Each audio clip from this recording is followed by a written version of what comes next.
Hello. Good evening, everybody. So, for those that aren't in Discord or missed the change in schedule, Members Night was scheduled for tonight, but I decided to do this instead. We're gonna push Members Night to next Friday. So, this is going to be very gameplay oriented, so please excuse my level of concentration. Might not be able to get to everyone's convos today, but I'll do my best. Let's see. Easy Dog, Ran, Lugia, Sarah, Maxim, Woody Consumer, Light Gazer, welcome back to the Student Body, my dude. Thank you for re-upping. Much appreciated. Randomness Unlimited, Halucha, Fukugads, Creature.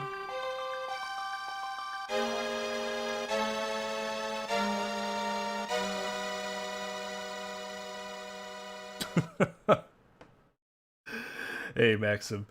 Thank you for re-upping, dude. 7 months, 18 months for Light Gazer. You guys have been around for a while. Man, how time flies when you're having fun. Let's see. Creature, Amadeus.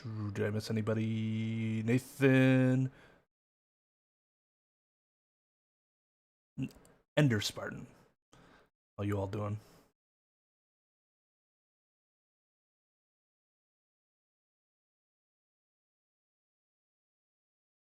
That's the intent. Hey, Nemo. Welcome to you as well. Trep, hello, as well as Jay.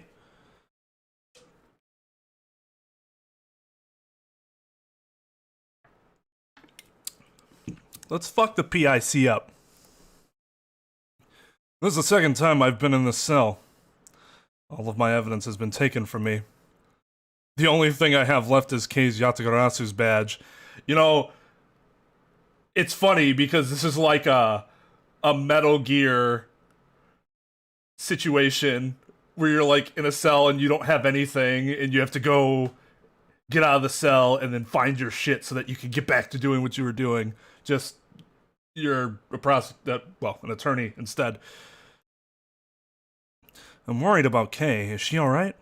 Of course she's not alright. She's still suffering from amnesia.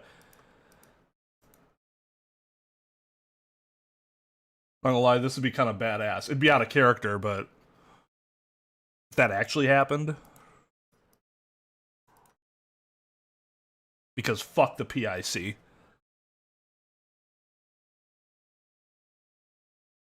I think it's just the perspective there, down looking up at Kei with the scarf. I don't think Kei's gonna ever look like more badass than in this fictional reality. Fictional within a fiction within a fiction, right? You have a visitor, please hurry out.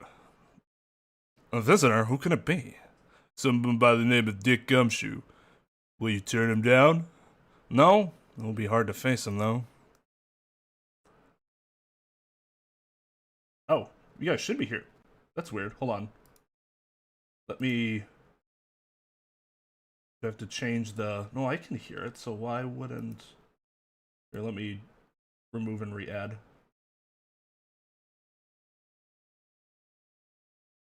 Okay, let's try this.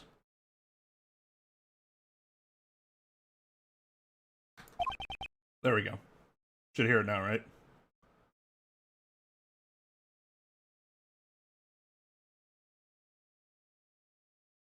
I don't know why they let him keep that on him. Seems weird.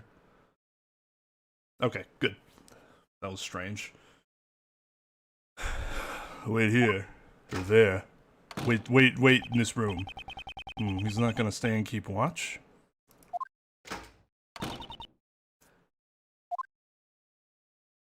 Pardon me. Judge Courtney. Hush. Please have a seat. Why are you here? I was told the detective had come. I didn't instruct them to tell you that. You wouldn't be sitting here right now. I can't think of anything she'd need from me at this point. I should try to figure out what she wants. You came to me, bitch! I don't need to start this conversation.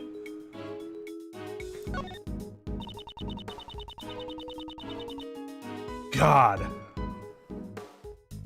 I do believe it is the same jail that doesn't check packages, so... Not surprising that they only did 99% of their job. Oh, he did say it was the same cell. Isn't there still a hole under the bed? Your visitation rights have been restricted to begin with. It's as if some monstrous criminal... It's as if I'm some monstrous criminal. I suppose my credibility has hit rock bottom. But of course, your friends have fared a little better, though. That lawyer and that girl were both quite worked up. Mr. Shields and Emma. When I last saw them, they were giving one of the guards quite an earful. What? You don't mean... Be grateful, the goddess of law has been quite busy. They were spared punishment. Certainly seems like you have plenty of time for small talk. Oh yes, Prosecutor von Karma is presently continuing the investigation. You were worried about them, right? I guess she saw right through me. Let's cut to the chase. Exactly what are you planning? I'm not planning anything. There's merely a question I wish to ask. You're asking me? Yes, of course. Who else is here? Objectively speaking, you are a clever individual, and you have a sharp mind. As a prosecutor, you are highly talented and capable. Are you being ironic? Your sarcasm falls short. I'm being completely sincere, and that is why I cannot understand. Take this case, for example. You're up against the PIC. There's no chance for you to come out on top. Even a child can understand, and yet you...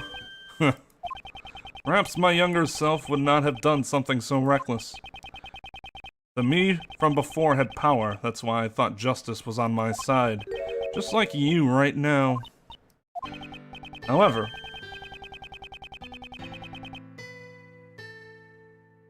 Wow, that was a shift in tone. However, because of a certain man, my self-centered sense of justice was broken down. Ever since then, I began to see people in a different light. I'm able to serve as a prosecutor only because of the support of the people around me. People like Detective Gumshoe, and all the other investigators, and Kay as well. Honestly, even I'm surprised at how much I've changed. I see. Is that how it is? I've come to understand you a little more.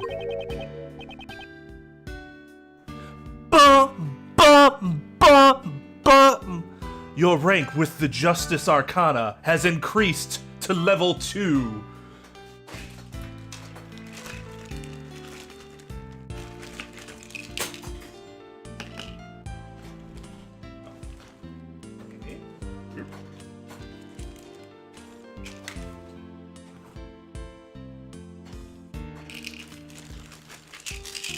Feel my allergies coming on because I forgot to take my medication. Can't forget to take my medication. Congratulations! Yay! What happened?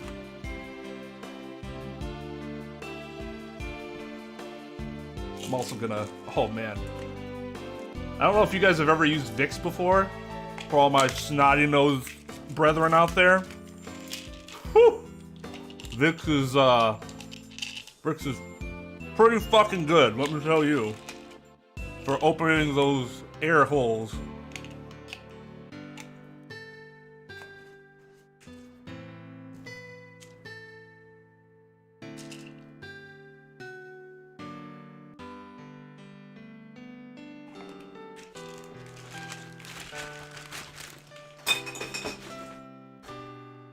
Fuck.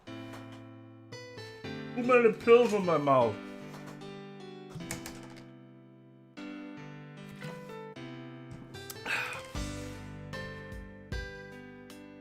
Wait. Where's my Vicks? I almost put Vaseline on my chest. Oh, where the fuck's my Vicks? Well, that sucks. I'm gonna have to find it. Well, I'm glad I looked at the label first. I've been like, what the fuck? No, that was not the intent. That was not the intent at all. Okay, well, I guess no Vicks for now. Understand me? Not likely. Someone like you who forces her own sense of justice on others could never understand. I wonder about that. Is that what you think? If I could say one thing, it would be that this conversation has been very interesting. That is all. That doesn't tell me anything. You have provided no information that is of worth to me. Our conversation is coming to an end, however. I have one last thing to tell you. The date of your hearing has been set. I came here today to inform you. Today, in the PIC meeting room, may you humbly accept your fate.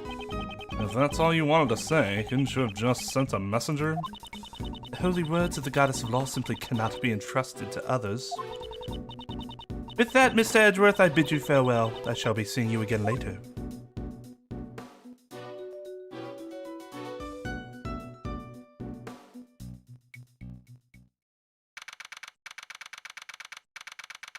Yeah, happy birthday to your bro.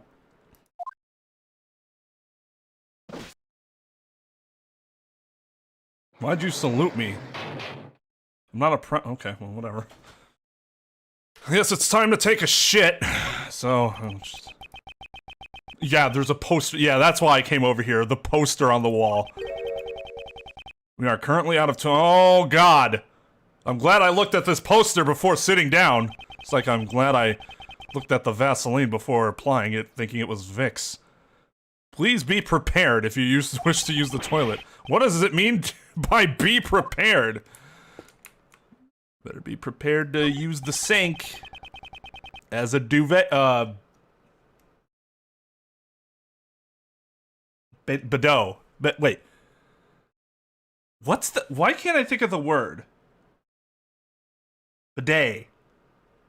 Bidet. Yeah. Sorry, Genshin on the mind. Just thinking about Beto spraying water all over me just for the fun of it.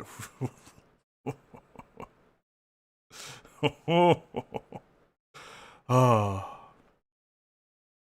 I suppose there is that reflex. There's a dining menu sitting on the desk. Yes, he would. I assume he has one at his house. Or flat, or what, apartment.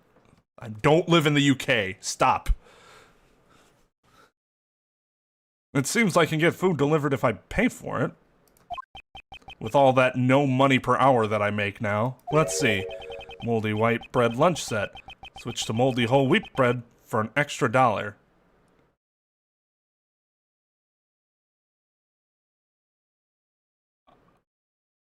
You know, I would say that's cruel and unusual punishment, which is against the law in the United States. But from what I understand, mold generally won't kill you if you eat it. But I guess if you're eating it every day, then yeah, it'll probably negatively impact you, right? I thought I had accidentally eaten a piece of moldy bread once because I thought it tasted weird, and then I looked at the others, and they were like molded at the bottom, which I never looked at the bottom. So I was like, wow, do I have to go like induce vomiting or something?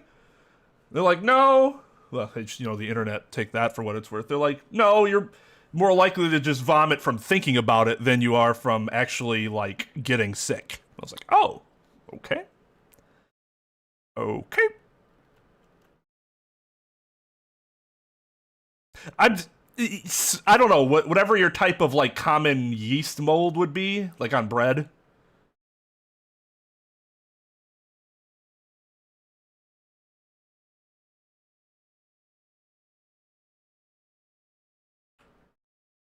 If someone follows a jury bus, if they just follow a jury bus, no.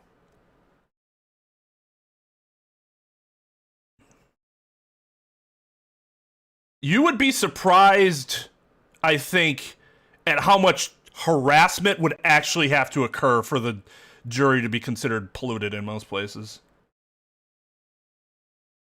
Well, read.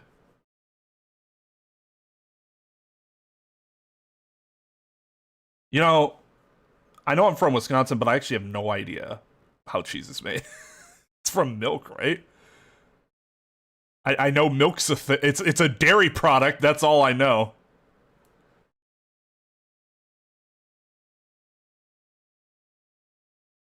Hey, Tara. That's probably true. That's why I think, at least, again, this is from what I read, which, like, this is probably the equivalent to self-diagnosing yourself on WebMD, but eating a piece of moldy bread once isn't gonna make you sick. That's what I read in my situation. Make sure to go consult your doctor if you end up doing it, though, and you feel really paranoid, because I'm not a doctor.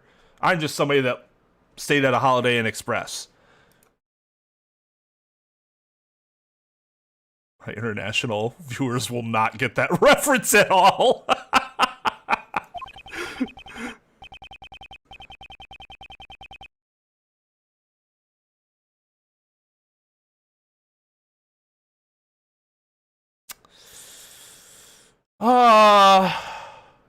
I don't know. Getting lashed is pretty unfortunate.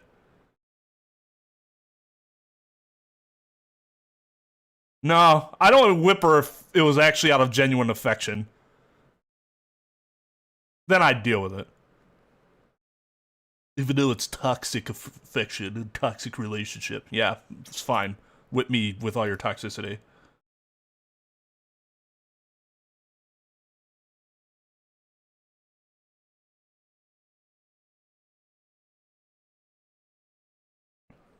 Well, most of us don't have the former in the US, Trep, so if I had both, I'd use them too, but I don't, unfortunately. Oatmeal and grits set meal. For a limited time, get extra gruel at no additional cost? Well, maybe I can get it just to throw it at the officer. Thank goodness I'm not hungry right now. I don't need the gruel, though. Just give me the other stuff that isn't gruel.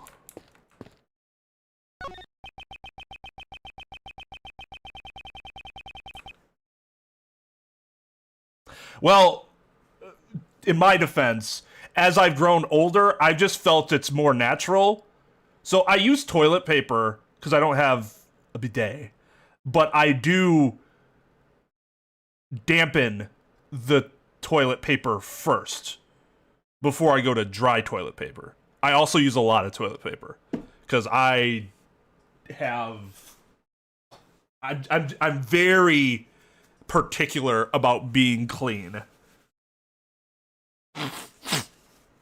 Not clean cut so much, but my body being clean, yes.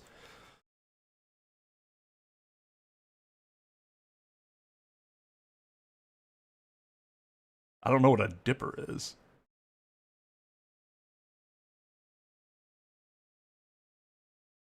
Some people, I can't do that because I don't want. I know the shower drains it all, right? But it's like people that pee in the shower. I know technically it's like sterile or whatever, but nope, can't get over that metal block. Definitely am not doing that with shit.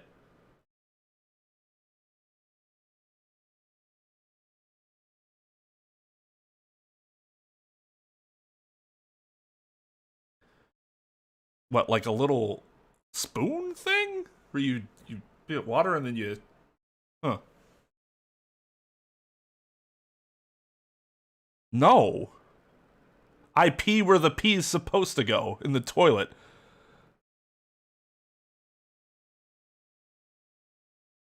Yeah, it didn't take very long, Lugia. What would you say? Is this world record for fucking weird conversation?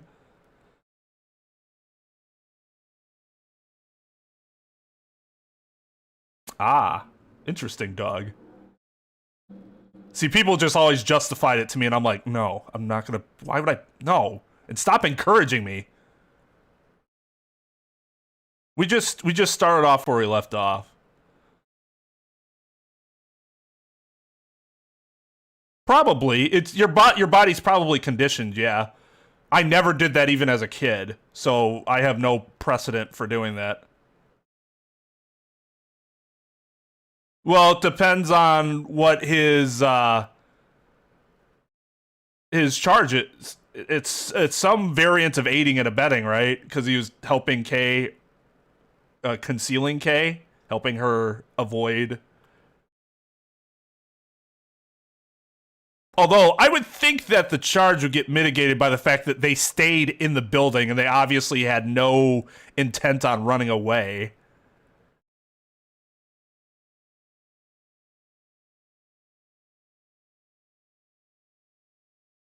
You're welcome, Lycazer. But yeah, the waste that comes out of my body goes in the toilet like it's supposed to. Nowhere else. I mustn't neglect my personal appearance just because I'm in a holding cell. Prosecutor or not, this is my personal duty. My collar is slightly bent. There. A well-groomed appearance reflects a well-groomed mind. From here on, I'll need to focus myself more than ever. No. Well, a well-groomed man represents a very vain mind. Not that you can't, but to be so obsessed with it is vain.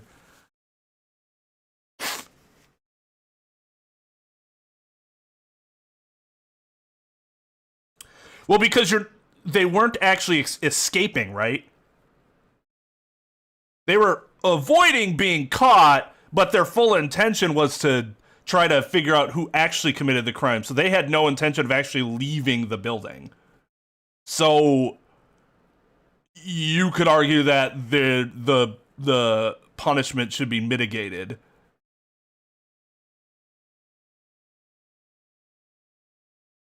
Yeah, the illegal investigation, I'm not sure if there's something specific for that, quite honestly, because I've never been in that position where I do that.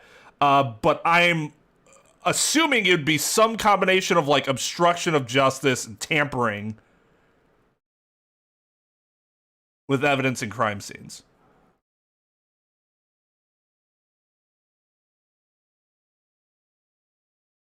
That is quite the nerf.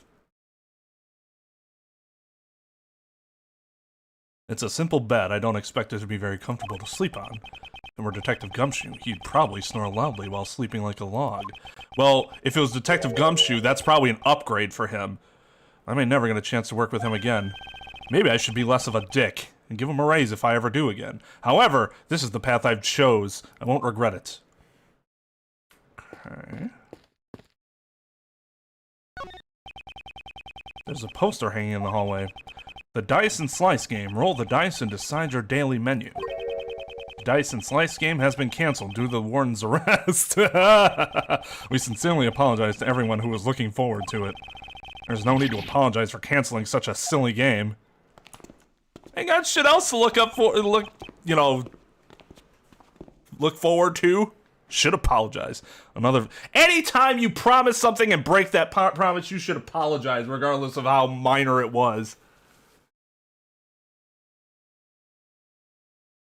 Well, she's not a felon. Until she gets charged and convicted, right?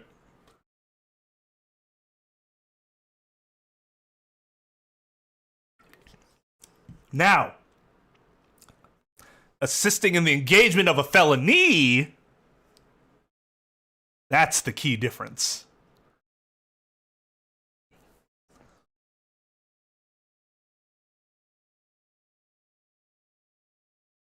It might seem like a prickish distinction, but it's very important, because simply assisting a felon means that you could, in theory, it could mean that you never could help a felon even clean their gutters, because it would be assisting a felon. It's always the action, not the person themselves. Another visitor? Okay. Wait, why am I in jail and you're not? That's bullshit. Anyways, it seems you're alright. I'm relieved, for now. Oh yeah, that's the way to get her feeling good. You know, this is kind of touching. You look a little down, Kay. Please, cheer up. You didn't do anything wrong, I guarantee it. Please, just accept it. I'm a murderer. That's not true. Why won't you believe in yourself?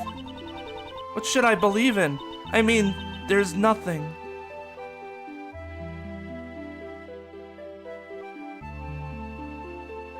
God, I didn't know I was supposed to bring out my emo wig for this. Jesus Christ.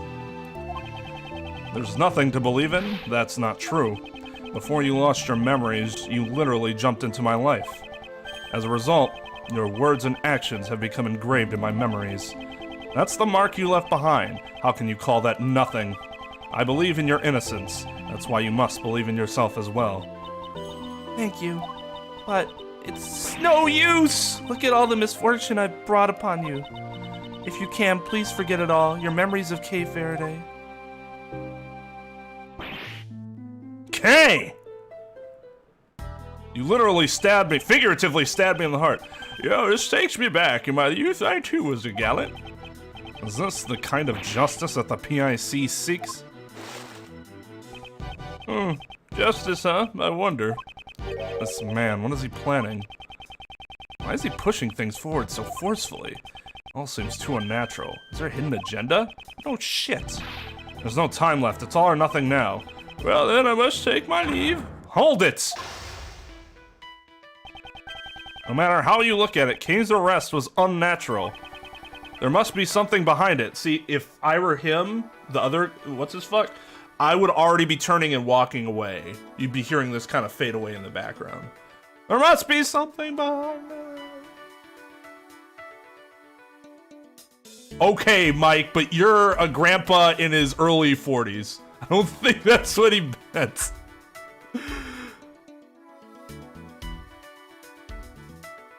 Sigma male.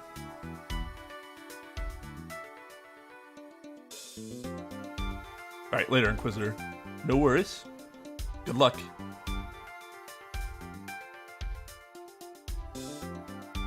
Yeah, how dare you, Mike? You're gonna be charged with a crime now. Assisting a felon. Ah. Because he initiated the chest dimension, now he cannot escape. I'd buy it. Behold! My chess pieces. They're made of tungsten, you know. Highest melting point of any metal in the known metal in the universe. Hey, I'm a busy man, you know. I'm kind of a big deal, you see. I trust this won't take up too much of my time. In order to make it out of this situation, I must break through his defenses. There are plenty of things I want to ask, but my time is limited. First, I'll ask about why he rushed the arrest. I have no intention of letting him push me around. I will overcome this difficult situation.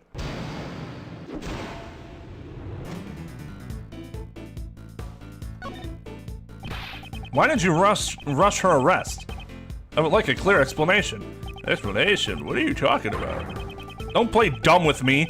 You clearly did not follow the proper procedures. Okay, maybe you should pipe down a bit. Do you even know the position you're in?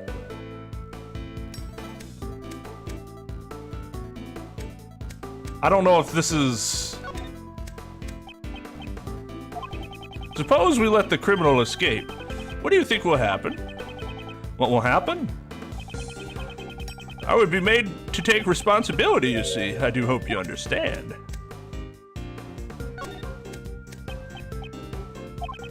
Just take my advice and stay out of this if you know what's good for you. I refuse. Kay is innocent. You know, this is so pitiful. It brings me to tears. Why won't you just give up? Things were finally going well. Why? I'll give up when you stop wearing your goggles correctly.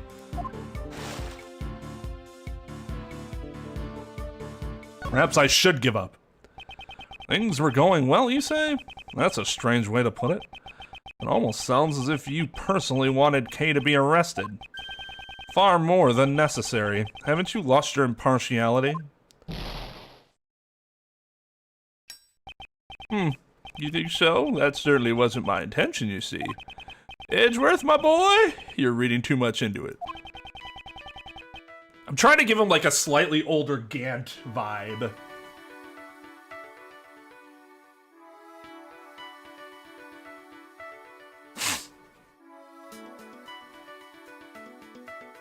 Oh, fuck, I was supposed to burn you alive there. Hold on, I'll get it. Just hold on a second. I'll get it. Damn lighter, don't have enough oil in here. He skillfully avoided the issue. However, I still have some serious doubts about Kay's arrest. Next, I shall ask him if the investigation was sufficient.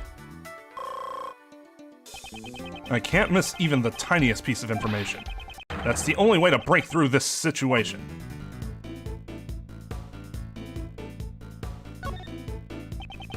How much time was spent on the investigation? You know, I wonder about that. I don't really remember, you see. There's no way I can accept such a careless answer. It was literally like yesterday. Like I said, I don't remember. My memory's not as sharp as it used to be, you see.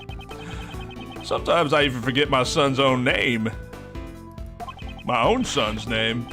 I don't care about your idiot son. I want your answer regarding the investigation. Yes, he really is an idiot. Even though I don't remember raising him like that. There's no end to this. He just keeps on dodging the question. Let's try another line of attack to make him take me seriously. It's hard to say that the investigation was sufficient. The arrest? Was it under your authority? My, do I really look that important? The Prosecutorial Investigation Committee Chairman. It's quite a prominent title. Not that I care much for it. That was rather blunt. I'm so shocked I could cry. I'm sorry, flattery was never my forte. If you keep talking like that towards me, you'll never get your prosecutor's badge back, you know? I just want to comment in that I think this exchange is really good so far, in that he's a much more believable potential mastermind than Alba. He's more akin to Gant in this back and forth, in that he uses, like, all the reasonable, like, yeah, that makes sense, sort of plausible deniability routes without coming off, like, too suspicious that we just don't call bullshit.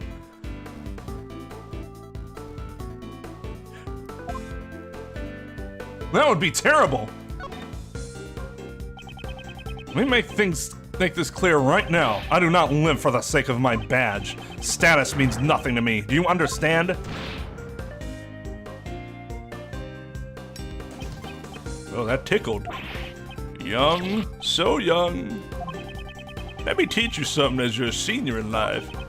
What you're saying right now, it's far too naive, you see. The look in his eyes has changed. He might respond differently to some of my questions now. This is my chance.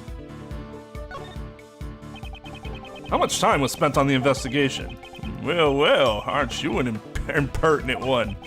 Even someone like me is starting to get annoyed. What a coincidence, I feel the same way.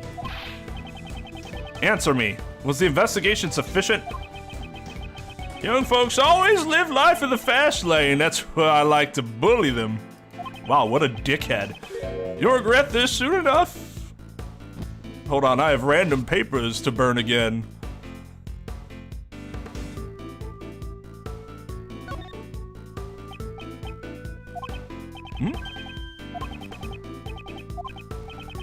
Ridiculous. I was just thinking about my next strategy.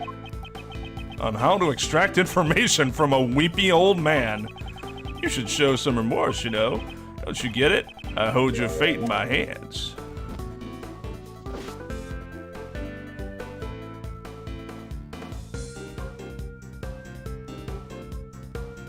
When did you get your hands on it? In any case, even if you obtain some information, there's nothing you can do. Just give up already. I refuse. Mind if I ask why? It's simple. The truth is fading away. That's all there is to it. I see. There is baby pictures.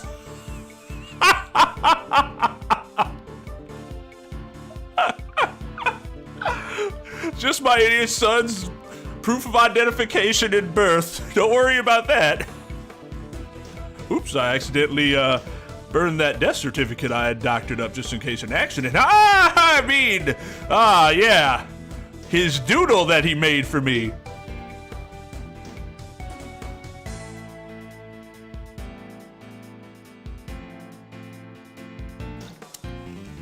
I see. I'm starting to understand what kind of person you are.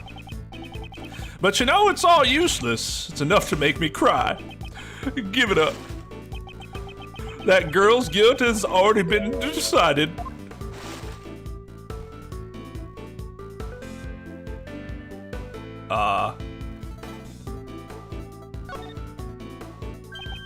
That's strange. The way you said that, it almost sounds like it was decided from the very beginning.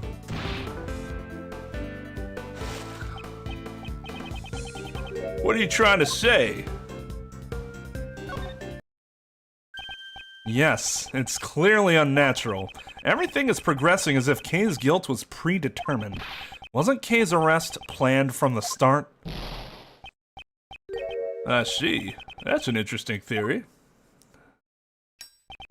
But I don't have time to indulge in your flights of fancy, you know? Why don't we put an end to this silly conversation? Curses! He's trying to get away! Before that, I must find out if the arrest was He's like walking away already. Like, dude, all you have to do is walk away. Just walk away.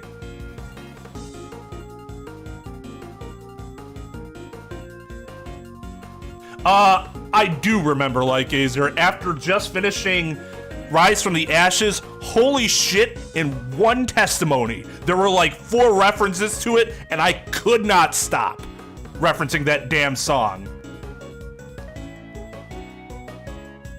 Well, yeah, it makes sense. They up the anxiety.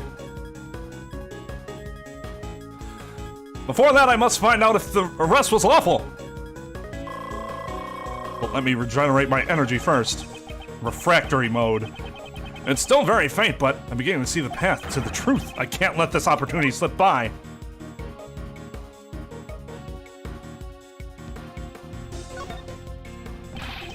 Hay is not the culprit. My, that's a rather bold claim, you know. Everyone can shout objections at the top of the lungs, you see, Mr. Former Prodigy Prosecutor. It's no use. I don't have enough information.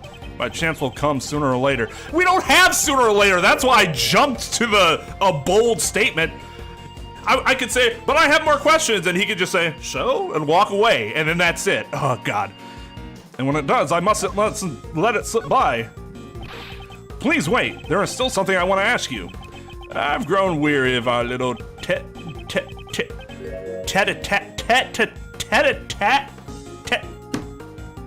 How do you pronounce that?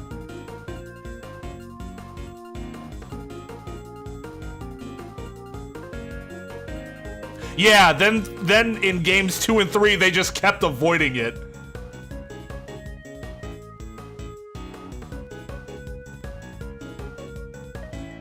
Tic-tac.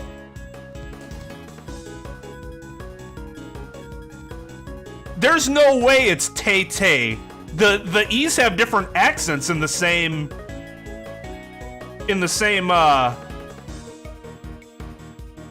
word. Tete-a-tat. Is this like the French version of the American tit for tat, or is tit for tat the American version of the French tete-a-tat?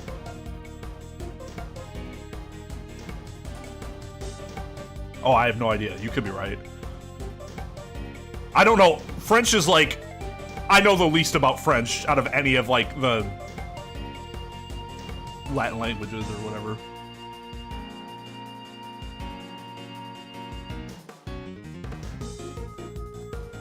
Tete-a-tete. I've grown weary of our little tete-a-tete. Please keep it short, okay?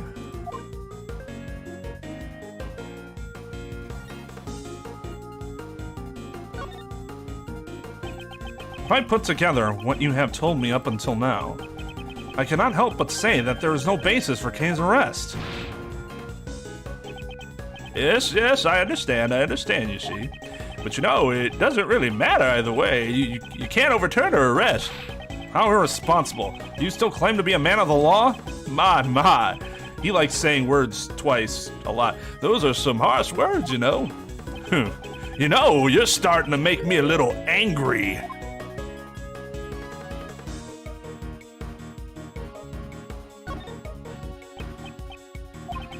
You see, to be honest, I really can't answer all of your questions, you know. That's just the position I'm in, you see. I'm a busy man, you know. Aren't you just pretending to be busy? That's cruel, you know. This old chunk of coal has been working like a dog. Pretending, just what do you think that would accomplish?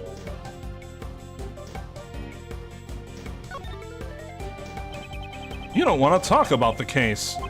Isn't that why you're trying to get away from this place? Oh shit.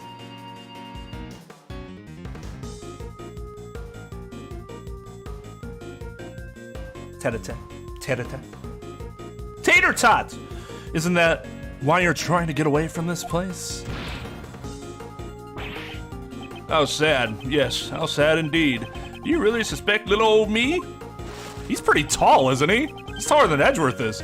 And isn't Edgeworth like 6 feet tall? I do suspect you, and I'm confident about it.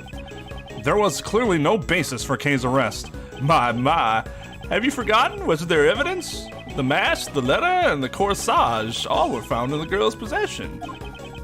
Not to mention, she even confessed. All of this serves to prove her crime. Yeah? Well, Prosecutor Lana Sky confessed, and turns out she didn't do it. So, blah. 5'10". It's still, I mean, that's above average, isn't it? Isn't average 5'9"? So, like, he's not short, I guess is my point. He's 6 feet. He's still 4 inches shorter than me. Oh, that's a good feeling. All of this serves to prove her crime. That's... Any objections? You bet I'll object. No objections. You see, I have no response. You have no response. It's true, I have no objections, although there is one point that bothers me. This man seems awfully familiar with the evidence. To remember everything without missing a beat, that intrigues me. And then telling us, oh, I remember the details. This could be a useful clue. Kay is not the culprit. My, that's a rather bold claim, you know. Anyone can shout objections at the top of their lungs, you see, Mr. Former Prodigy Prosecutor. What? Oh, so I have to go back. Interesting. Please wait, there's more I have to ask you.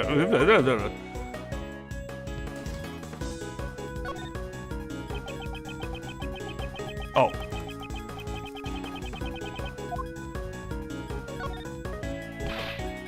I forgot which one I did. Excuse me. Who was the one who made the decision to arrest her? Well, I can't say I remember. Growing old is a terrible thing, you see. My memory is not what it used to be, you know. Perhaps I should use that clue. Don't play dumb with me. Didn't you remember all of the evidence in full detail just now? Stop pretending to be a forgetful old man when things aren't going your way. Man, that rook is taking a fucking beating. Who's 5'5"? Oh, Apollo?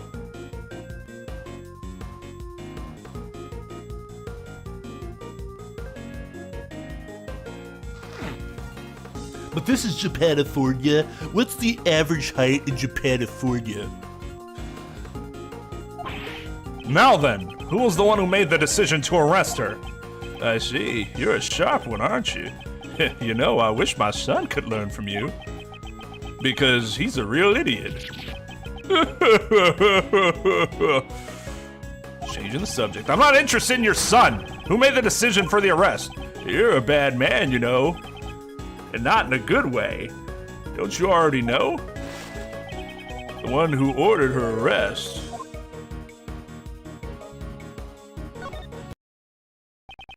The person right in front of me. I'm certain of it. Ouch. You made it sound like I committed some kind of injustice. Guess I'll have to clear that up. My honor's at stake here, you see. Very well, I'll continue to play along with you until you are satisfied. Oh, God. Antagonist arrogance.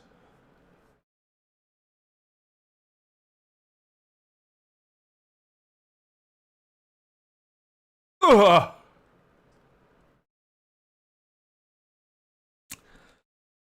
What an idiot.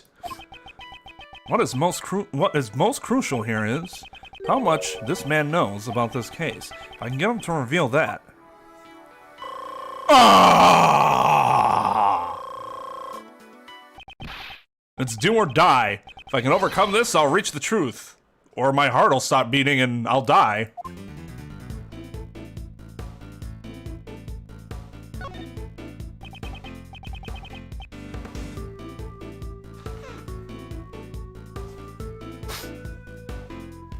Hey, JB. Pride is a hell of a drug. Yeah, but then Edgeworth goes, "You're already dead." The suspect regarding Kay. How much do you know about her? She's the suspect in this case. That's all I know, you see. Scouts on her. I don't have enough clues to proceed with this line of questioning. Maybe I should try another line of attack. You seem pretty familiar with the case. I'm a wise man, you know. I'm familiar with most things, you see. That is like the exact opposite of what a wise man would say. That's a really hilariously ironic occurrence that just happened there in his statement.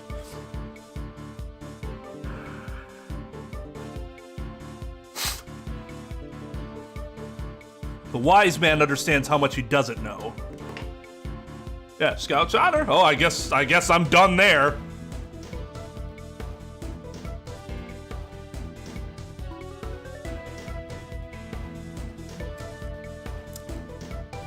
Yep, wise man knows that he knows nothing. Well, no, he's not breathing underwater. That would make him a fish. I don't think it was very wise of you to arrest Kay in this case. Because you made an enemy of me. But lighter is dangerous. I'm a very busy man. I can end this conversation anytime I want, you know. Don't you forget about that. This would have already been over if you had simply answered my questions. If you give me a proper answer, I won't take any more of your time. I will ask you once again, why are you so familiar with this case? I read the case files, you see. Honestly, it was quite a drag, you know? But it's my job, so what could I do? Because of my position, you see, I can't just skip out on it. Well, I had some time to kill, so I read the whole thing, you see.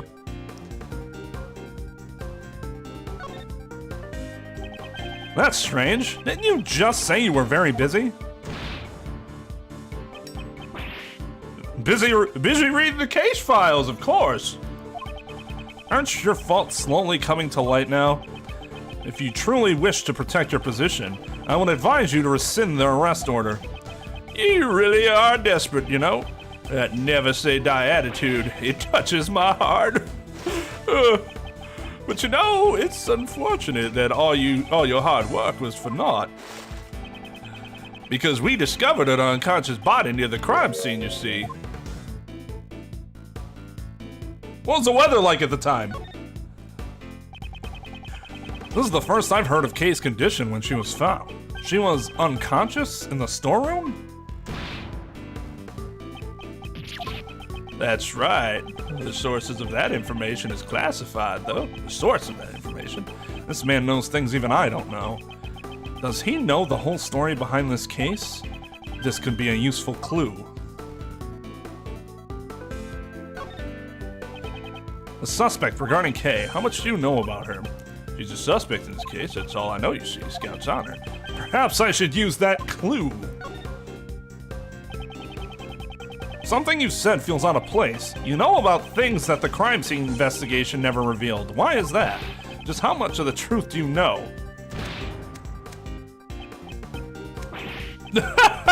You're making that forceful face again. You know, it kind of makes me want to do the same, like this. You could never copy me. I really want to, like, go over some of these other answers, but they kind of punish, like, the punishment is noticeable in this mode, which is fine. It's good. But now I can't really play around with it, because you really are a persistent one, you know, but I can admire that, you see. I will take that as a compliment. That's exactly what I was giving you, but whatever, can't you give it a rest already? At my age, my body's not as strong as it once was, you know? There is no one else who could be the culprit besides her. She was even given that much evidence to show... Wait, she was even given that much evidence to show that she committed the crime. She was given evidence, you say? That's an odd choice of words. That's a very odd choice of words. Like, why would you ever say it that way? It almost sounds as if she did not possess them under her own will. What an incredibly stupid thing to say! I see. You really do have a fine eye for the details. There's nothing detailed about that! I feel like a 5-year-old would have been like, Daddy Edgeworth, it's really weird that he said that, right? Doesn't that mean he's framing her? oh, I'm still having fun though.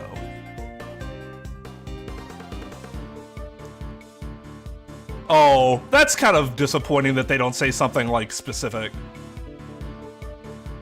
That's sad. As expected of a former prodigy prosecutor, you've already found your answer, haven't you? I'm listening, so go ahead and say it. There's no need to hold back. I have finally wrenched open the heavy door to the truth. Now, all that remains is to strike the final blow. Bone on the meat! I mean, Kay is not the culprit! My, that's a rather bold claim, you know, that you've made for the third time. Anyone can shout objections at the top of their lungs, you see, Mr. Former Prodigy Prosecutor. I shall break through this with that clue! The true culprit was someone else. Kane was framed. That's a clue. We already knew that, but I get why we had to, you know, get through it this way. No, it means that the details were not so fine. They're slapped in your face. Kay was framed. The true culprit is pinning the blame on her. That is my answer. Ah, shit! Oh, God, thank God I had my tears ready. Yes, you're a clever one. It almost makes me feel bad that your prosecutor's badge is taken away, you know? Yes, it's as you say. Checkmate! As he says, standing behind the prison bars!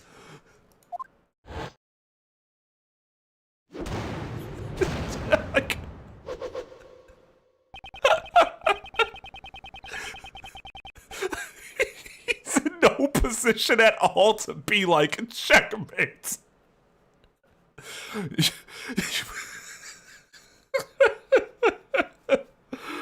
Oh, you arrested Kay even when you knew of the existence of the true culprit? Don't toy with me. There is no way such an act would be tolerated. You sure are green, you know. That's what a prosecutor is supposed to do.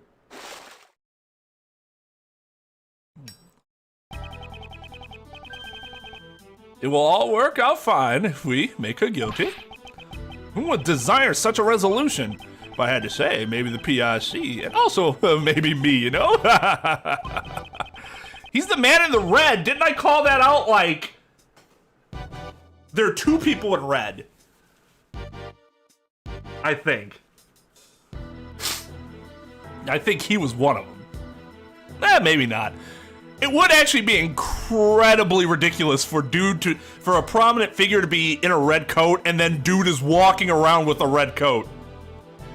When I heard your words just now, I could barely hold back my tears, you know? It was just so splendid, you see, and it burns me up inside. I'm not the most perfect piece of work, you know, so I can't forgive such youthfulness. You say the truth is important, but you know, Once you know the real value the truth holds, I wonder if you can still say the same thing? What are you trying to say? When you get to where I am, you can just create your own truths anytime you want. Kay Faraday is the culprit. That was a truth that I simply manufactured out of thin air. Poof! Sorry, this little piece of hair is bothering me. Get off of there. There we go. Good, very good. That face, that expression. You were such a desperate one, you see? That's why I really wanted to bully you, you know? You see, even if you know the truth, there's simply nothing you can do. That's why there's no checkmate. And that's the real value of truth. So shocking that it's to die for, you know? Why don't you pursue the true culprit? How much of the truth do you know? Is he really that fucking dense? Do you understand now? The truth that you believe in the truth that you believe in is worthless, you see. Do you understand what I'm trying to tell you? Powerless, former prosecutor. You! Oh, scary, scary. You know, I guess the friends of a heinous criminal are also quite heinous themselves. Blaze, you! And like this, you see, one more person will disappear before me. Ah, here come the waterworks. These tears of mine just won't stop, you know?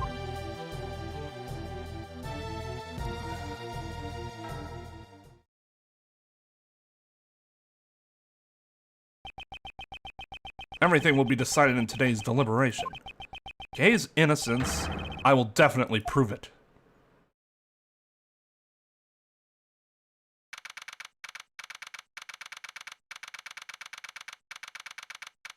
Look at these stiffs. Oh, yeah. That's why he stayed, because of his arrogance. The problem is that you still just don't tell someone the truth. It's so stupid. He probably did murder her. That's probably just a little fun detail they threw in there. Yeah, spot the main character. Spot the supporting character, and then spot the ads. Because Courtney's still gonna look significantly different than all the rest of them. Which, like, just give them all little cloaks then, so they could be kind of similar to her. Or is that a cape or I don't know.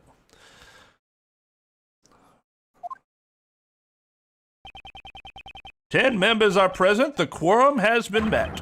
From here on out, let the council begin. Today's deliberation shall be about Miles Edgeworth's aptitude and ability as a prosecutor. It is interesting that Courtney's not there.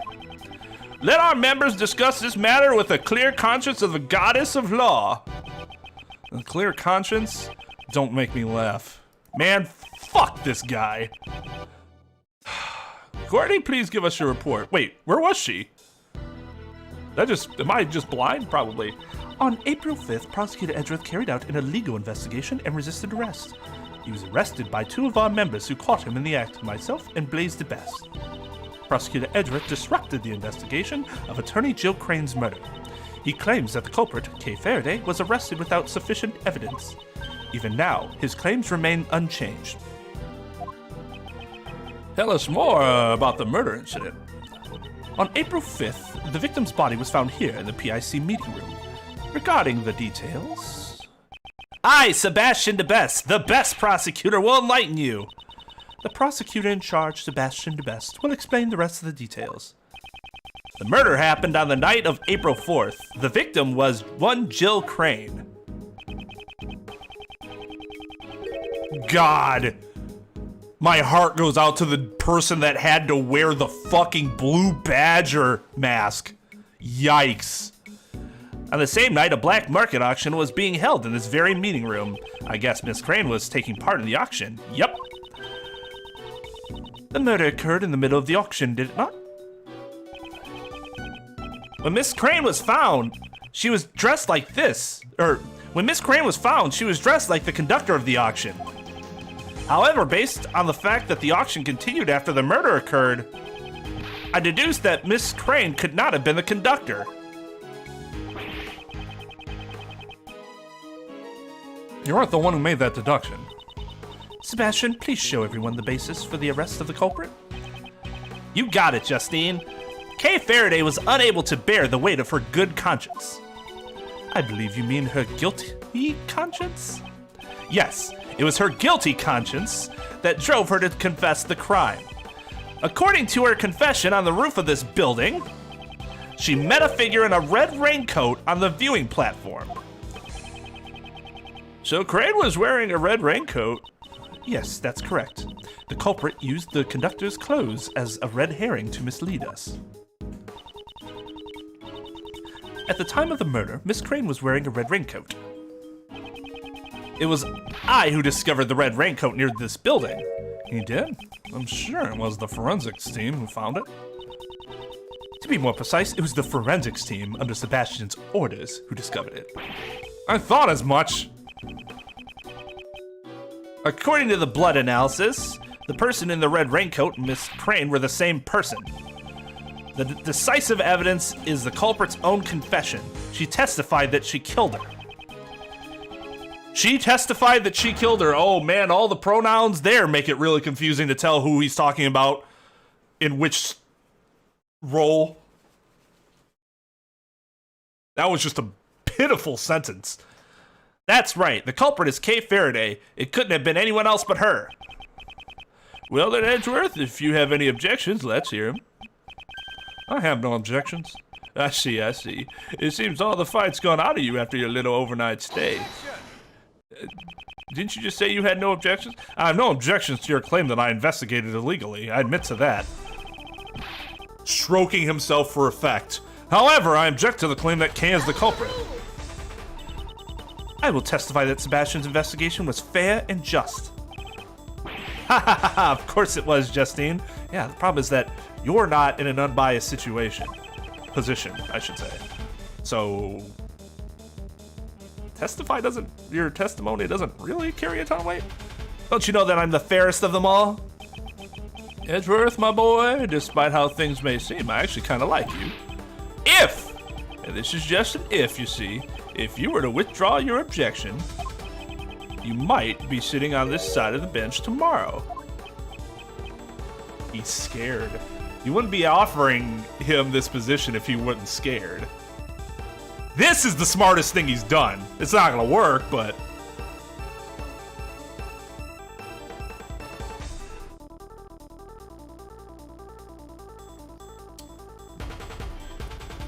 Yeah, the best also does have a raincoat. Or a red coat. It doesn't have a hood though, does it?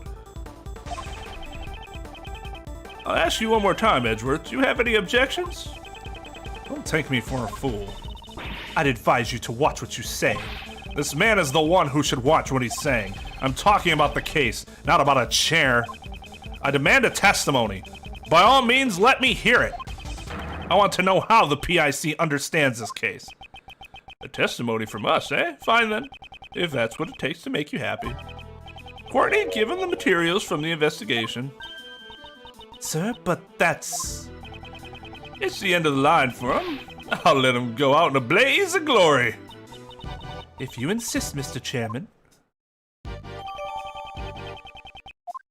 Hey, we got our shit back.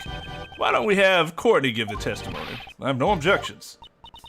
Mr. Edgeworth. Don't worry, Kay. You just watch from over there. I'm sure half of them are sleeping.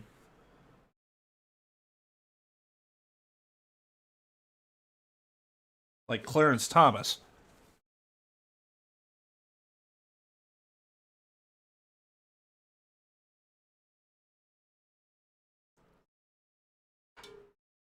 It's smart because he's afraid. And if he really wants to give Edgeworth, attempt to persuade Edgeworth, he has to give him an out that he might not have had before. A strong out. And that is a strong out.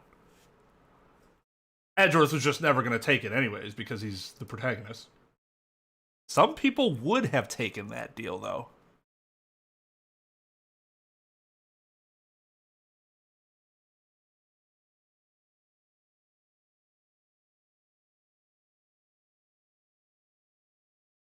Oh yeah, because I mean, the trial's about him, not the investigation. That's the criminal trial. Like, okay, let's say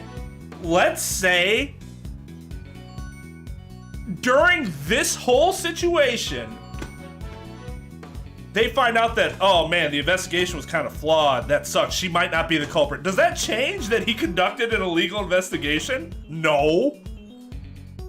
He would still face the same disciplinary action, so from their perspective, it doesn't even make sense to address the case at all.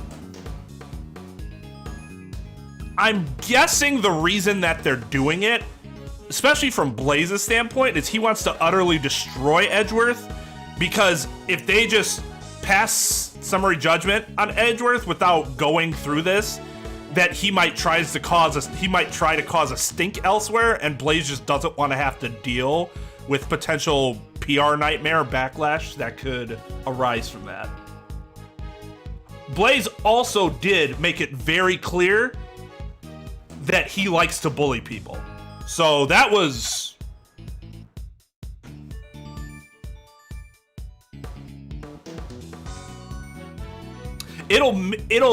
It'll mitigate criminal charges.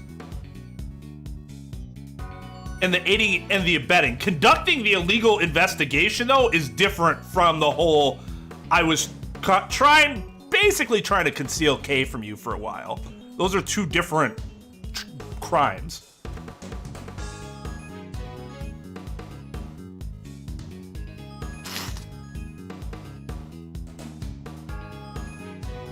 That's a good point too. It could the reason we don't think about that is because they're default creative characters, right? They're just basic ass characters in the background, but it is possible that some of them actually have feelings and emotions, and they might not buy what's going on, and it's going to make sure that some internal coup doesn't happen because they think that Blaze is full of shit. It's just hard to think of it that way from the player's perspective because they're treated so, like, who cares? They are pixel cutouts. Probably taken from other games and just attached to a judge's robe. Miss Crane went to the black market auction as a customer. The red raincoat was one of the items up for auction. We believe that she left her seat after winning the bid for it. The only exit from the storeroom is the hatch that leads up to the viewing platform. Miss Crane went out to the viewing platform where she was attacked by Kay Faraday. That was how she met her end, and that concludes my summary of the case. The red raincoat was up for auction? Is that a fact? It is quite likely, so it's not a fact. It's just quite likely. The red raincoat had been a piece of evidence in the assassination attempt on the president of Changfa, as you well know. Originally, it should have been stored in the appropriate place. Well, wasn't it on the mannequin, probably? Because the mannequin was bare.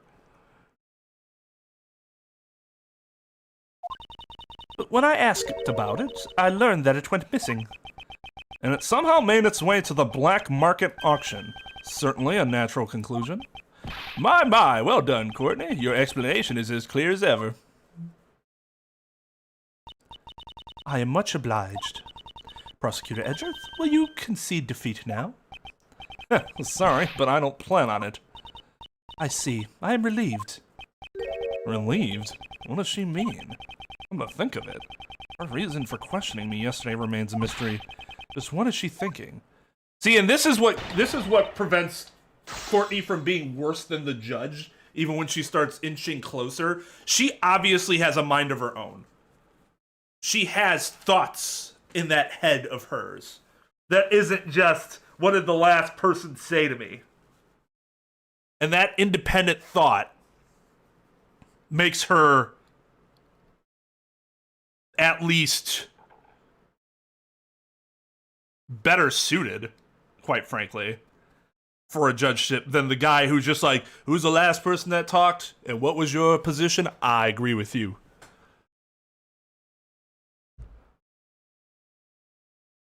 No. But she was coming close in some instances. I mean, Edgeworth was a high-profile prosecutor before the first game even started. I'd assume he's like, if he wasn't already, he's basically a celebrity now.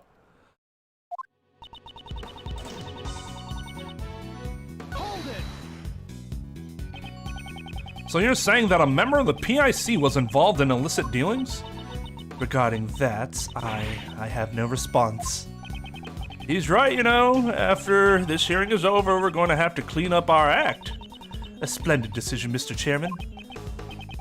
May you spread your cheeks even wider so that I may get my nose further into your ass. Now, it's only natural, you see. There's no need to flatter me, you know. No need to go further into my ass. Your current position is just fine.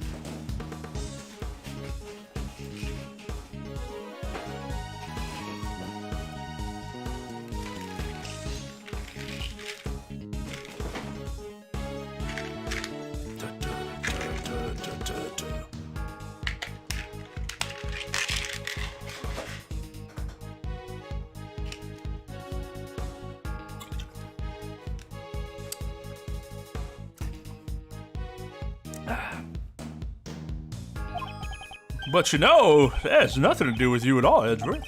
Because by then, you won't even be a prosecutor anymore, you see. Well, now that this tearful business has been cleared up. Yes, sir. I will continue. This is actually really interesting. It doesn't actually sound like he's facing criminal charges, even though he was held in a cell. I guess they could still charge him after this.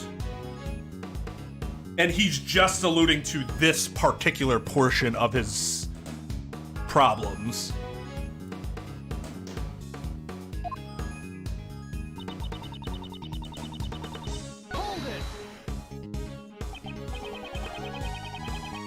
So the red raincoat was also up for auction? Yes, it had belonged to Shelley the Killer. Based on the circumstances, we must consider that it was an item up for auction, you see.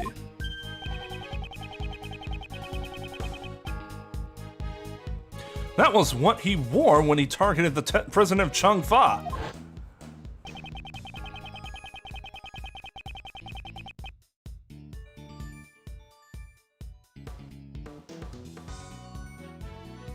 There was a mannequin that was positioned unnaturally amongst the auction goods. That may have been where the red raincoat had been on display. Do you know how the goods were procured?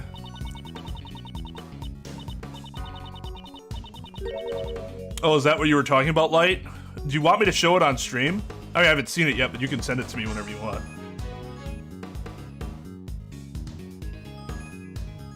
We're currently investigating, but it's none of your concern, Prosecutor Edgeworth.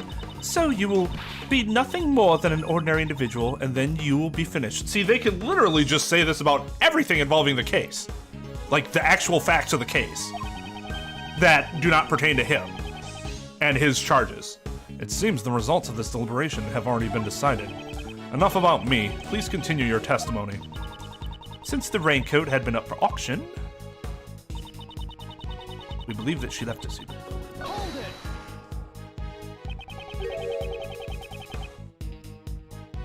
Why would the victim immediately leave her seat? That had to do with how the auction was conducted. It seems that after the winning bid, the winner was required to pay for the item immediately. That matches up with Miss Hart's testimony. We believe that Miss Crane paid her bid for the raincoat, and then immediately tried to leave the auction.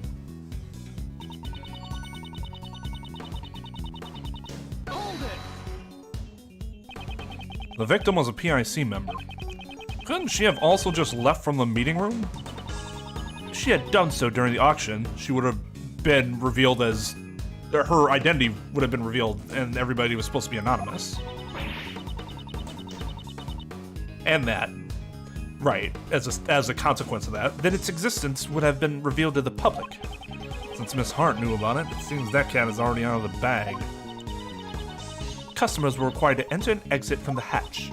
Miss Crane was simply following protocol. Considering where the murder took place, she must have tried to leave through there.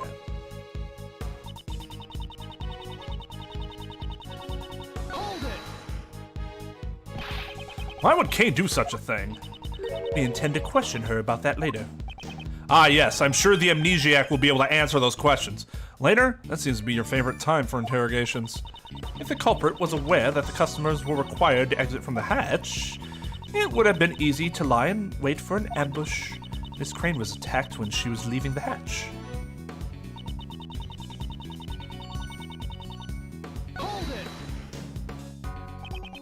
Met her end? What do you mean by that? She died. The fuck kind of question is that? The candelabra was one of the items in the auction. Therefore, Kay should not have been able to get her hands on it. She was able to lie in wait for the attack, and she must have known about the storeroom. If she sneaked into the storeroom during the auction, she could have obtained it. Now, if we only had some way to know for sure where the candelabra was during the entire auction, you know? How about it? There is no such evidence. My apologies. We hope to find that evidence soon. Edgeworth, it's too bad, you know? It seems you won't be able to use this line of attack. The victim encountered the culprit on top of the roof, and the crime occurred there. According to her reasoning, the murder took place at the viewing platform. Was that really the case? Some piece of evidence must tell the whole story behind it. I should try looking again.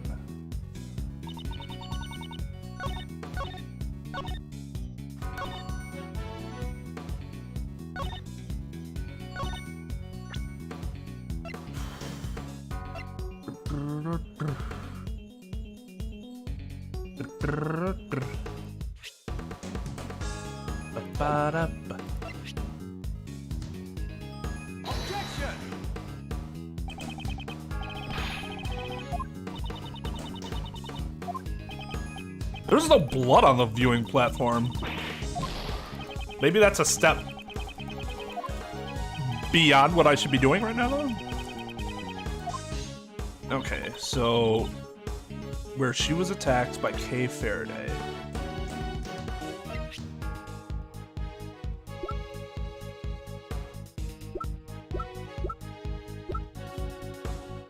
No.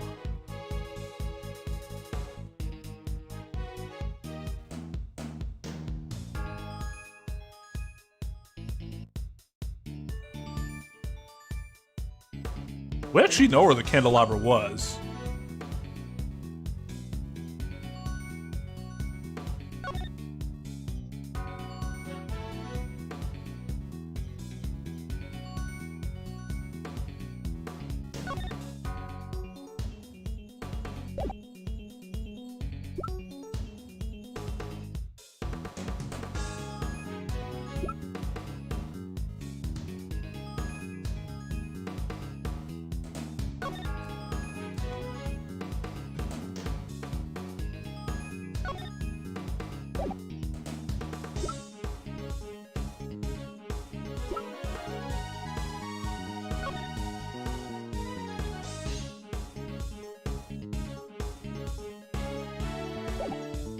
Lava?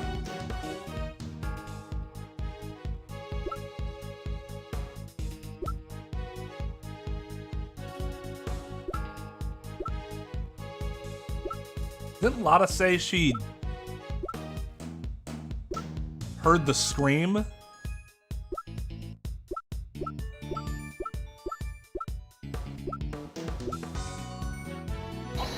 No, not that.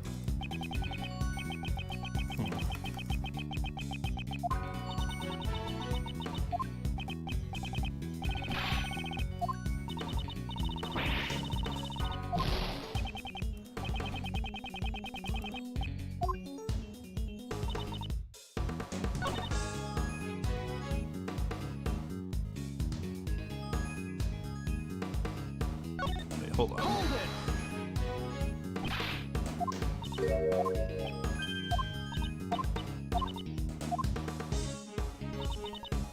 Wait.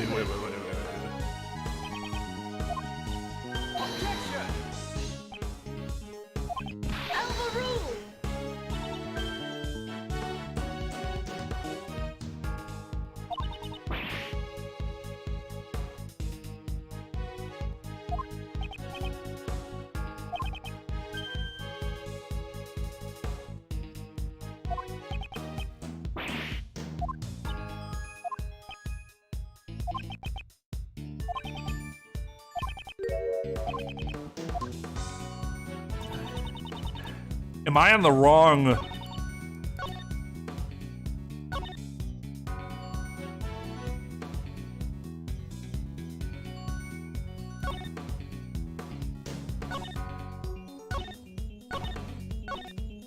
Am I in the wrong statement?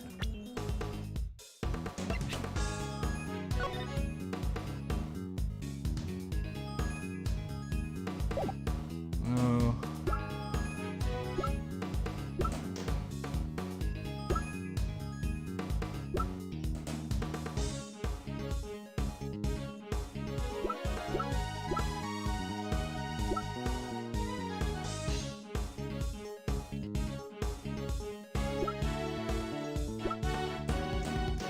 Someone looked towards her from behind the stand and pushed her off the roof.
Oh wait, that's right.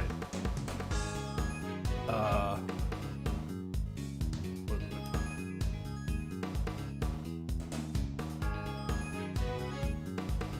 Actually, hold on. What's the save state? Shift F1. Okay.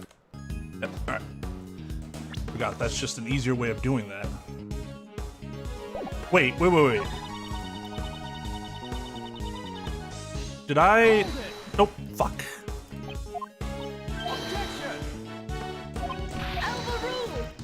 Did I accidentally not use Lotta's thing on the right statement?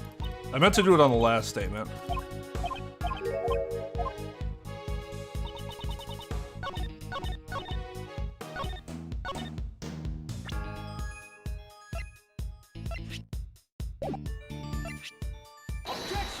No, okay. I did. That is how she met her end. The blood everywhere else, but not up there, suggests otherwise. Lotta's testimony also suggests otherwise.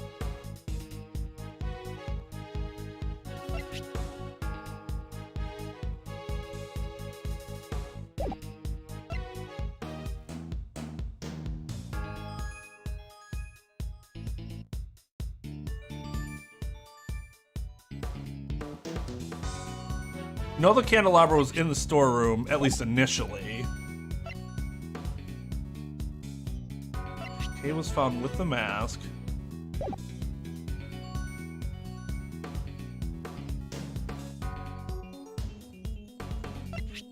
This is still weird because...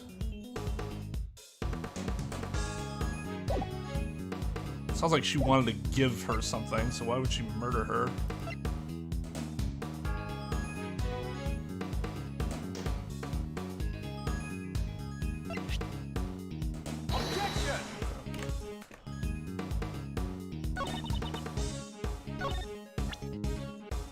I just don't see how it can be anything other than one of the things that point to the blood stains. Okay. Because he specifically says that we should try to prove that it didn't happen.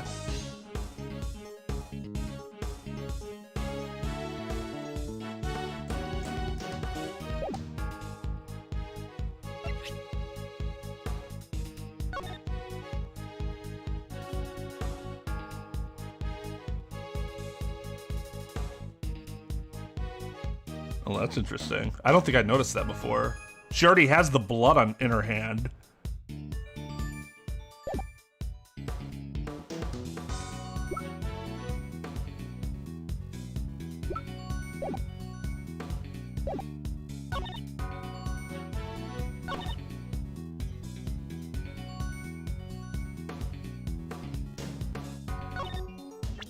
Is it the photo then? I'm not sure how that would... Yeah.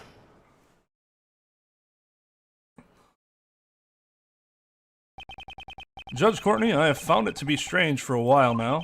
Why is Miss Hart here with us? She's an eyewitness to this case. Isn't it only natural for her to be in attendance? Aw, shucks, haha! I reckon I'm more of an ear witness than an eyewitness. It seems that gaining the trust of others isn't your strong point, Judge Courtney. Perhaps I simply do not wish to be as tactless as you. It appears you have failed to get the witness to tell you the most vital information. Please look at this photo. This was taken by Miss Hart. This photo seems to have been taken in the storm, and what of it? According to your reasoning, the incident took place on the viewing platform. However, Miss Hart encountered the incident in the storeroom.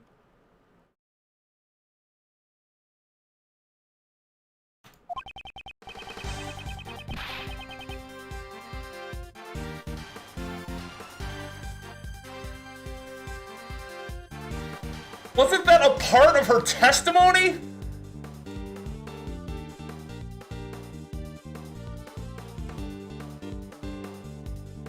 No, because it wasn't specifically stated in her testimony file, even though it was part of the story she told you. That's just dumb. IMO. I'm fine. I just think that they both should have been appropriate.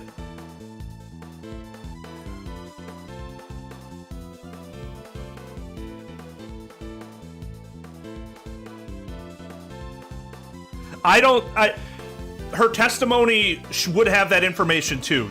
Like, it doesn't specifically say that, but that's on the game, making it a very poor piece of, like, it's an incomplete piece of evidence. There's no fucking way that wouldn't be a part of her testimony. It's very specifically an important part of her testimony.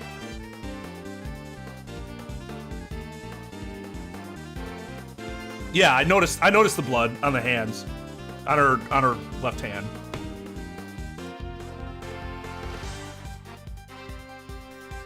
That's actually what got me to take a second look at the photo and start thinking about maybe the photos, because I dismissed the photo at first, like, well, why would I need the photo when I have her actual testimony to say, I heard it happen right there? Because the photo doesn't actually show it happen. You can't hear anything from it, but through her testimony, she says she heard the murder happen in the storeroom, or the attack, at least, right?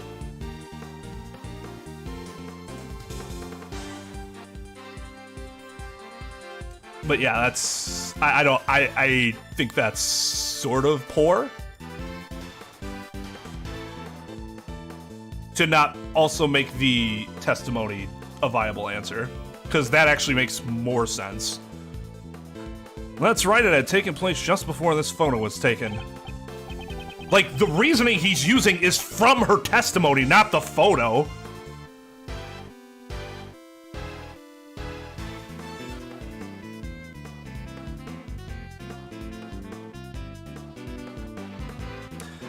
Wait, if that's true, then Justine's reasoning... Exactly. It does not hold up. What? Miss Hart, allow me to ask you again. You saw the person in the photo with your own eyes, correct? I sure did. Seen him as plain as day with my own 2 eyes. And what did you think at the time? I figured I was about to get me a big scoop, you know? I guess that makes sense. That's not what I meant. What did you think of that person? Huh? Well, I reckon she'd help me bring home the bacon. Are you mocking me? Aw, shucks, don't make that scary old face. It was just a harmless little joke. The person in the red raincoat, I reckon they were the culprit. I hope you understand now. The crime occurred in the... Prosecutor Edgeworth, I cannot understand your argument if you do not say it out loud. If you had simply asked, I would have been more than willing to explain. Then why didn't you just explain in the first place without me having to ask? Judge! Explain what? The sounds Miss Hart heard may not necessarily be related to the case. That is impossible. Enough of your excuses. Was the voice that Miss Hart heard really that of Miss Crane? Such a shady conversation must have had something to do with the case. What did her voice sound like? Her voice? Well, beats me. She screamed! How was I supposed to know? They're both using voice. Oh, yeah, that's right. Okay, I did forget about that. I did forget about the voice changers. Yeah, okay, that's a fair challenge by Courtney. Although it still seems very obvious by sounds, regardless of whether she could tell who they belong to, that someone was attacked. Yes, the voices Miss Hart heard had been altered by a device. We must therefore question whether or not they have any bearing on this case. That's reasonable.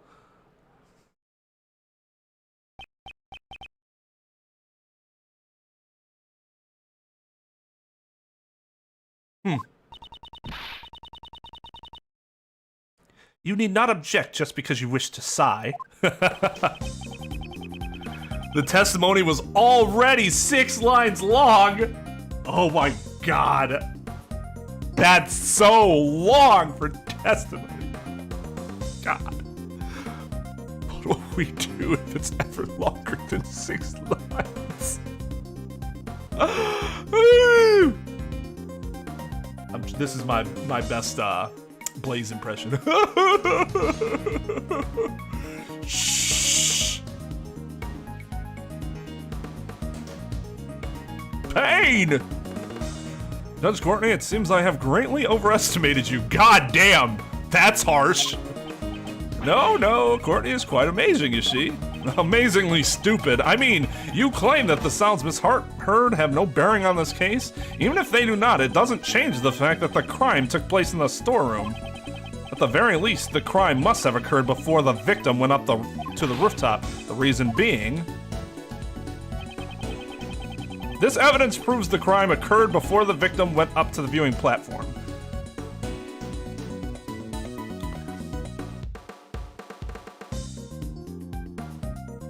Okay, so the reason they had the photo be the only correct answer was so that this could happen. Which I get, however,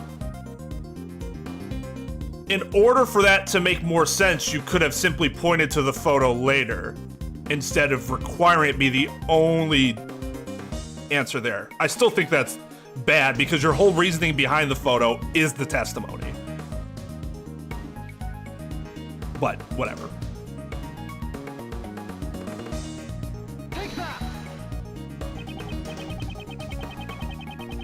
At first, I thought the person in the red raincoat was the culprit.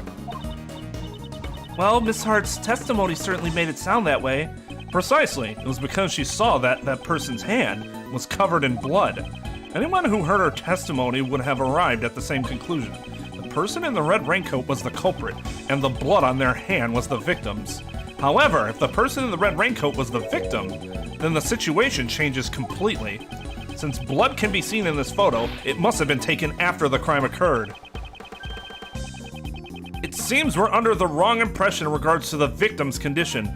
Oh, but Mr. Edgeworth, we must question as to whether that blood belonged to anybody involved in the case. She merely could have touched the railing and there was blood on the railing and it could have been somebody else's then.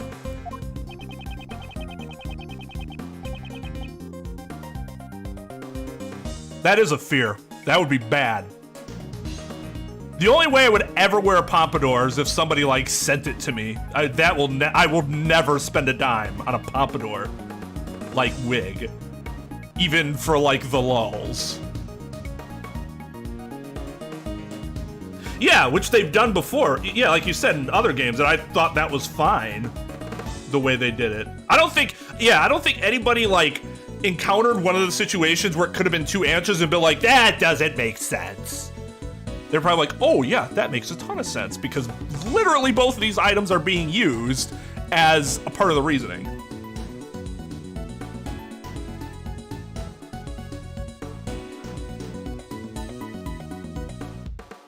This photo shows the true condition of the victim. The victim was still alive after the attack.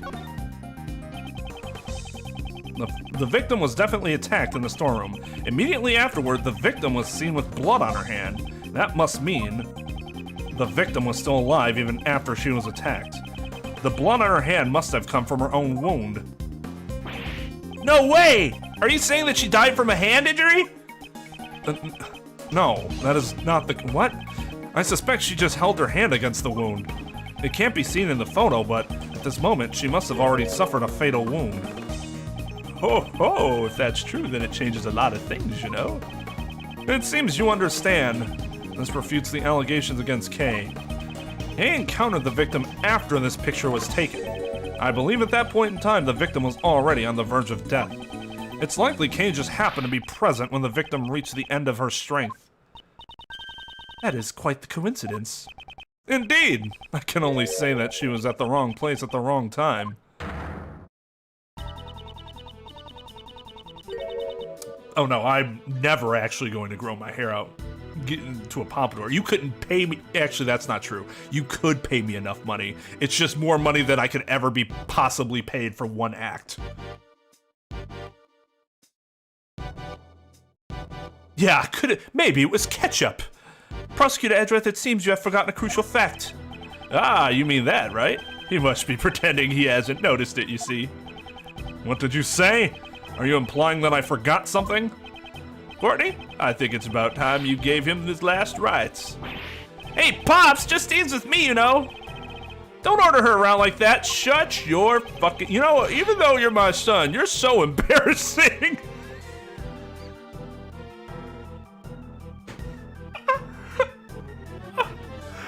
Hey. Hey, Light. What's wrong with spam, my dude? I will not accept your spam slander in this chat. When I was very young, we were a impoverished family. I learned to enjoy spam, so you better believe I'm gonna wharf that can of spam down. And be like, haha, don't gotta eat with a stupid hairdo.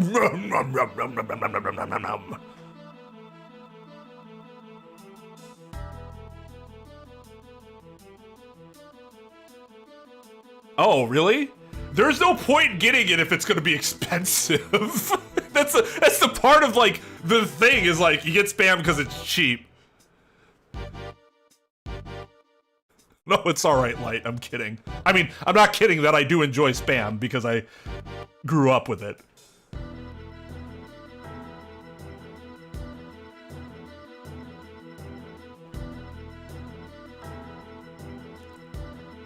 It hurt. I mean, yeah, he's a shitty father, obviously, but goddamn, his son sucks. Probably has to do with his shitty parenting, though. Probably has a lot to do with the shitty parenting. I'm not embarrassing! I'm sorry, but you're both rather embarrassing. Like father, like son, I guess. Justine, give Mr. Edgeworth his, very well. I shall give him his last rites.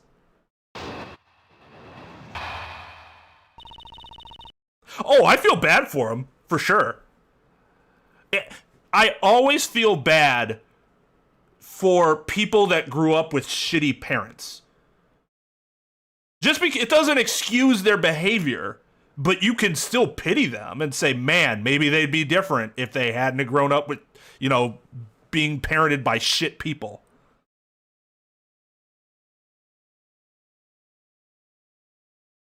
And Sebastian's still, you know, he's pretty innocuous, right? He hasn't really done anything that was like, at least that we know of, that's like really impactful. So he's just a kid getting bullied by his dad.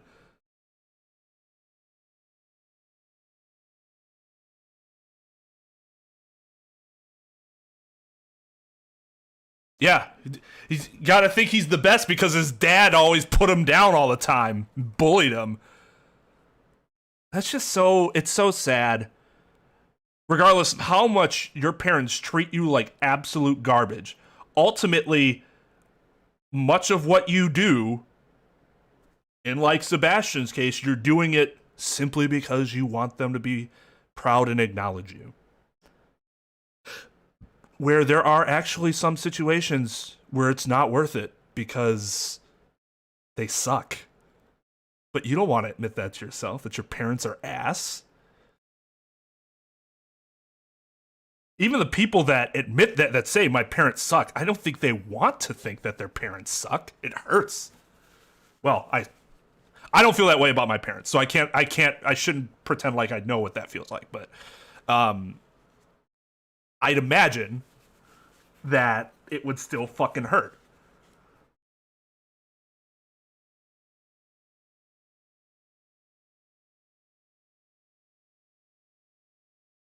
Hero has a great mother and still turned out to be a fucking idiot. I feel no sympathy for him. She loves him unconditionally. He's just a fucking moron. I don't think there's enough evidence to suggest Sebastian's autistic. At least not up to this point.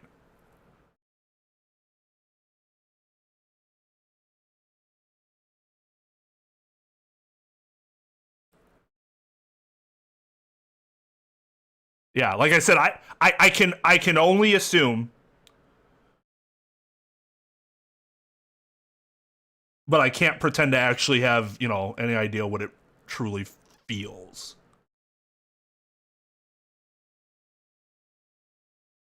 That's true. Hero's father could be a piece of shit, but we know his mother took really good care of him. Maybe his father wasn't around, which, you know, that could always cause problems too.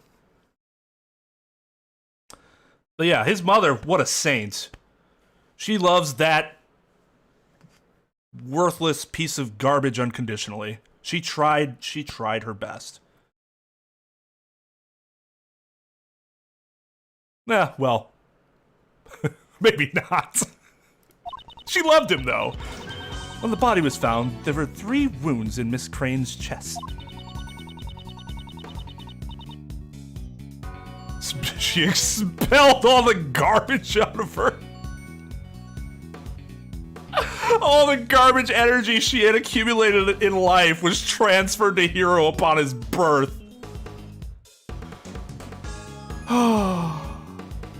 Wait, did his dad die? Was that something that's in the that story that you guys are gonna meet an incentive for me to read and act out on stream?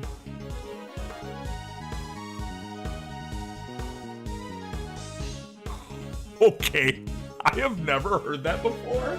Holy shit, is that a way to insult somebody? No, your mother didn't give birth to you. She had surgery for cancer and just happened to keep the tumor.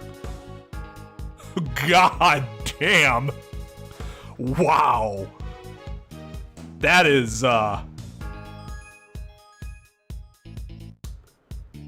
that's a death blow.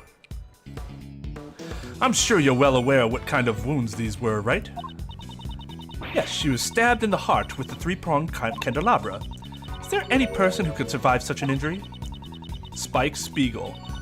Please take a close look at the autopsy report. Can you still say the same thing after reading it?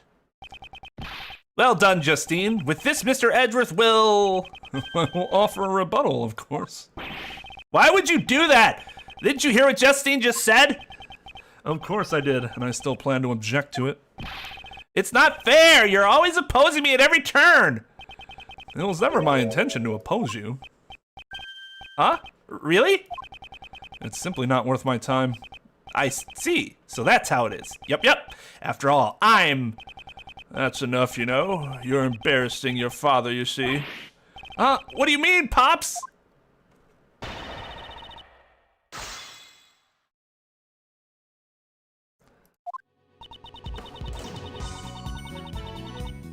That's correct.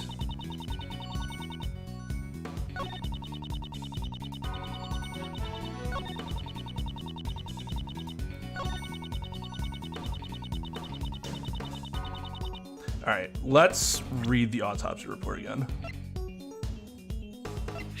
Oh, that's not correct.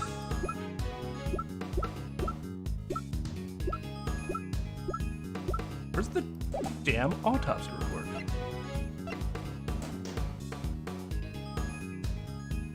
Oh, right here, right? Yeah.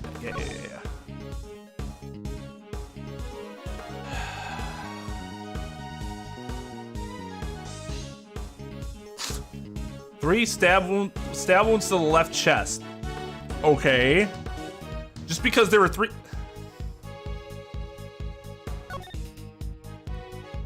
It doesn't even look like her heart was pierced. She most certainly wouldn't just die immediately. I mean, she might, but like, if she survived a little bit, it wouldn't be entirely surprising.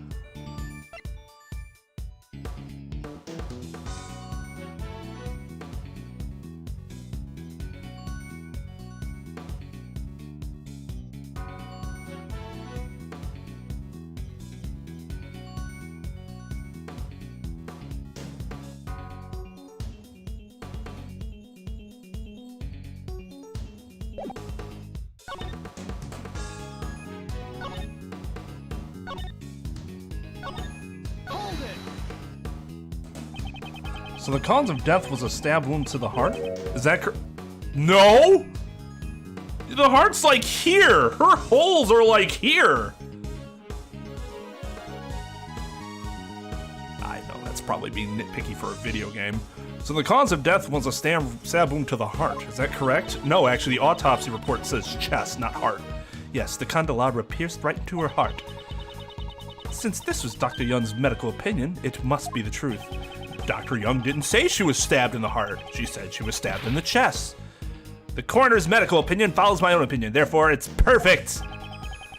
I certainly cannot ignore the autopsy reports. However, Hey, don't ignore my opinion. However, the cause of death was a stab wound to the victim's chest. Wouldn't it contradict that piece of evidence? Oh, he's totally ignoring me. Justine, say something. Yes, I will not allow you to ignore my reasoning.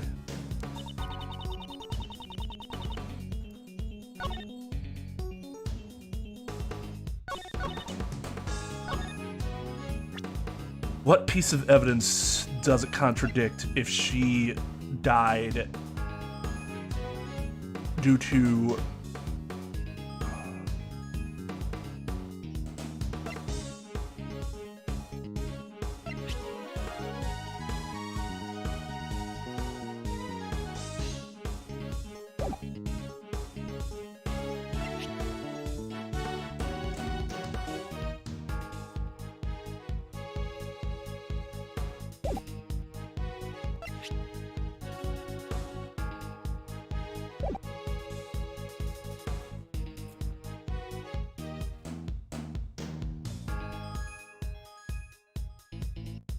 Sure, I can totally buy that.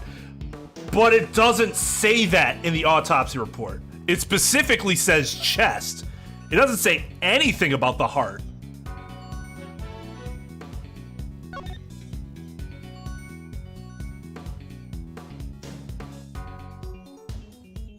To the left chest. They don't say anything about the heart. So like they're putting words into the mouth of the coroner. And that's that's entirely inappropriate.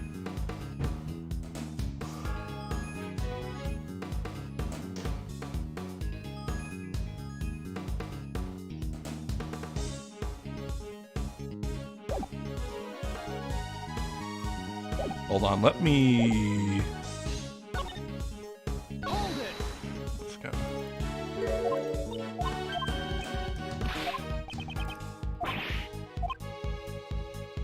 The cause of death was a stab wound to the victim's chest. Wouldn't it contradict that piece of evidence?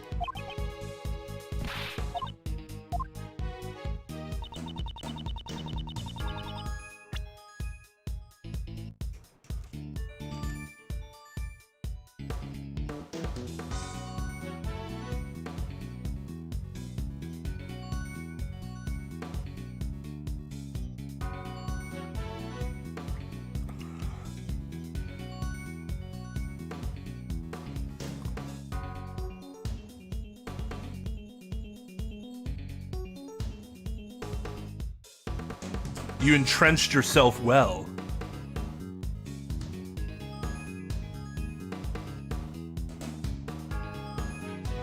Okay. What would it contradict?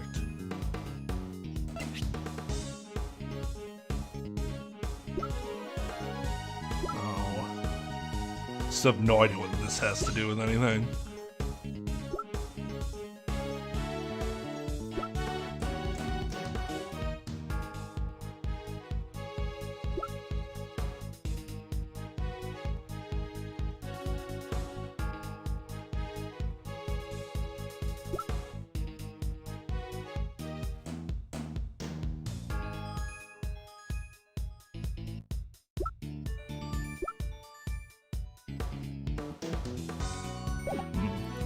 Alright, let's press a little more. At the very least, we cannot be certain that she died instantly.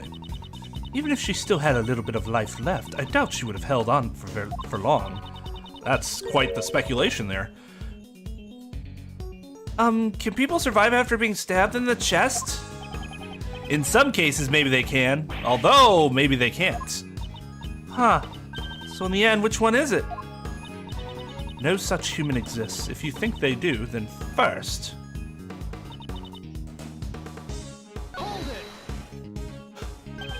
According to the autopsy report, the stab wounds to the left chest caused the fatality. Correct. The autopsy report itself is the foundation for my reason. In other words, I just have to shatter that foundation, right? I don't find that amusing at all. I look forward to seeing you try. Nevertheless, please take a close look at the autopsy report before you make a rebuttal. Show me that your reasoning is not just mere conjecture, says the person that just uttered mere conjecture seconds ago. Not the autopsy report, the thing before that about humans surviving. Very well. Mr. Edgeworth? We'll be fine, Kay. There's nothing for you to worry about. Evidence that the victim was alive after the incident. If I can just find that, Kay will be...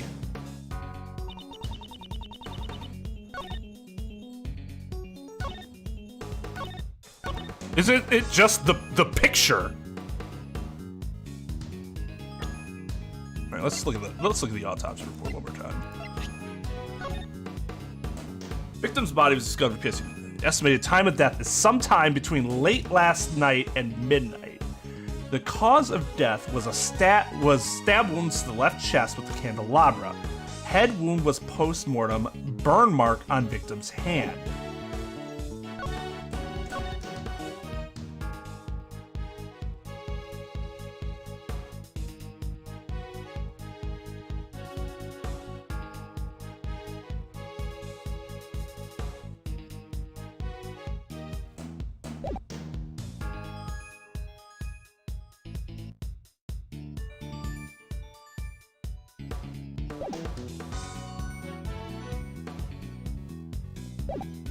No, that's not it, right? I think I'm not remembering that correctly.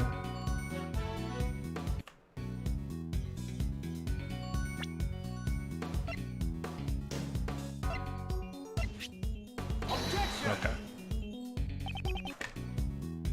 I don't think I was remembering that correctly. I thought they mentioned that whoever was in there, like, got themselves out, but that doesn't. That would be weird with the chains on it.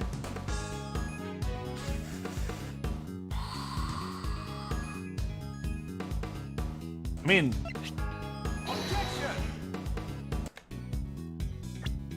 So the idea is that the picture can't be correct because it wasn't taken after the attack.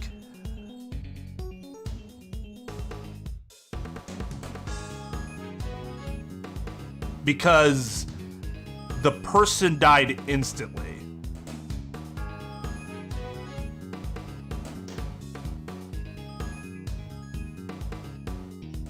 Wait, are we saying that this isn't the victim then?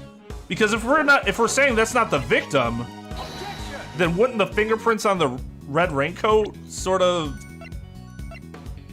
defeat that assumption?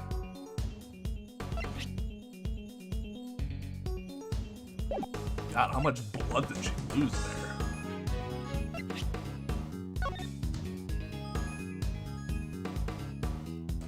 Oh! Oh, wait, but we've already established that she's not the conductor. Yeah.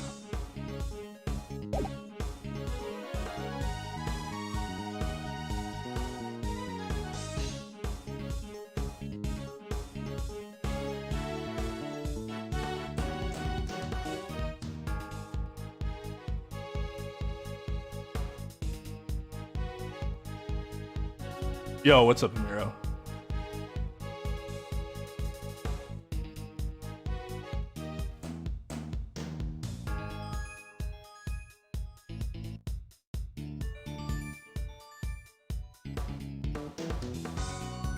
I can't really answer that question without being put into a killing game. I'd like to think I'd be moral, but maybe my cowardly attributes would come out. You guys talking about stenographers?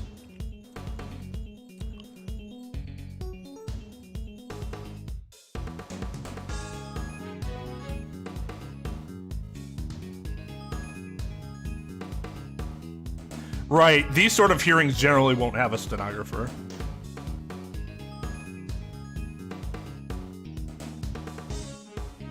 She does. She does.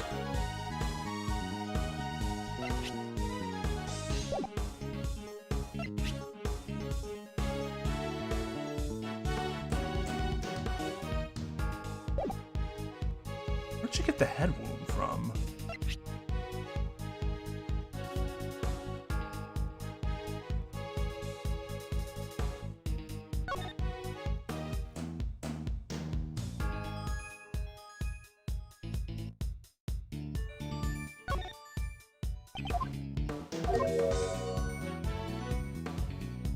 What?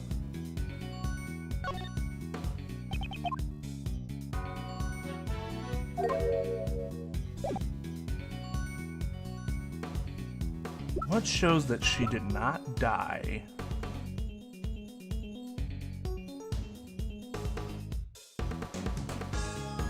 This doesn't show that the victim... Yeah, I didn't think so.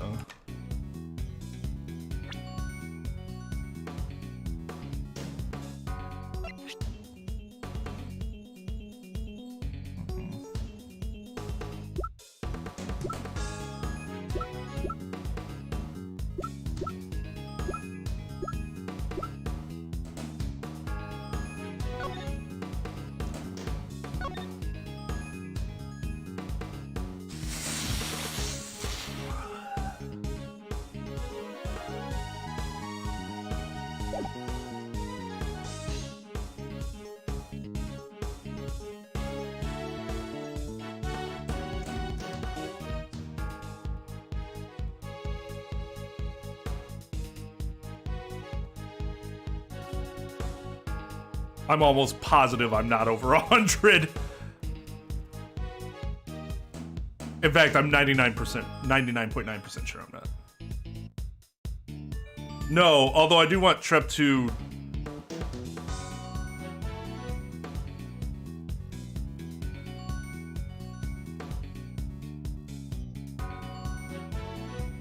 See, I'm not sure. I don't know. Trep would probably have a better idea of whether that would be considered a hint or not.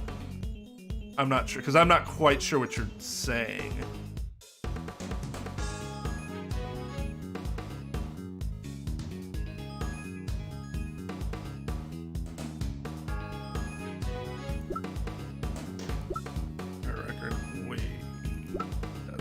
second.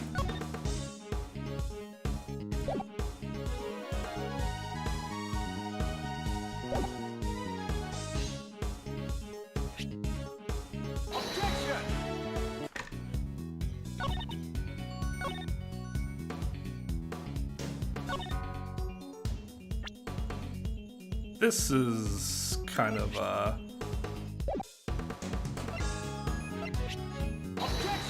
okay. I was thinking like, oh, maybe because her key card was used afterwards, but that's just planted, right? Yeah. Okay. So we're still accepting that was planted. That there's no going back on that.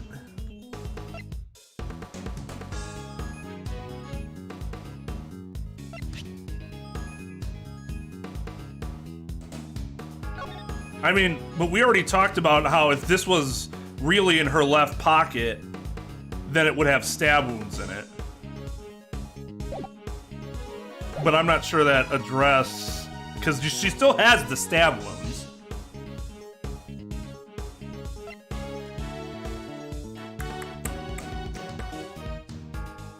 This happened because the candelabra was pulled out at this point. But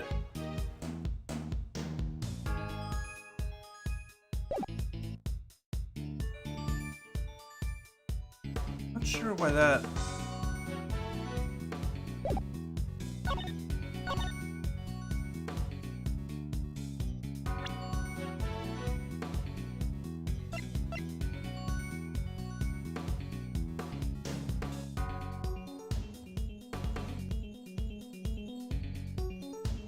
I always look at the keyboard when typing. That's my issue.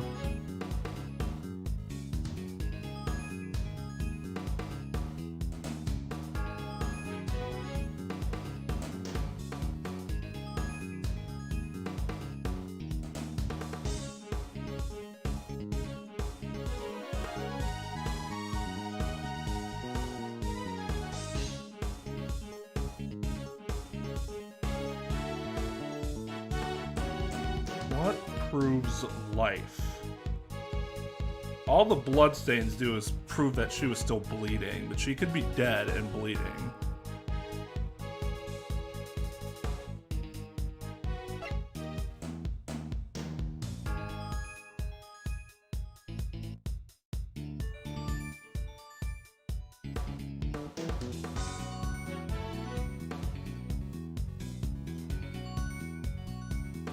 Is there something?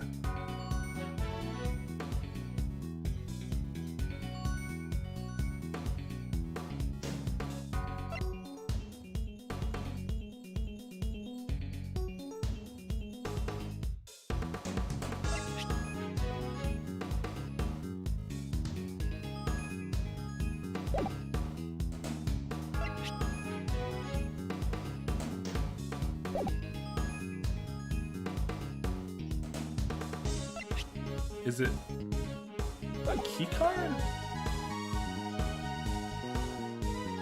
But they could have planted the key card in her hand.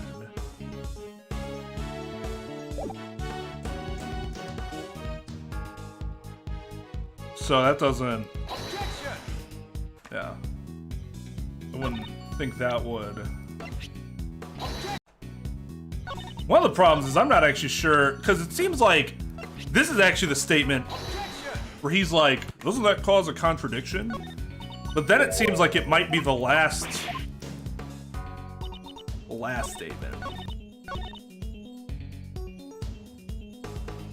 What is the, which statement is it on? Maybe that'll help narrow it down.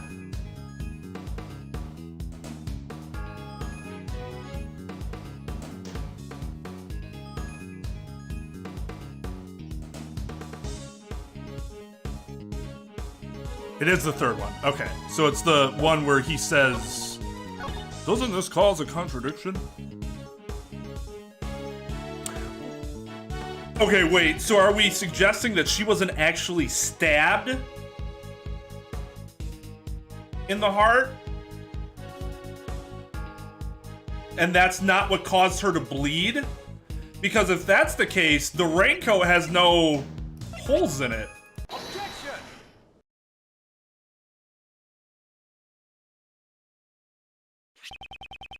Chairman DeBest, do you know what this is? Seems to be a red raincoat. How about it, Courtney?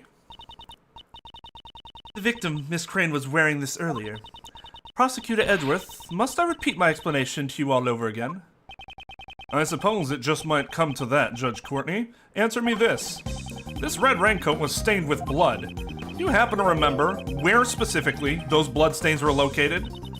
Of course I do. They were on the hood. Wait, it can't be.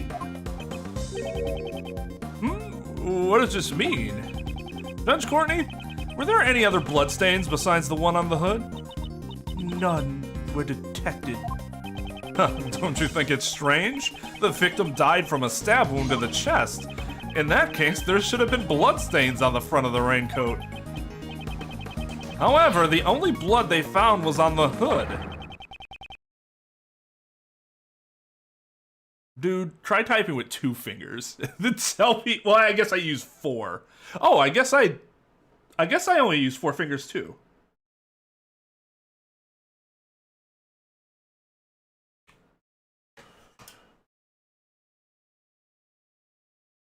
I could try a quick test when we're done with this chapter.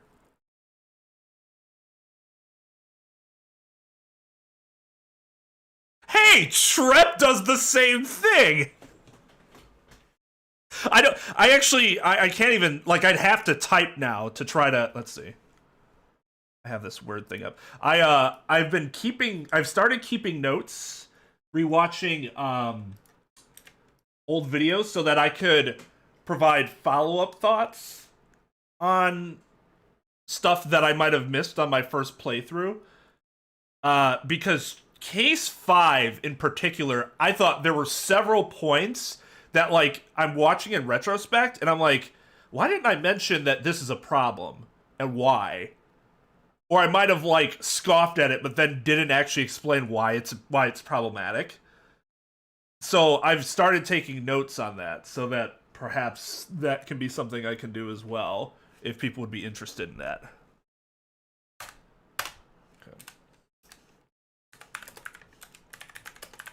Oh yeah, I only use 2 fingers.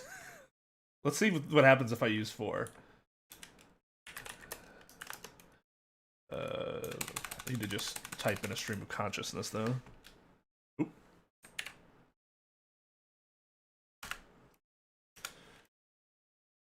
Judge Courtney is the worst judge in this room currently, but oh yep, I only use 2 fingers.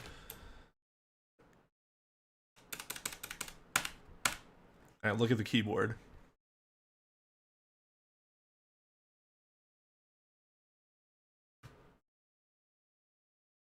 I have never been able to use my pinky. Like, at my best, which wasn't for very long, I think I was able to do it with 3 fingers and my thumb, but I was never able to use my pinky. Also, interestingly, the same problem I had with Guitar Hero.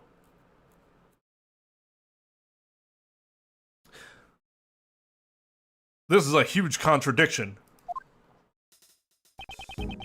The wound on the victim's head is no ordinary wound. After all, the victim sustained this wound before she was stabbed in the chest. It does appear that way, doesn't it? The victim first suffered the head wound. If she had already been stabbed in the chest, the raincoat would have been stained with blood. Therefore, it is unthinkable that her chest was stabbed before she suffered the head wound.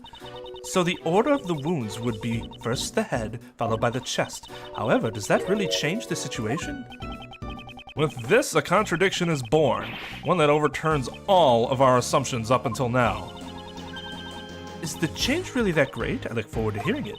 Well then, this contradiction, why don't you show it to me? With evidence! Which piece of evidence shows the contradiction that arises from the order of the wounds? Well, the autopsy, definitely.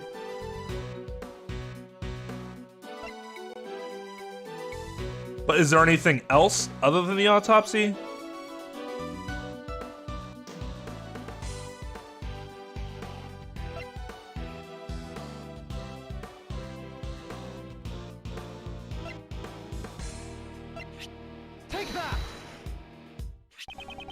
This is the autopsy report written by Dr. Young. According to this, the head wound was post-mortem. But that's not what the raincoat shows. Exactly. It's the exact opposite.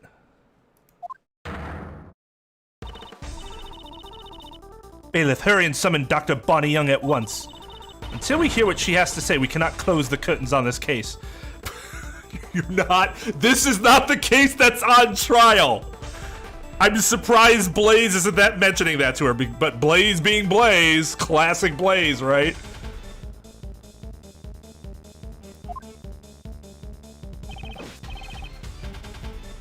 Yes, ma'am, understood. Dr. Young is a busy person. It will take some time for her to arrive. In the meantime, let us try viewing the case from another angle. There's something that's been on my mind. One of the key figures in this case. The conductor. We still don't know who that person is. One thing I think Courtney also does better than the other judge, the judge does this, so I'm not gonna shit on him and pretend like he never does it.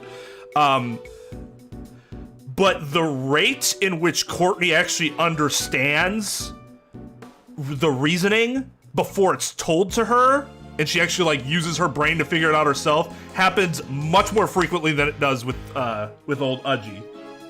Because most of the time, Udgy's like, well, okay, what does that mean? And then you'll tell him, and he'll be like, ah, but only after you tell him. Whereas Courtney you'll see Courtney be like, oh no. It's like, oh yes. Oh yes. Now that you mention it, even after our investigation, we still have no idea who it is. The conductor has come up time and time again during this hearing. However, at this point in time, their identity remains a mystery. How about it? Do you have any ideas? It's fucking Blaze! Like, Sebastian isn't the conductor just because he uses conducting wands, but what if he got that habit from his father, who actually is a conductor for black market shit?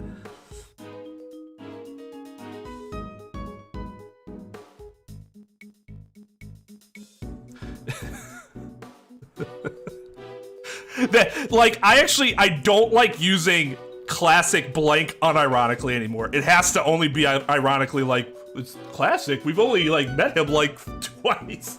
Like that, to me, that's the best use of classic at this point. How about it? Do you have any ideas? I'm still not sure at the moment. However, there is someone I have in mind. A certain individual involved with this case who might know something about it. Who's that? Your pops! Blaze the best! I demand your testimony. What? Don't say such a stupid thing. Why would you suspect Pops? Are you trying to cast suspicion towards the chairman of the PIC? Do you understand what that means? Status and prestige mean nothing before the truth. That man is trying to pin the crime on Kay. The evidence that was in Kay's possession, the ticket stub, the mask, the corsage, these items did not come into her possession out of her own volition. By some method, that man purposefully planted them on her personage. It is hard to believe such a sudden accusation. But I'll ask just in case. Why would he do that? Obviously, to direct suspicion towards Kay. I succeeded in drawing out those words from him earlier. Mr. Chairman, your response?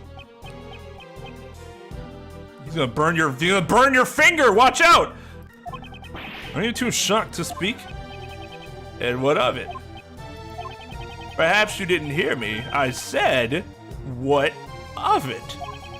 You say that you drew out some words for me, but you don't have a shred of proof, you know? Yeah. That was never gonna be the checkmate Edgeworth thought it was. No one else heard it but you. It just doesn't work like that, you see. Or do you have something else, you know, some kind of basis for your argument? His confidence, he also showed it at the cell. Prosecutor Edgeworth, I would like you to explain once more. I trust we have your permission, Mr. Chairman. But of course, I'm pretty interested in this matter myself, you know. I'd like to know just what part of me seems criminal to Edgeworth. There's no one as honest as I am, you see. How can he say that with a straight face? Let's start from the top. The fact that the auction was held in this room is cause for suspicion. This is the PIC meeting room. I imagine it would be difficult for non-members to enter. That's why all the members have key cards, you know? I think we can assume that multiple auctions have been held here before. Therefore, suspecting a member of the PIC would be... The best! Yes, because the conductor had to have been a PIC member. Wait, no! I thought that was obvious. What was that all about? What do I do, Pops? I just helped the enemy! Sebastian really is an idiot, you know? But you see, Edgeworth, I'm not the only one with access, you know? Sebastian's an idiot, but he's not an evil person.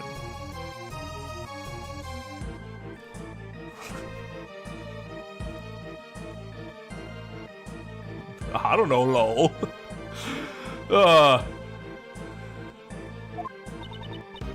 Indeed, there are 11 members in the PIC. Yeah, for all you know, it could be Judge Courtney. Would not surprise me to see him throw her under the bus as like a last-ditch effort.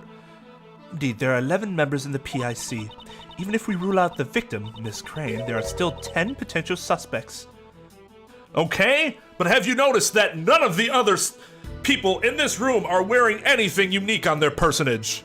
Only you two and Sebastian have different clothing. Thus, one of you must be the antagonist. Huh. It's not me! Oh, holy shit, they're talking. Oh, it's not me. But it could be the chairman, right? I don't know who it is, but whoever it is should just come forward. Yes, everyone just calm down, you know. Edgeworth, is that all you got? Where's the evidence to suspect me? Actually, in theory, he doesn't even have to accuse him directly to cause a problem for the PIC. If the best whole thing was he doesn't want the PIC to look bad, he could be covering it up for somebody else in the PIC. We've pretty much established that it's probably somebody in the PIC. So, like, it doesn't even really have to be him specifically for Edgeworth to have cast sufficient suspicion on the whole, you know, scenario about how Kay was getting framed. Oh, so you've fallen silent. But you've gone too far, you see. I won't forgive you anymore. It's too late for regrets, you know. I'm a very important man, you see, former chief prosecutor and chairman of the PIC. It's fine if you're not prepared to face the fire, you know, because you see. Either way, it won't make any difference.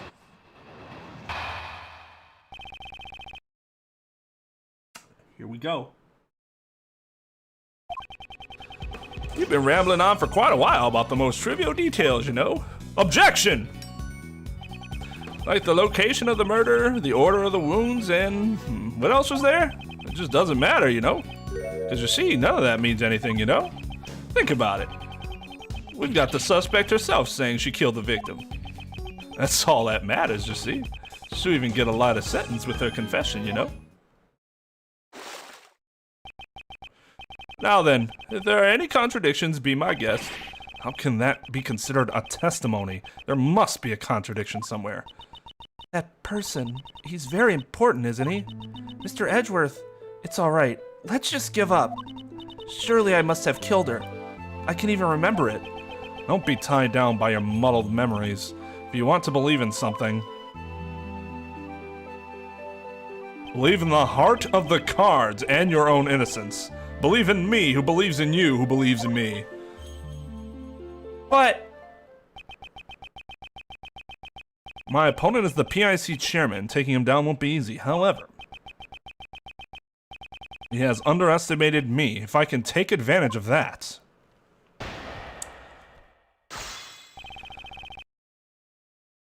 because I'm gonna bully you. She's not a quitter, she's just emo. Defeated.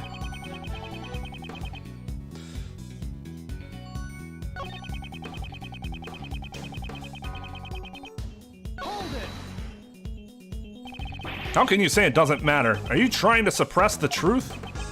Well, you see, it simply doesn't matter as much as you say it does, you know? Why? Because you say it doesn't matter? That's circular logic. You see, Mr. Edgeworth... He wouldn't say Mr. You see, Edgeworth, you're only saying it matters to avoid the real issue here.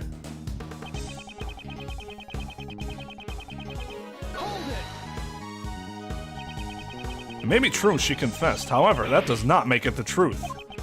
She is suffering from memory loss, so we must question the credibility of her testimony. Objection.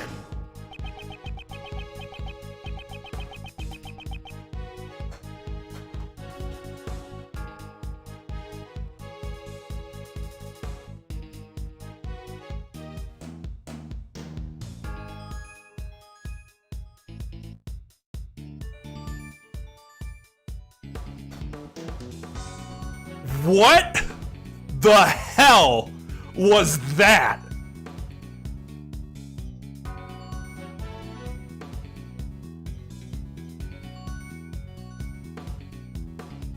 Hold on, I need to take a moment. Get a soda.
Had to let my doge out anyways. Can't start just yet. Cause I'm gonna have to go get her. I wanna make sure I don't forget because it is cold outside. No, anytime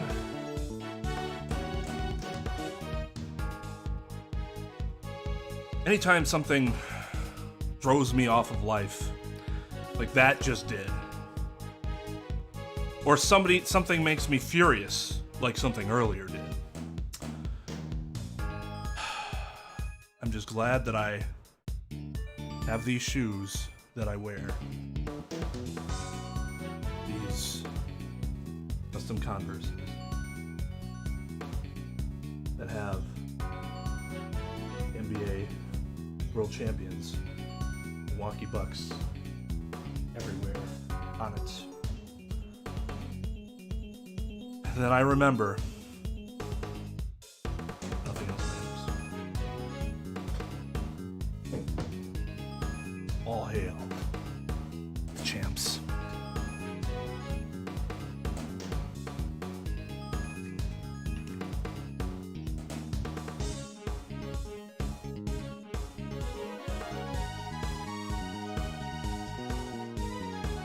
I'm only kind of exaggerating. Like, seriously, it's my happy place. I don't know. Let's see.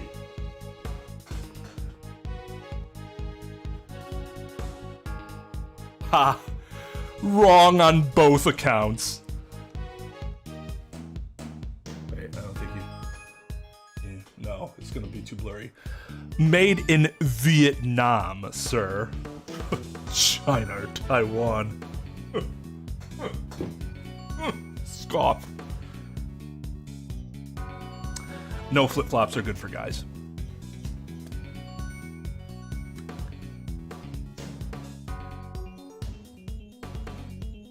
Guy feet should never be exposed in public because it never looks good, no matter who you are. They should be kept private.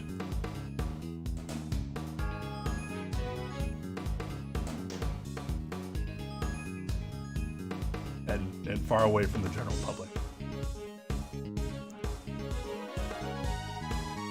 If you're at the beach, just go barefoot. At least I understand why you're doing it there. Who wants to wear shoes at the beach?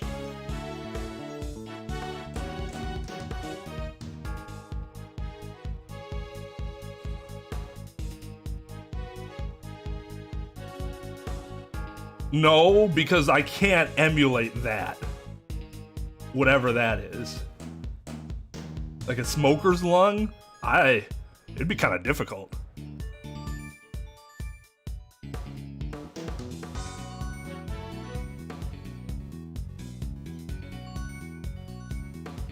I've heard some interesting objections, nothing like in this game.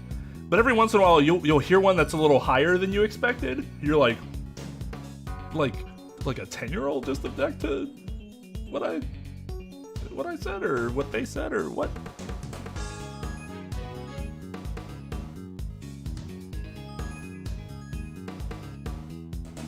I don't know. YouTube might have deleted it. I'm on live chat and I didn't see what you typed either. All I saw was the JK part after, I assume after you posted whatever it is that you meant to post in the first place.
No, if the mods deleted the comments, you would see that the mods deleted the comments. When they simply disappear, that's not the mods deleting them, because the mods don't have the ability to make the line itself disappear. If a mod deletes a message, it'll say, "This message has been deleted by so-and-so. View deleted message?"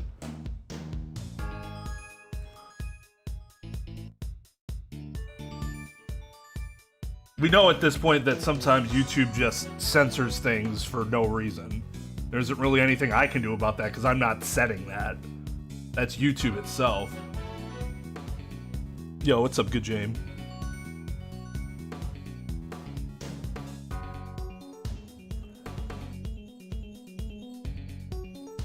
Good, because we got some discipline that needs to be handed down. Yo, what's up, Flannel? No, sometimes it won't even say that. Sometimes YouTube just filters out messages. Like you post something and it's just not there anymore. Only YouTube can do that.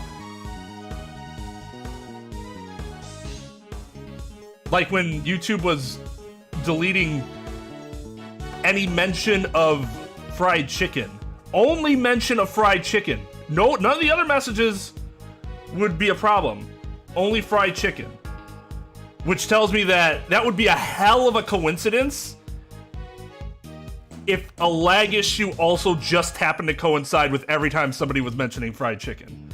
It doesn't... That's not really something that matters anymore, but... Because that happened like a year and a half ago. in one of my, maybe 2 years ago on one of my streams. It hasn't been an issue since then. It is not sexy, no. It is something. It left an impression.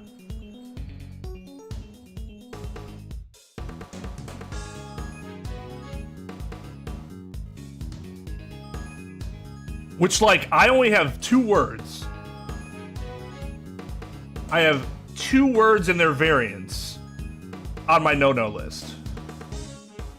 Mostly because a lot of the other potential bad words I don't know how to spell, quite frankly. I should probably just go and look at Urban Dictionary and figure out how to spell them so I can get rid of them, but like, fuck or shit or something like that, I think gets censored, and those aren't on. I would never do that. I say it all the time. It'd be incredibly hypocritical for me to be like, foot, shit, ass, bitch, and then be like, you can't say any of those words. Only I can.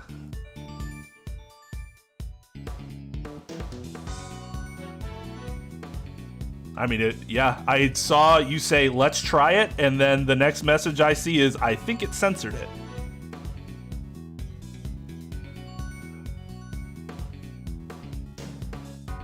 Try spacing out all the letters. All right, later, Nemo. Tara. And yes, Nemo.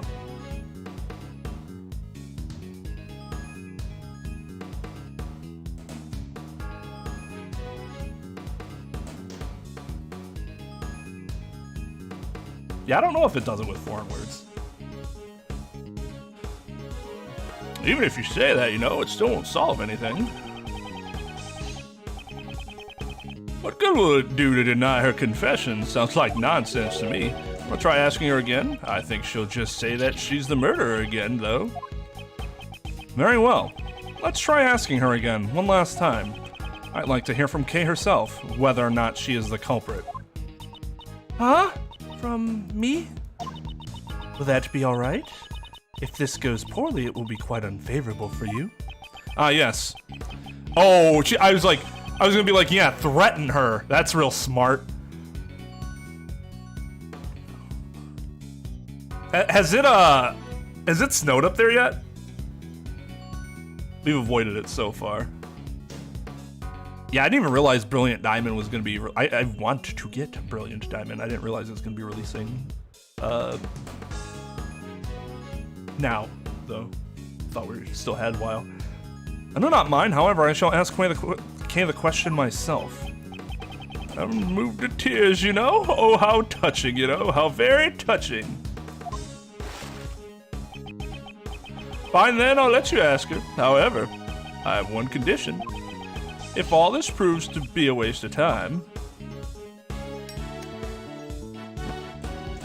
I get to do this to your face, and that will be the end of it. How's that sound? The end of the hearing? Yes, it seems you can be smart once in a while, Sebastian. In other words, you see, if she confesses again, Kay Faraday will be found, beyond a shadow of a doubt, guilty. This isn't a criminal trial! Yep, this is a fine idea. Guilty beyond a shadow of a doubt? Yeah, that's right. That's harsh. But either way, if I do nothing, she'll be declared guilty. Okay? Yes? I know what I'm asking of you is unreasonable, but please, I want you to answer me. It doesn't matter how tiny it is. Do you remember anything? Anything that would prove your innocence? Why would you go that far for me? I can't do it. I'm sorry. I'm too scared to remember. Because I might have done something even worse. If that were the case, I would only make things worse for you, Mr. Edgeworth. Kay Faraday must have been a despicable criminal. Someone who betrayed your trust. Don't worry. We've only known each other for a short while, but I know you very well. I'd even say that I know you better than yourself now that you've lost your memories. You cannot possibly be the culprit because your true identity is...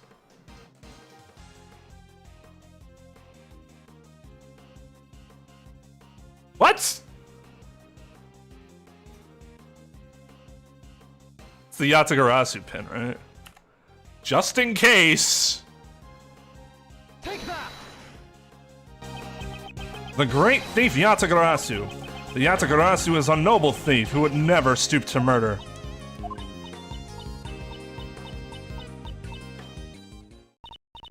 No, it's useless. After all, no matter what, that memory still remains. This image that's stuck in my head, I just can't get rid of it. That means I must have... Hold it! Shut up, shut your mouth. There's no clear evidence to prove that you're the culprit besides your own confession. Remember what I said? You must believe in yourself. Or perhaps you cannot trust my words? No, that's not it. It's because you are trying to save someone like me. You've already lost so much, all for my sake. I can't bear it anymore. Please just give up. I see now. You're so stupid. God, it's fucking... I guess at least he didn't do the shrug. The reason you were acting like you wanted to be found guilty was because you were concerned about me. That is just like you, Kay. It's because you're a good person, Mr. Edgeworth. Unfortunately, I may fall short of your expectations. I am not trying to be a good person. No matter how much you may want me to give up, I'll keep trying to save you.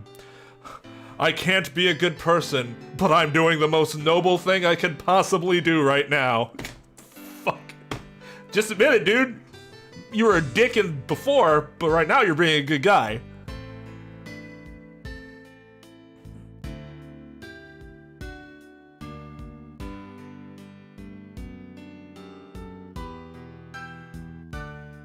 Have you had, like, bad snow yet?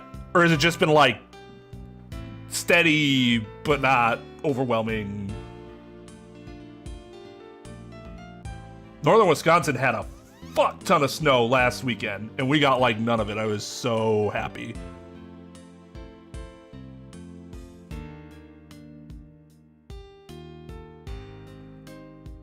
I'd prefer all the Pokemon generations get re-released on the Nintendo Switch, though. Because otherwise I have to go out of my way to get some inferior console in order to play them legally. Blah, bah, humbug. Re-release them on the Switch now.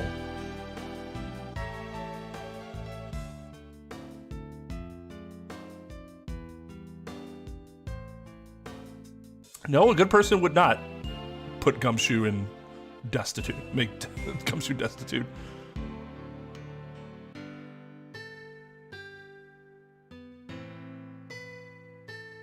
All week next week? Oh, yeah, that's gonna cause a buildup. That sucks. Hopefully it's not too bad.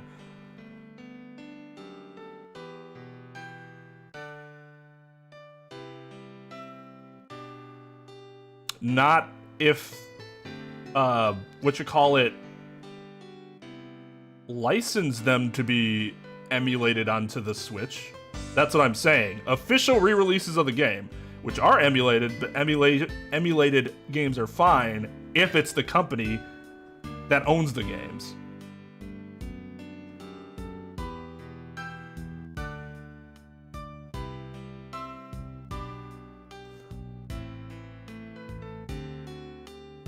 He is allowing a lot to go through, but he's been doing that all fucking night, so...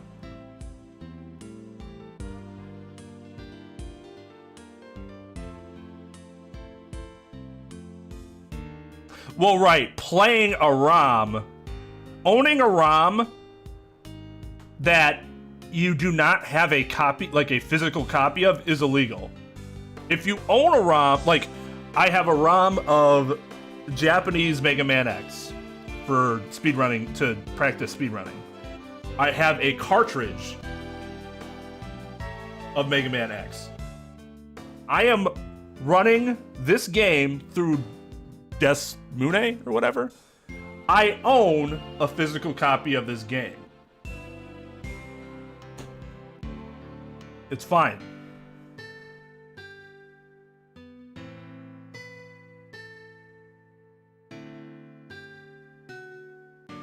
Because essentially, in theory, the ROM is a backup of something you already own, and it's okay to have a backup.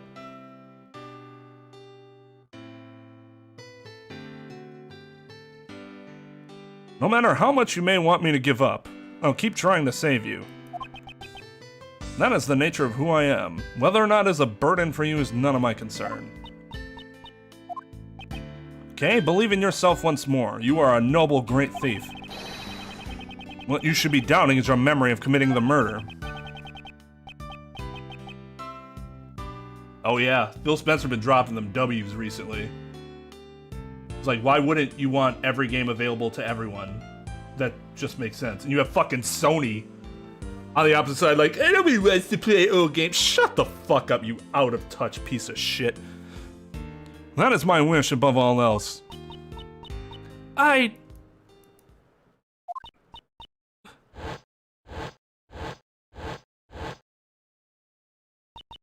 Ah! Okay. What is it? Did you remember something? If you remember something now, it'd be like a bad movie. Bull.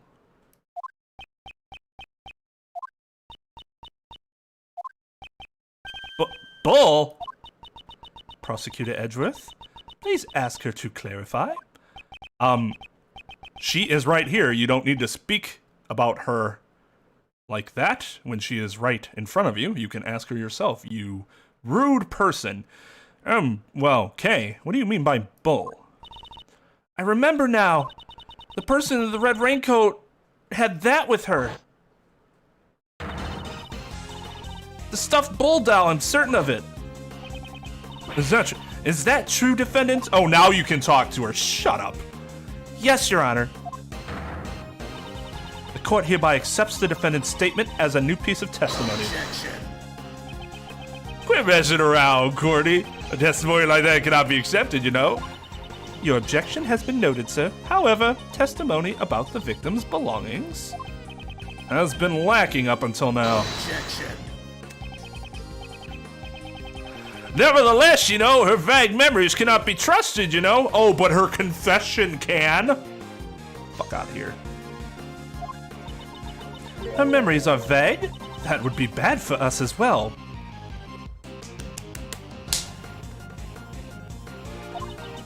Didn't you say this earlier yourself, Mr. Chairman? Since we have the suspect's confession, we don't need to worry about the trivial details. If we decide to doubt her memories, then we must also doubt her confession, which is the main foundation of our case. Are you willing to do that, sir? Ah, you're right. Well, never mind then. I shall leave it to you. Thank you very much. We did it. It was touch and go for a while there, though. However, those words of Judge Courtney just now almost feels as if she's on our side.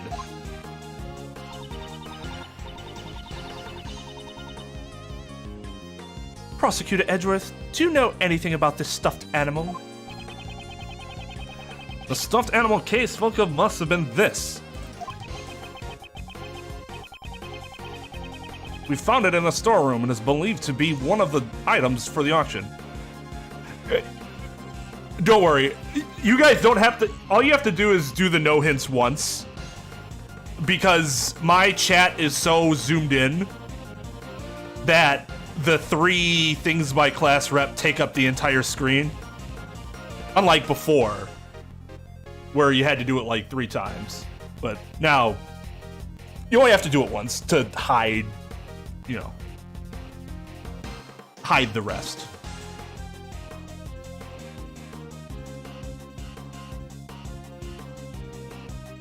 Because in the past, even deleting the comments, I would still see them with Restream.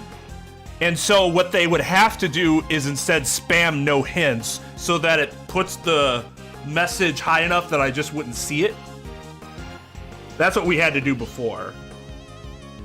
We just don't have to do that anymore because we're not using Restream anymore.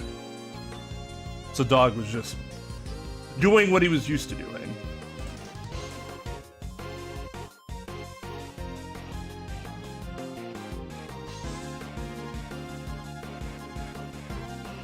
Yeah, that would suck, guy. That would really suck.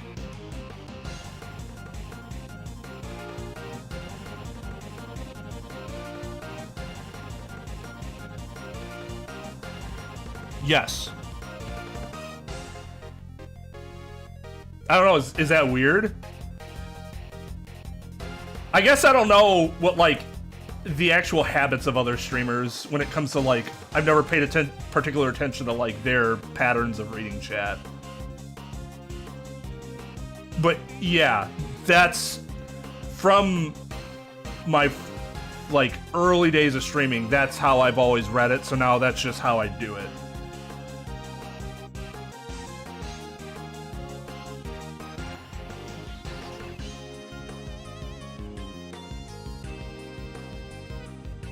We found it in the storeroom. It is believed to be one of the items for the auction.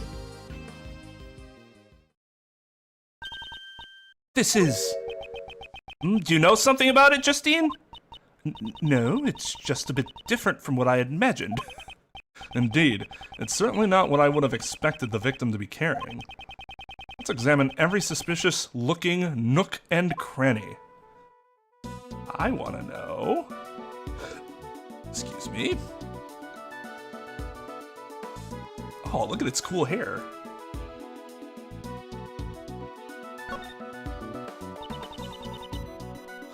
The left horn is missing. The left horn is missing. There's a hole in the stuffed animal. It seems the hole is where the horn is inserted to. I guess its head isn't stuffed with cotton. I wonder what's inside. Perhaps I should examine the other side.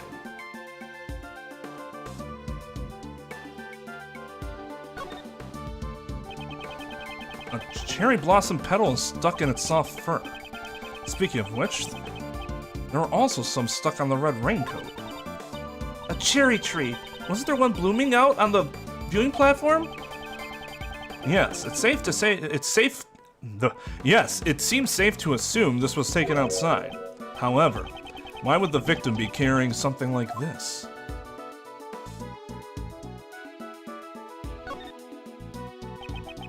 The right horn seems to be fine, but the entire balance feels a bit off. This horn, it looks like you can move it. What? What was that buzzing sound? It seems this toy is equipped with a recording device.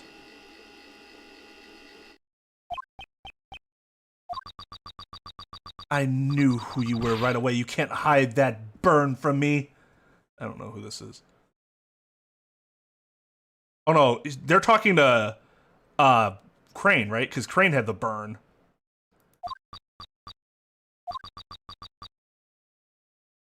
Who you were right away? That burn gave you away. Silence, huh? I've been waiting for my chance to get revenge all this time. Ah! Was this the moment of the murder? Who could have recorded something like this?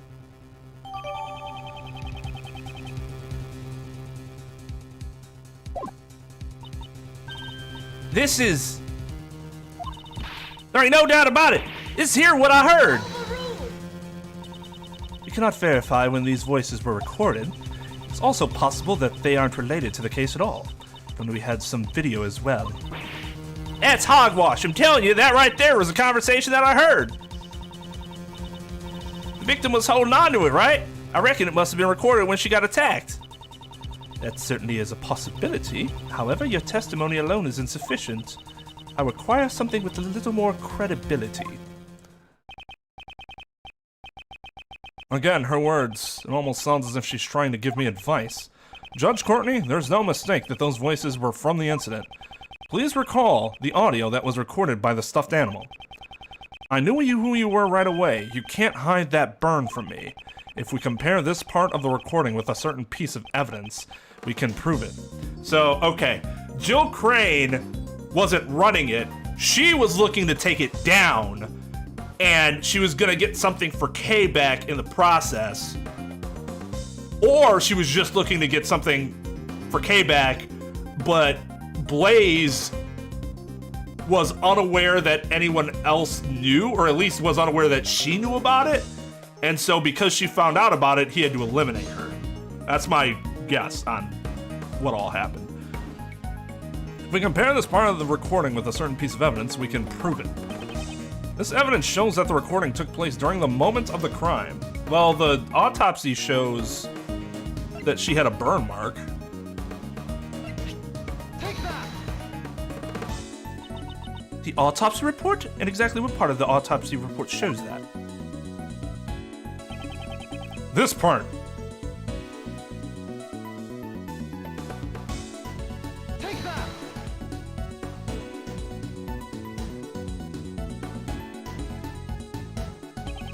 I remember clearly what that voice said. You can't hide that burn from me.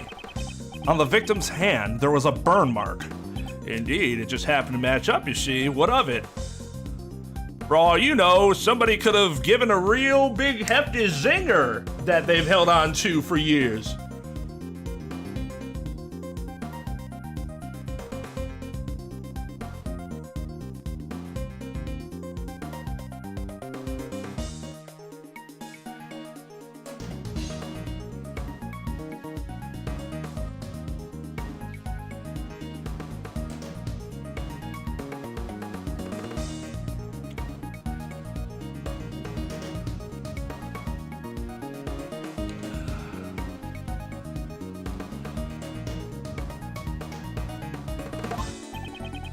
According to Cave's testimony, the victim had been holding the stuffed animal, and it just happened to record a characteristic of the victim, namely the burn.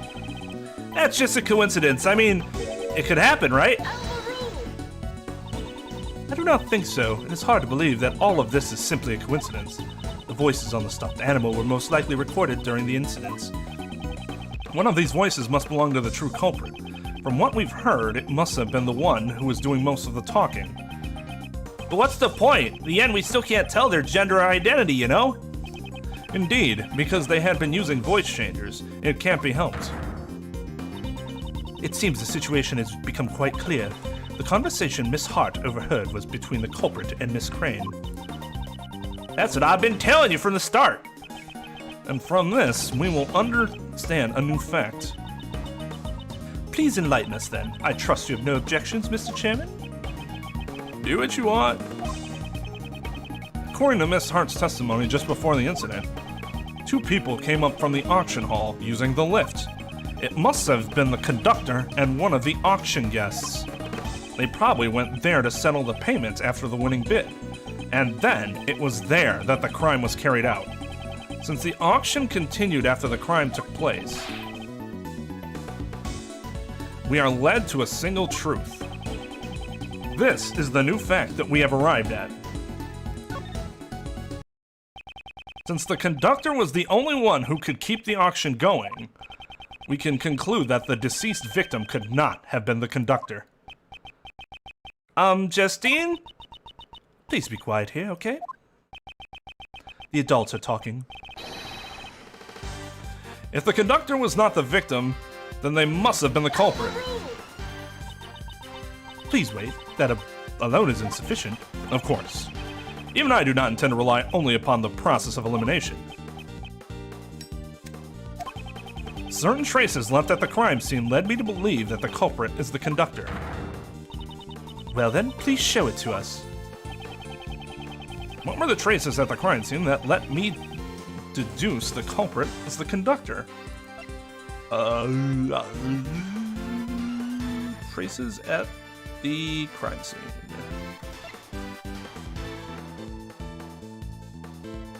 This?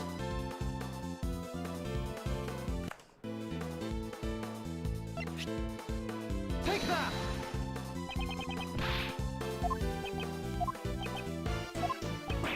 But I thought the conductor would have access to the key. Only the conductor would have access to the key. But that's not what they're looking for. Something this? Take that! No. Because she's the one that had those clothes on.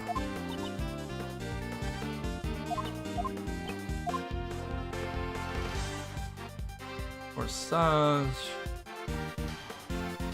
Key card. No. It's the record. Letter.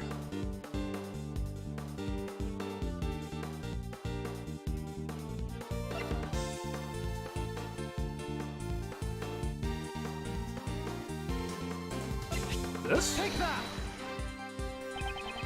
The culprit purposely left a large amount of blood in the meeting room. In doing so, we were led to believe the meeting room had been the scene of the crime. It was a ruse by the true culprit to hide the blood that had fallen from the storeroom. So we wouldn't find out about the existence of the black market auction, correct? Indeed, if the culprit had been unrelated to the auction, there would have been no need to do such a thing. Ergo, the culprit could have only been the conductor. Well then, do you have any idea as to who the conductor might possibly be? The auction hall's at the PIC meeting room, and furthermore, there is a storeroom above it. The conductor must have been, at the very least, a member of the PIC. So, in other words, you suspect me, I take it. Isn't it natural to suspect you, the one with the most authority in the PIC? Objection. You are quite capable, I'll give you that much at least. But you know, like I said before, you're far too naive. You have nothing, you know. There's no evidence that proves I'm the culprit, you see. If by some chance you do have evidence, then why don't you present it? Ugh. Do I have evidence that Blaze is the culprit? I don't think I do.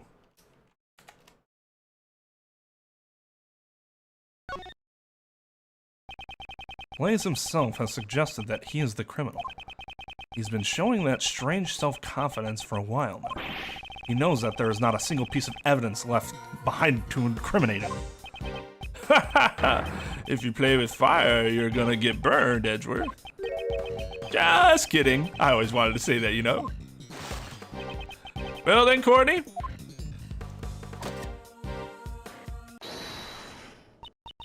I reckon I just remembered something too.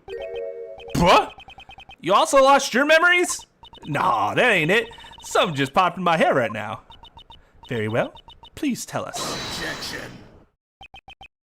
Courtney, could you tell me what you are doing? Prosecutor Edgeworth will not give up until we have destroyed every last possibility. I'm destroying every last possibility, so that he will never oppose us again. Justine, I don't really know what's going on, but well said. He did almost say bruh, didn't he? Pops, I'm gonna help too. After all, he's the one who's wrong. Fine then, let's hear what she has to say. Well then, Miss Hart, please proceed. You know, we can all look at this as Justine being like, oh, she's fighting for justice. I wonder who becomes the head of the PIC if Mr. DeBest gets removed.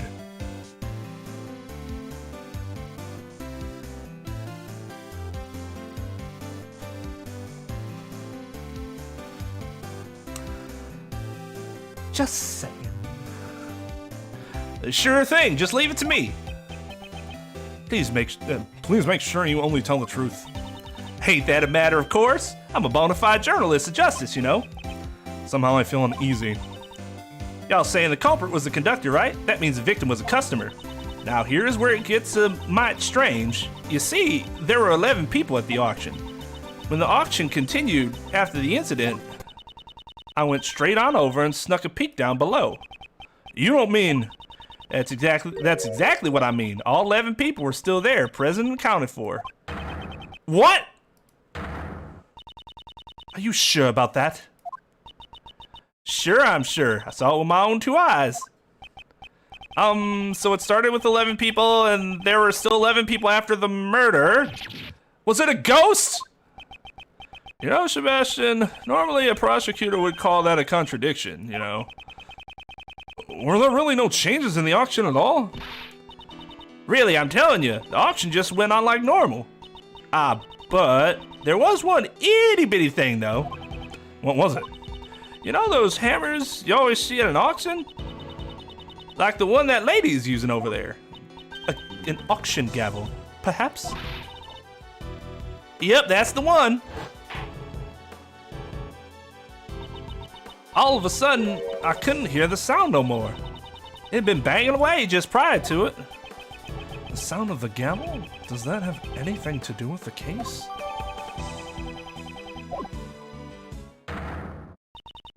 If Miss Hart's testimony is the truth, then this matter has taken a grave turn. If the victim was neither the conductor nor a customer, the very foundation of Prosecutor Edgeworth's reasoning would collapse. Ugh. Justice prevails, as they say. I hope you've learned your lesson, Mr. Edgeworth. Mr. Edgeworth, there really is nothing we can do. It's not over yet. Some mysteries still remain. I have to think. If I don't, then Kay will be... Did you get the answer you wanted this time? Well then, a deal's a deal. God damn it! Please wait, Mr. Chairman. I believe something. There are still a few mysteries left in this case. Until we have solved them all, we cannot call this a complete victory. A perfect victory, Miles Edgeworth. Isn't that right, Prosecutor Edgeworth? I was expecting you to shout. Hold it! Like you always do. Yes, of course. Once again, Judge Courtney has come to my aid. Well then, what is it? What sort of mysteries are left? Well, of course, there's the contradiction in the autopsy report. That kind of thing. Oh yeah, we're still waiting. I've brought her in.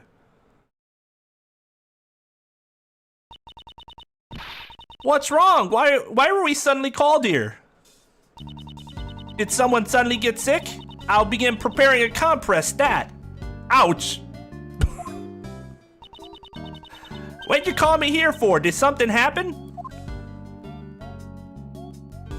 Your autopsy report was bullshit. Dr. Young, Miss Jensen, you have my gratitude for taking the trouble to come here. This won't take long, so please relax. Tell me what in blazes is going on. Of course. We called you here because something came up. Judge Courtney, just what are you planning? Bonnie Young, under the divine rule of law, please answer truthfully. There were no mistakes in your autopsy report, correct? Leading question. Granny would never make a mistake. That's certainly strange. Huh? What's strange? This court has found an error in Dr. Young's autopsy report. Dr. Young, please tell the truth. Did you falsify the autopsy report? That's terrible! How can you accuse her of that? I have no idea what you are talking about. Why would I do such a thing in the first place? To protect the true culprit, of course. What you talking about? I would never do such a thing. How strange. In that case, why would there be an error in the autopsy report, I wonder? Prosecutor Edgeworth? What do you think? Oh, I expect you to press into a statement like you normally do. Why is she taking control of the situation and trying to help me? Bruh, don't fucking ask questions, just roll with it.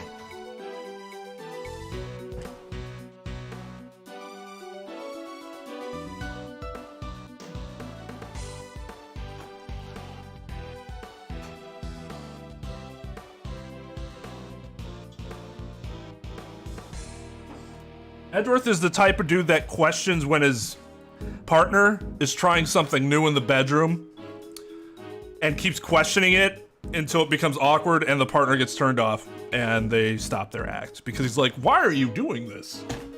No, it's great, but why? I need to know, why are you doing this? Instead of just, you know, enjoying it, going with the flow. Why is she taking control of the situation and trying to help me? I don't know what her goal is, but I must play along. If the autopsy report you gave to Sebastian had been authentic, then the error should not have been there. Wait a minute, I didn't do anything. That is what we will figure out from this point on. Firstly, Dr. Young, I'd like to hear your testimony. Why do you want to hear her testimony? It would be pointless. I will be the one who decides whether or not it is pointless, not you. There are patients waiting for us. But Granny, ouch! Anyways, we don't have time for this. Is there any way I could convince you this is of the utmost importance? Mr. Miles Edgeworth, Granny says she'll testify. So please, try to finish this quickly. If we don't return soon, there will be people in terrible suffering. There's no way she's the one that's actually treating any of them at this point. And yet, you were lollygagging about on the viewing platform earlier. I promise you, this won't take long. Only if she tells me the truth, of course. Oh, that's funny. There are two of them. There are no mistakes in Granny's autopsy reports. I've been working with corpses longer than you've been alive. There's no way I'd make a mistake in writing the autopsy report. Ouch! I got nothing to gain from falsifying the autopsy report, is what she says. See? There's nothing strange at all. Yes, that's right, you know. There's no way she would falsify it, you see. Under the name of the goddess of law, do you swear that this testimony is the truth? Of course, Granny would never tell a lie. We were asking Dr. Young. We do not need to hear from a third party. I'm not a third party, I'm on Granny's side. If you raise an objection to my testimony, you best prepare yourself, you ex-prosecutor. I will definitely expose the contradiction in the autopsy report.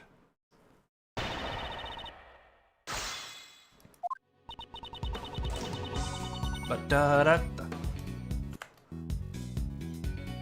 Ba-da-da-da. Ba-da-da-da.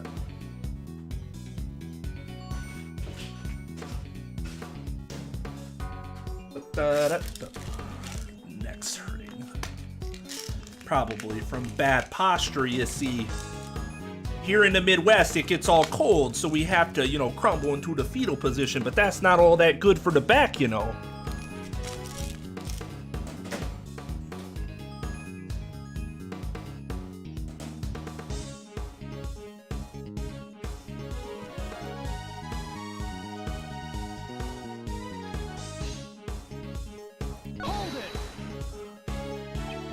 So you're saying there is no way Dr. Young could have made a mistake?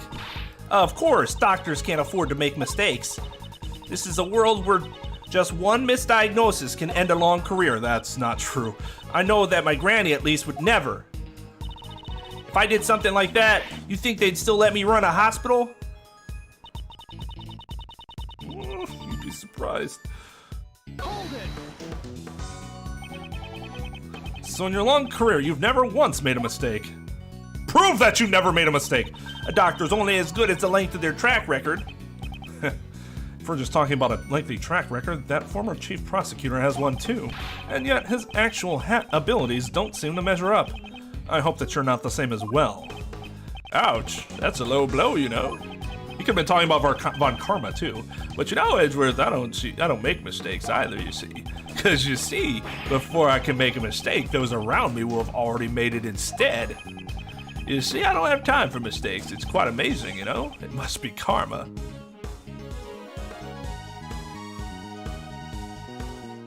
Can we please get Francisca in here and be like, are you fucking kidding me? Don't ever use that word again.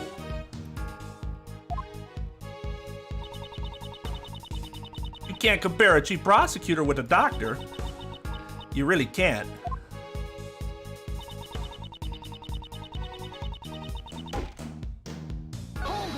What do you mean by ouch?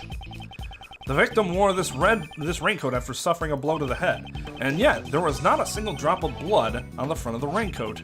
Therefore, it is impossible for the head wound to have been post-mortem. Well, that's ouch. I don't need you to tell me that. That's what I wrote down from the beginning. The autopsy report says the head wound was post-mortem. That's completely different.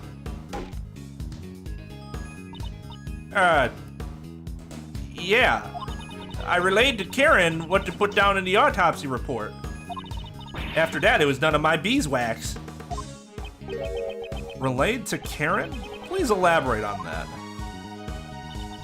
I relayed everything to Karen. After that, it was none of my beeswax.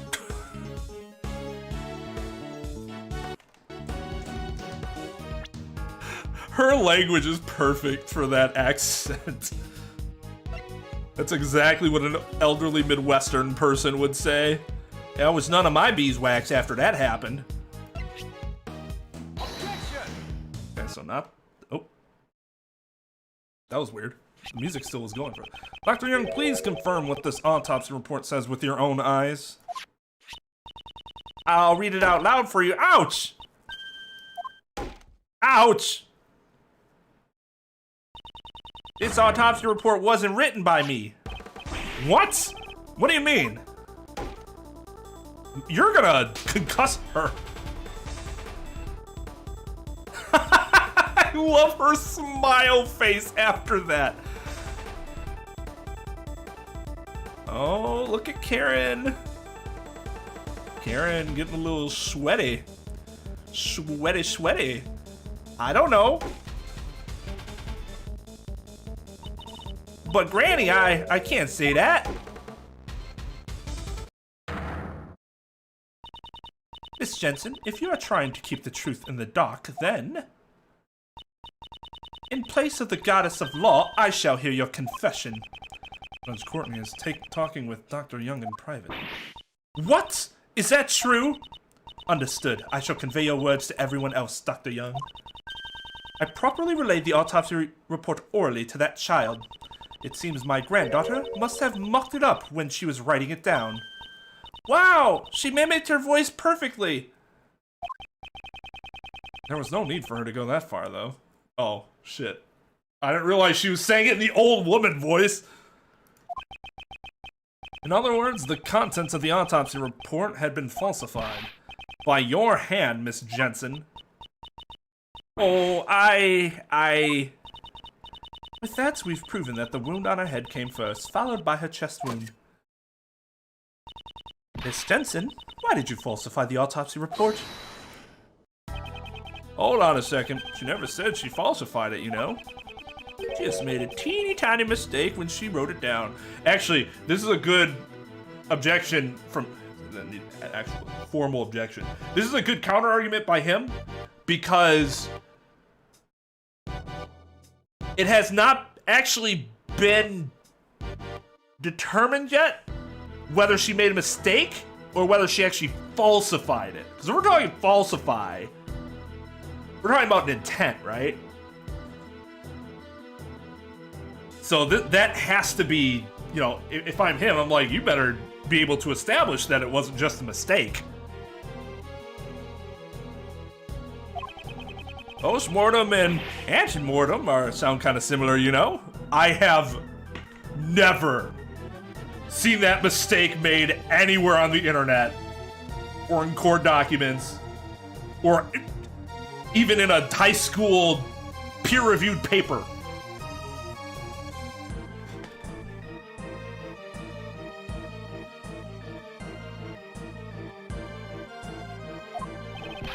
They're completely opposites. That is the very definition of falsification.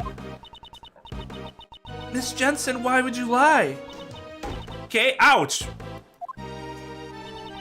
I want you to tell me too, why would you do something like that? Randy, but I... Because you falsified the autopsy report, Kay fell under suspicion. Tell me why you did it. I can't say, I just can't say it. Not I don't want to say, but I can't say? You're all a bunch of bullies, you know?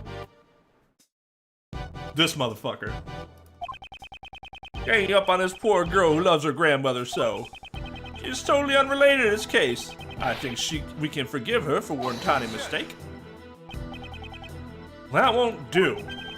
Aren't you the one with the most to lose if she testifies? What are you saying?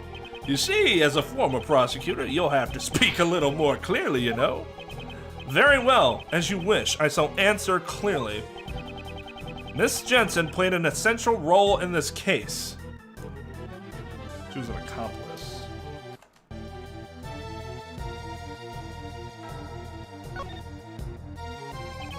Miss Jensen falsified the autopsy report in order to assist the true culprit. Ouch! This girl's an accomplice? What's your basis for that claim? It was impossible for a single person to commit this crime in the first place. The crime could not have been committed without at least 2 people, namely because...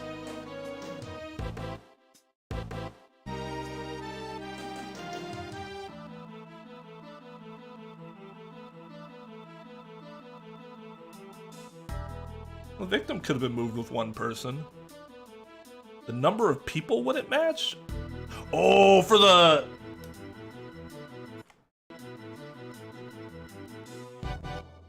auction. Yeah. If the conductor was the culprit and one of the auction guests was the victim, it would contradict the witness's testimony that there were 11 people after the incident. What? What now? You got a problem with my testimony? Not at all. First time for everything. Rather, it is because I believe your testimony that's why an accomplice must exist. So you still won't admit that your reasoning is wrong? Up until now, we had not even considered the possibility of an accomplice. However, if there had been an accomplice, it changes the entire story completely. If the accomplice took the murdered auction guest's place, then the number of people remains 11. Oh, I see now. That's what you're thinking. But you know, wouldn't that have been quickly discovered? Miss Jensen and the victim have similar physiques. If she wore the victim's mask, she could have easily taken her place. Miss Jensen, did you switch places with the victim? I wouldn't. Who was the conductor? In other words, tell me who was the true culprit. I can't. I mean, that would also cause trouble for Granny. Ouch. But Granny, I will accept whatever wrongs you may have done. Just tell me everything. Granny!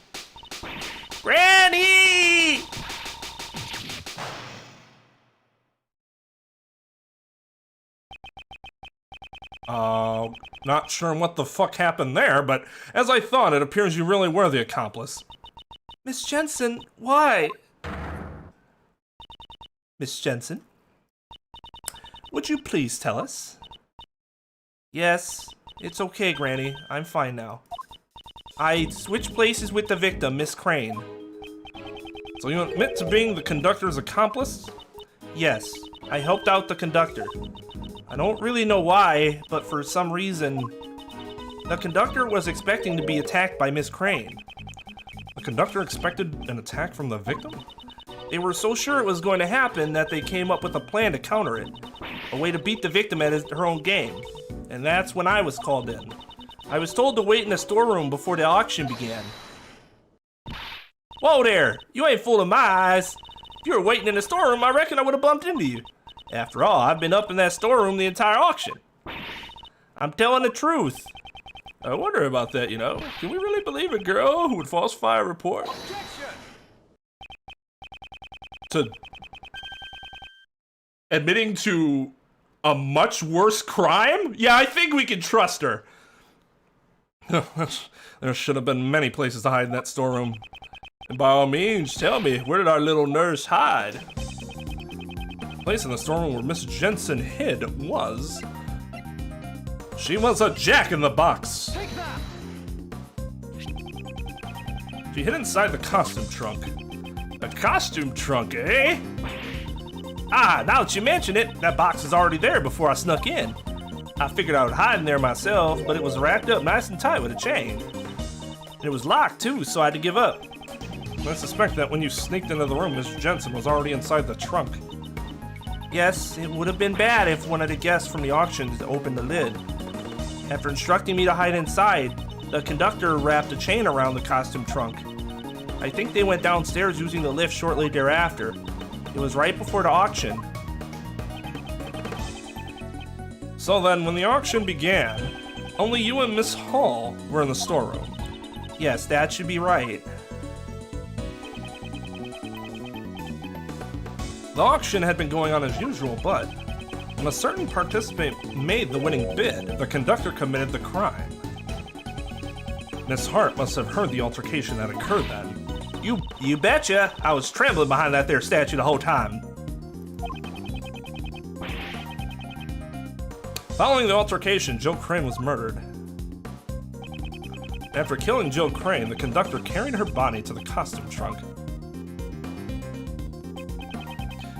And Miss Jensen, who had been hiding in the trunk, was made to take Miss Crane's place. The victim's body was placed inside the costume trunk. The conductor then took Miss Jensen, who had been made to look like Joe Crane,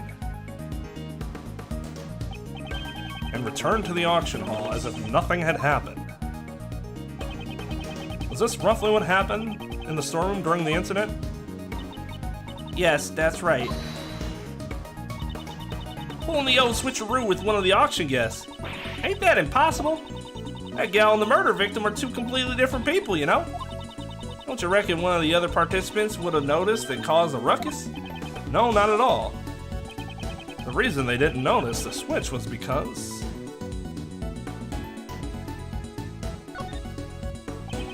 From what I can tell, Miss Jensen and the victim appeared to have a similar physique. Furthermore, there was a rule requiring a mask to be worn during the auction. Their clothes were the same. I doubt anyone would have noticed she was a different person. Yes, I blended right in. I borrowed Miss Crane's clothes and ouch! You mustn't embarrass the dead like that. I know. I also thought it was pretty heartless to leave her exposed like that. So when the conductor wasn't looking, I covered her up in the raincoat that was up for auction. So she was the one who put the red raincoat on the victim. And then the auction resumed as if nothing happened. I reckon I took the picture of her in the red raincoat after that. That'd make all the facts line up. After I took the photo, I went over to the lift to sneak a peek down below. I witnessed the 11 participants and I hightailed it back behind the statue. Don't tell me. You were hiding there the entire time until we found you? Nah, that's... how should I put it? What is it? Did something happen? I didn't mention it before, but after that I might have dozed off a little. To be more precise, I fainted? Well, something like that. So something did happen. It ain't no big deal. Kinda embarrassing to say, though. There was this huge thump sound all of a sudden. I was a little surprised by that. It was right after I had just witnessed the murder, so I was shaking in my boots. My heart sort of tightened up, and I was off to La La Land. Then I woke up. It was already the next day, around the time y'all came by the storeroom. I see. So there was a large sound. Miss Hart, I take it you do not know what transpired in the storeroom beyond this point? I guess. But after the auction, all the masks were properly returned. So I reckon the participants had exited through the storeroom just like I had done said. Her speech is better and fits better in this version than it did in any of the versions before. Like, she had some southernness to her before, but they really upped the southernness, so that you know. Done really well, too. Miss Jensen, what were your actions after the auction resumed? I took the victim's place and participated in the auction. The conductor instructed me to win the bid for the costume trunk because the body was inside it. It would have been bad if another auction guest wanted to bid for it. You didn't realize the box was empty? No, we only found out when I came up to the storeroom to pay the bill. The conductor was with me and told me to go search for her immediately. And then I found another girl collapsed in front of the ladder. Kay. Yes, she probably fell down the roof and lost consciousness. Maybe the victim left the hatch open when she went to the rooftop. I understand now. Kay was surprised at seeing the collapsed victim and did not notice the open hatch. She must have missed her footing and fell down into the storeroom. Miss Hart, I have determined the sound that made you faint. It was likely the sound of Kay falling onto the storeroom floor. That might be it, though I reckon it'd be kind of pathetic to faint over something like that. When Miss Jensen found the unconscious Kay, Miss Hart was also unconscious behind the statue. The situation is becoming clear to me. Miss Jensen, please continue your story. After I found Kay and the victim, I put them both in the trunk. If the customers at the auction found out, there would have been a huge commotion. Was this an order from the conductor as well? Yes, it was. But since I secretly decided to put the raincoat on Miss Crane, I had to dispose of the raincoat without the conductor noticing. So the conductor didn't anticipate the raincoat becoming another piece of evidence. And finally, we dressed Miss Crane in a separate... Wait. We dressed Miss Crane in a space conductor's outfit. Wait. What? I'm not.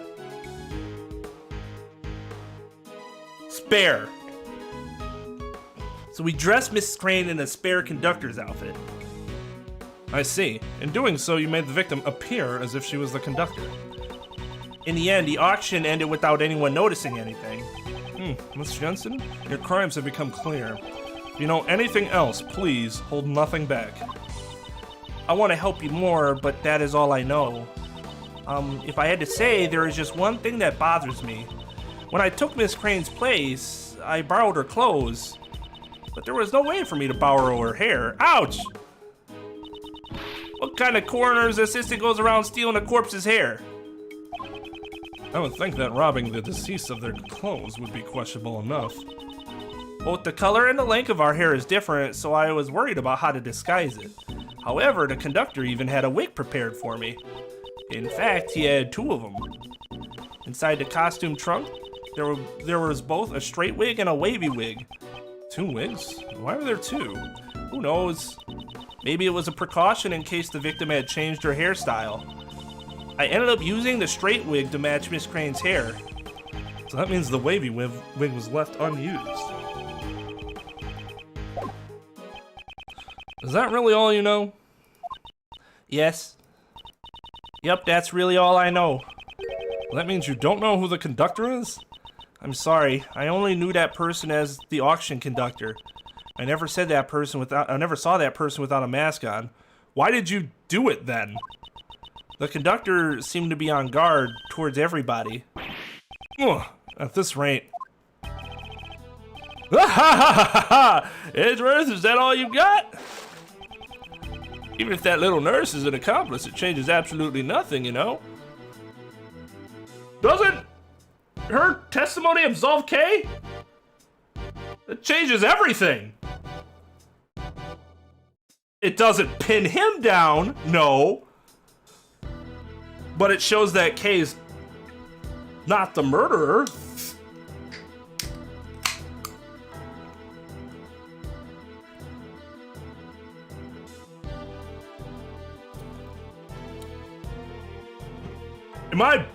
Am I missing something here? You sit there like, ha ha ha, yeah, I still got you. And I'm like, do you though?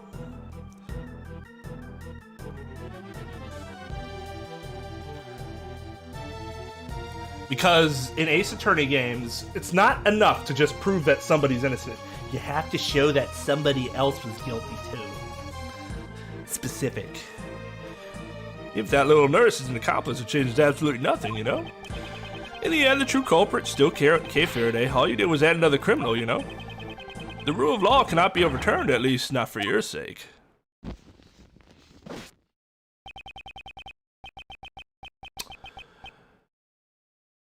You could say that she's lying to cover for Kay, But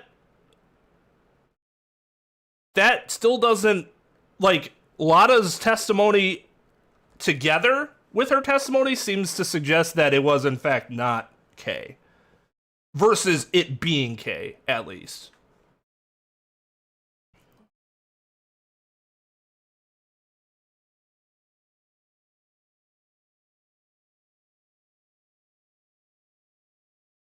Oh, is that what happened? I didn't see his post. Yeah, if you know what's going to happen in the game, don't try to cleverly speculate. Just zzz.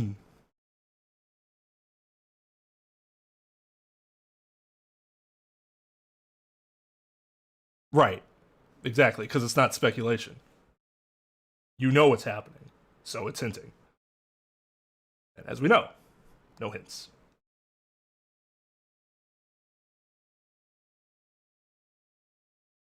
Is this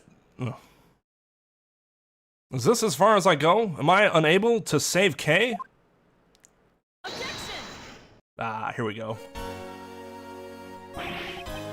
Francisco, why are you here? How'd you get in? Do you have a key card? Didn't I tell you, Miles Edgeworth?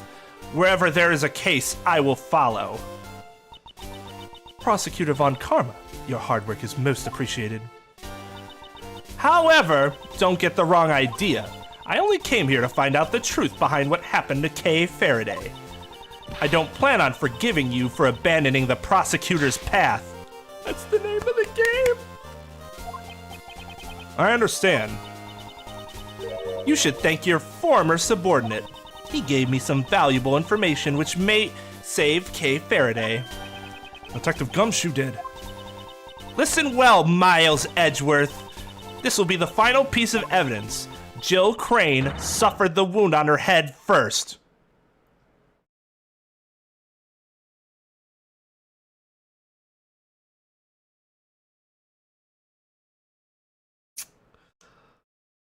Okay, I'm not gonna lie. That's a pretty fantastic swerve. I totally thought she was gonna come in with something that was like we didn't know. Like, oh man, how'd she do it? Oh. We have that information already.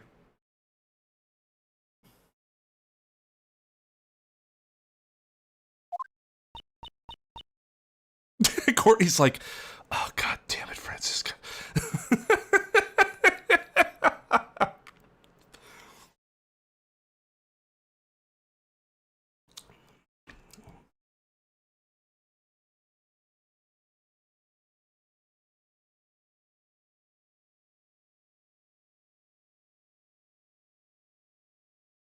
Oh, you abandoned her? Well, yeah, so if you ban them, it's for one stream. Make sure to note that in Discord. So that we remember to, well, I remember to then remove the ban after the one stream. Thank you.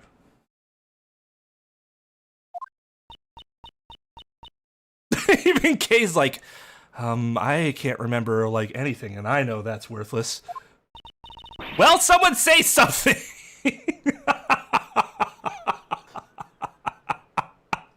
She has to be pissed, right? She tried super... She tried so hard and thought she had it. It's just like, well, I hate to say it, but, we already proved that. Already proved?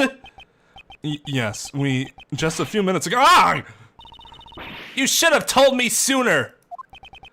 You're the one who barged in here and started talking. Well then, does that mean you found out what the murder weapon was already? No, not yet. Is that so? In that case, listen well. the horn, the missing horn. Because once they were able to remove it with that sound, I figured it wasn't like a plush, which is what I thought initially. The victim was struck on the head with the blunt cylindrical object.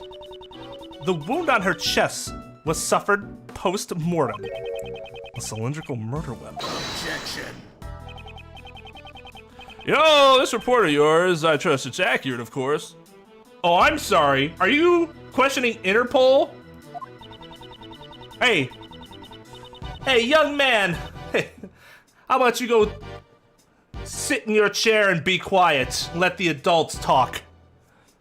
These were the results of 2 independent autopsies carried out by 2 respected doctors. I am not sloppy, unlike you. Objection. That's reassuring, but it's too bad. You have no right to investigate this. Interpol is after the black market auctions, and I'm the prosecutor in charge of the investigation. The victim participated in the auction. Therefore, it is only natural for me to investigate. Now, this is what we brought this question up before. It was my theory, only a theory, because I'm not an expert in this with these scenarios. If she was investigating the black market auction and an incident arises out of the black market auction that affects one of the members of the black market auction, doesn't that mean she still has investigative authority? And anything she does supersedes, she has superseding jurisdiction.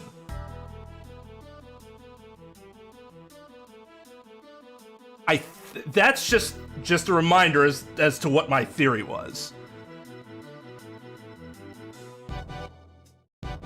Game theory. That wasn't Matt Pat at all. I'm sorry. Therefore, it is only natural for me to investigate, especially now that she's been murdered. I see. Clever girl, little Von Karma. Well, somebody's watched Jurassic Park recently. Then it has been settled. The victim died from blunt force trauma to the head.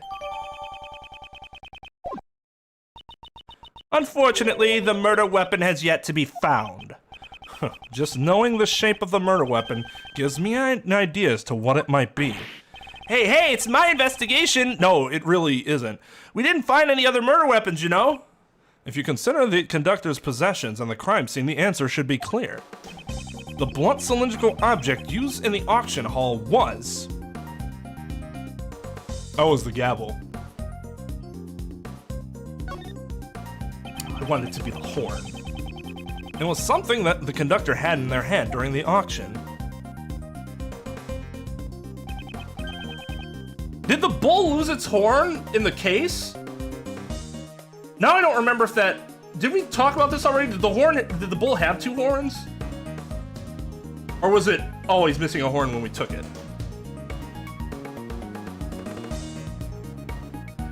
It's always Mondo's hair. No. Okay, it was always missing a horn. Gotcha. If I had remembered that, then I would have known it wasn't the horn. Namely, an auction gavel. An auction gavel? We didn't find anything like that. If the culprit is the conductor, it is possible that the gavel may be the murder weapon. However, that alone is not reason enough. Wouldn't you agree?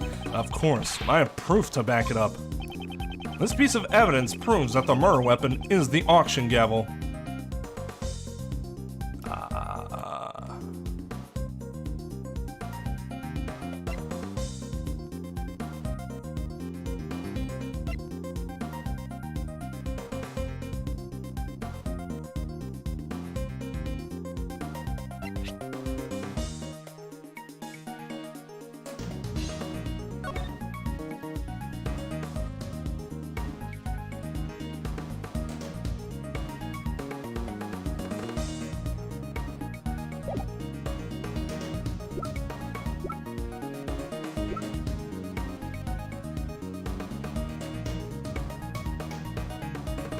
This doesn't prove that it was the gavel, that just proves that she was hit on the head.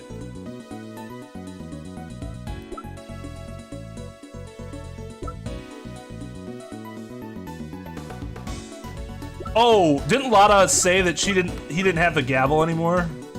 Let's just make sure that it said that. Sound of the gavel were not heard afterwards. Take that! According to Miss Hart's testimony, after the victim had been murdered, it seems she suddenly stopped hearing the sound of the gavel during the auction. However, she had been able to hear it up until then. Why was that, you ask? It was because it had been used as the murder weapon and was covered in the victim's blood. It became necessary to dispose of it. Isn't that right? Blaze the best. The search for the murder weapon performed immediately. Ha ha! Well, good luck with that, you know. You've got to work as hard as you can while you're young, you see. He's completely confident that we won't find it. Of course, if he's smart, he would have been gotten rid of it. Well then, while the search for the murder weapon continues, I hereby call for a brief recess. That was a long-ass chapter. Or part of the chapter, I should say.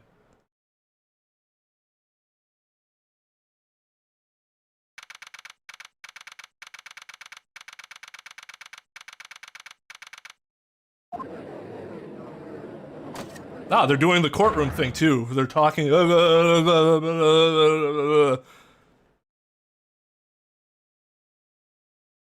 I mean, he has to be smart. He's not wise. But he's got to be smart to reach where he was. Order in the court. Prosecutor von Karma, your report, please. I have bad news. We've searched every inch of the Grand Tower, but the auction gavel was nowhere to be found. Ugh. That is most unfortunate. It seems I'm left with no choice but to pronounce a verdict. Because we couldn't find the murder weapon. Kay Faraday, you're the... What? How does that make any goddamn sense? Well, it sure seems that way, you know. Normally you wouldn't commit a blunder like leaving behind the murder weapon, you know? The best criminals would never do something like that, you see? Ugh. I don't have enough information. Is this as far as I can go? Yes, it's a shame, you know. But it can't be helped, you see.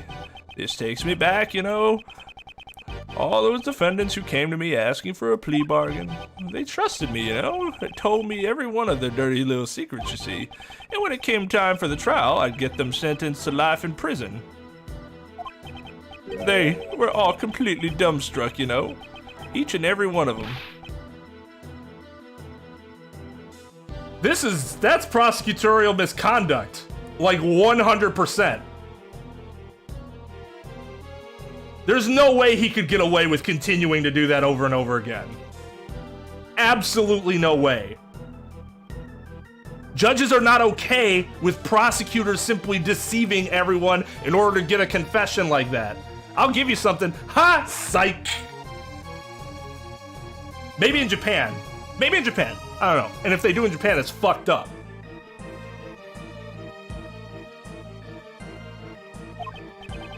Oh, I wish you all could have seen it, you know? The stupid look on their faces. That, and after doing it, okay, maybe not the first time, but after doing it like 2 times, if you have a defense attorney, they should know not to accept any of his plea bargains. Why would you continue to do that with someone who is known to screw their... Ugh. Except for the people. You're right. You're right.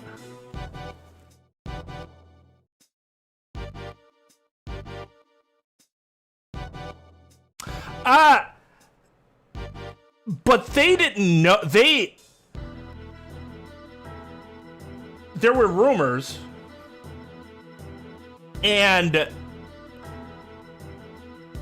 there would be arguments against, you know, oh, this is falsified evidence or whatever. But this is a little different.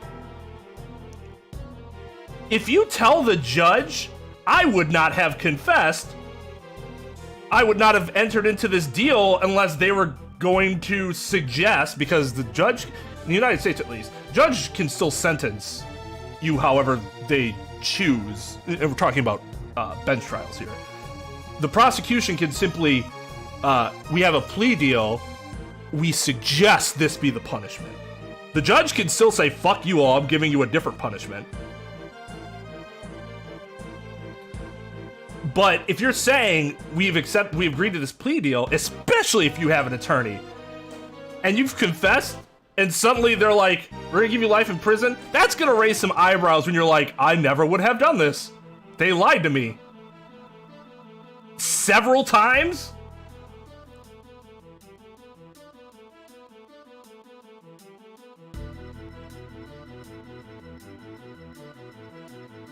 Also, yeah, there's that problem too. It's just, it's not the same type of issue as Von Karma's problems.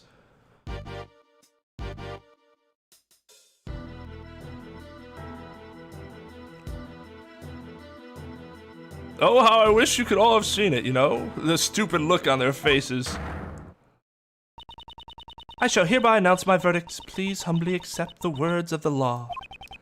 There's nothing more I can do. With this, both Kay and I are... If only we had some evidence. I never thought I would be passing judgment on you like this. Is this the end? She's gonna... The defendant blazed... Yeah, that's what I was gonna say. It's gonna be... She's gonna turn on him and it's gonna be hype! I hereby indict you. This is similar to something that happens in Game of Thrones in the in one of the last seasons that's similarly hype. One of the few bright moments of 2 terrible seasons. This happens where you're like, oh no, is this gonna happen? And then she looks at the true culprit like, I'm actually indicting you, and everybody's like, yeah, let's go. What? What? Oh? What's gotten into you all of a sudden? I have here documents regarding a certain case, the IS-7 incident, a case that happened 18 years ago. Documents, you say? Why would you suddenly... Wait, you don't mean... On the day of the crime, the record of your keycard being used was because... I came to this room to fetch these documents, of course. Although, when I entered the meeting room, it seems it was before the black market auction had begun. At first, I told you that I came to gather documents about you, Prosecutor Edgeworth. At that time, I simply could not tell you the truth.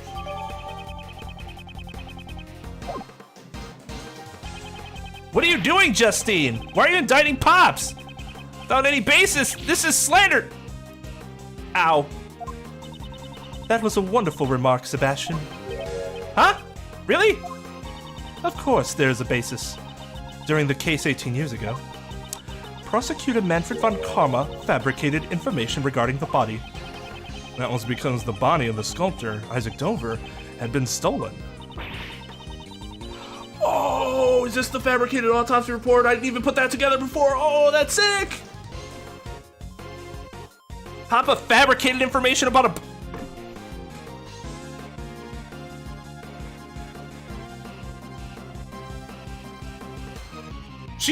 She's shitting my nuts, right? Did she still actually believe after her father was being tried for murder that he had some spotless record?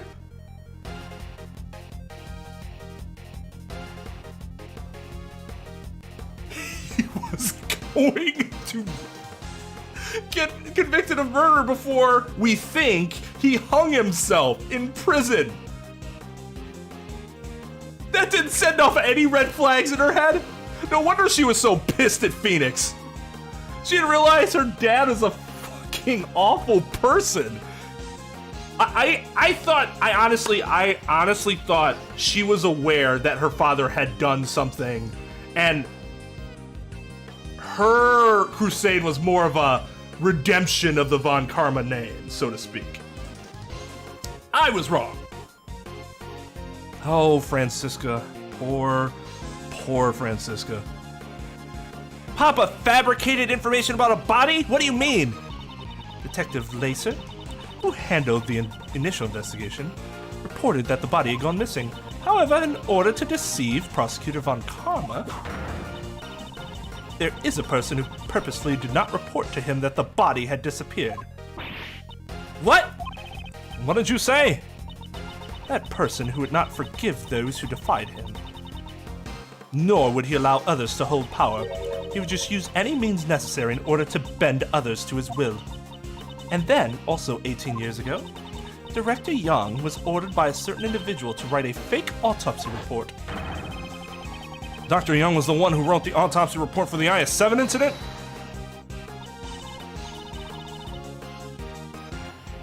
I was always under the impression that Edgeworth was slimy, but I never got the impression that he actually faked evidence. And it was more because he was essentially the Von Karma successor, that he was associated with those rumors because he did use underhanded tactics. If he was somebody who constantly forged evidence, why wouldn't he have done that against Phoenix at all? Out of a form of respect for Phoenix, he made it clear early on at least that he didn't respect Phoenix. It didn't happen till as the cases went on.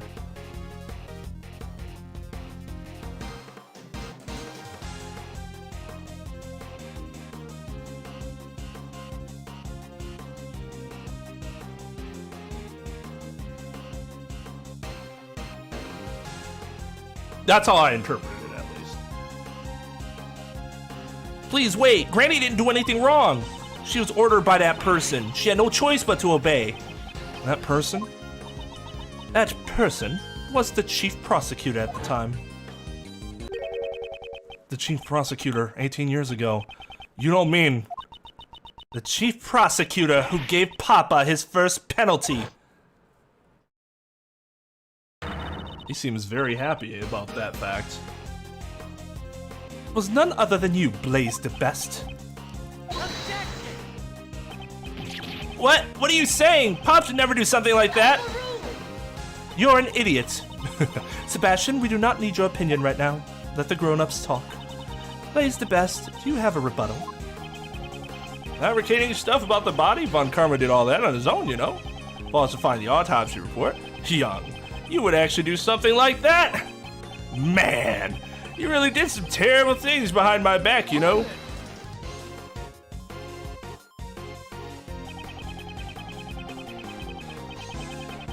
Seeing as how all the parties concerned are here today, we should ask them directly. A lot of heart would be awful as a lawyer or prosecutor.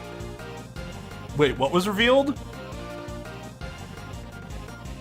What was spoiled?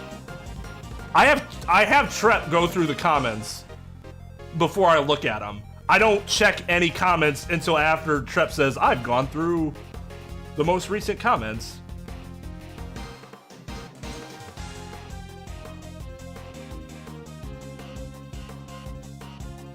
And if I did actually respond to that comment, I do not remember it at all, to be completely honest.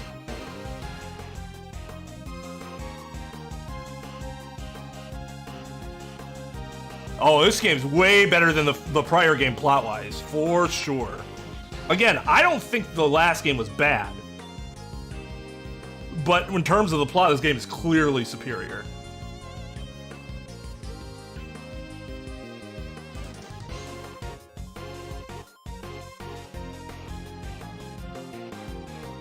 Yeah, I mean, if I saw it, I honestly don't remember. I haven't looked at comments in a while because well, that's not true.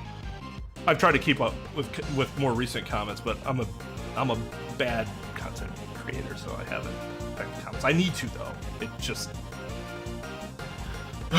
so much to do. Seeing as how all the parties concerned are here today, we should ask them directly. Well, except for Manfred, who's dead. Please wait, Granny is... Ouch!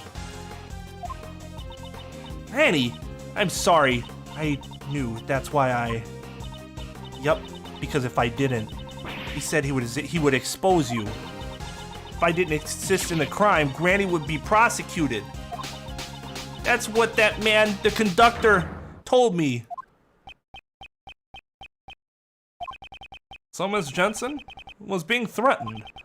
Was the conductor who threatened you Blaze the Best? That, I don't know. The person who threatened me was the auction conductor.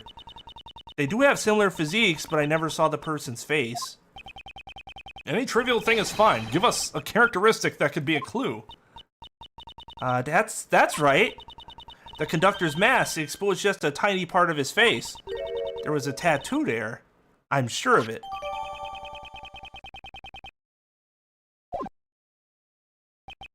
A tattoo, you say? Objection.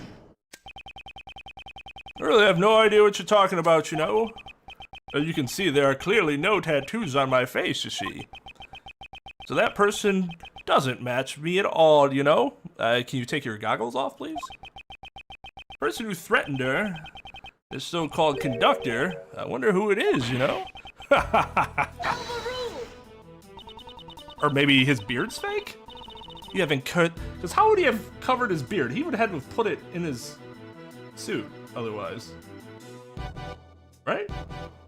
You have incurred the wrath of the goddess of law. I suggest you watch what you say. Damn, big balls. Hasn't he incurred your own wrath rather than the wrath of the goddess? Jill Crane had been pursuing you just as I have. And I will not let her death be in vain. Crane was, you say she was pursuing me? My, I didn't really know her that well, I don't mind girls chasing after me, but I don't recall her ever falling for me, you see.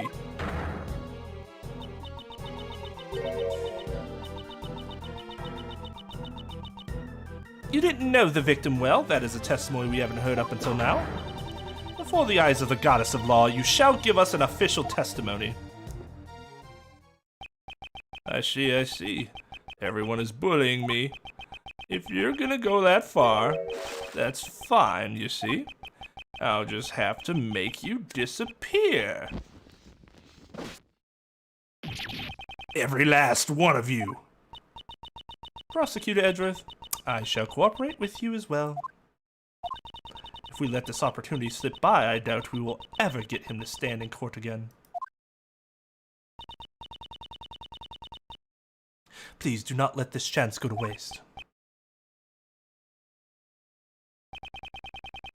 Yes, I promise I will live up to your expectations.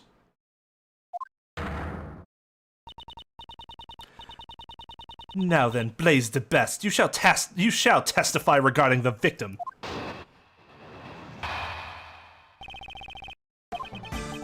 The victim, Jill Crane, was a member of the Prosecutorial Investigation Committee, you see.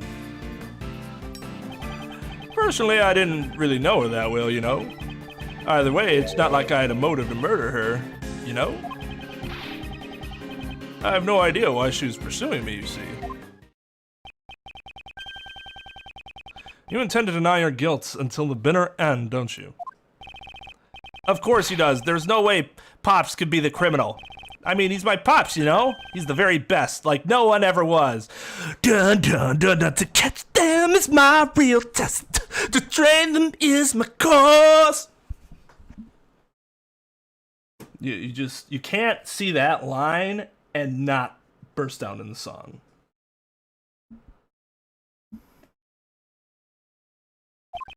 Yes, Sebastian. If you're gonna stick up for me, be sure to have a clear basis, All right, I got it. I'll clear you of these false accusations, Pops. I believe in you, Pops. We won't lose to somebody like Mr. Edgeworth. Yes, you really are pure, That person, he really loves his father, doesn't he? However, one must be able to accept the mistakes of their father. No matter how much they may look up to him. Each person must atone for their crimes, no matter who they are.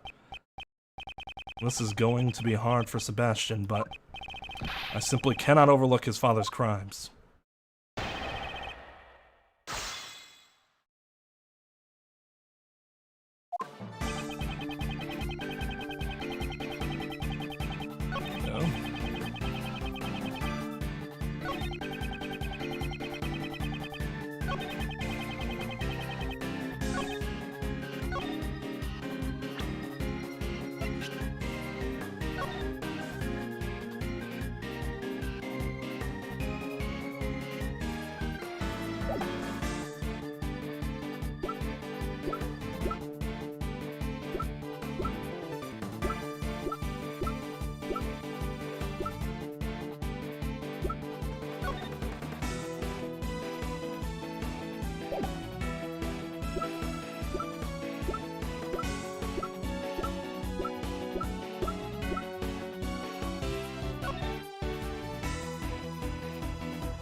Bullshit! I guess we have to establish that he's the conductor first. Fine. I'm jumping the gun. We'll get there.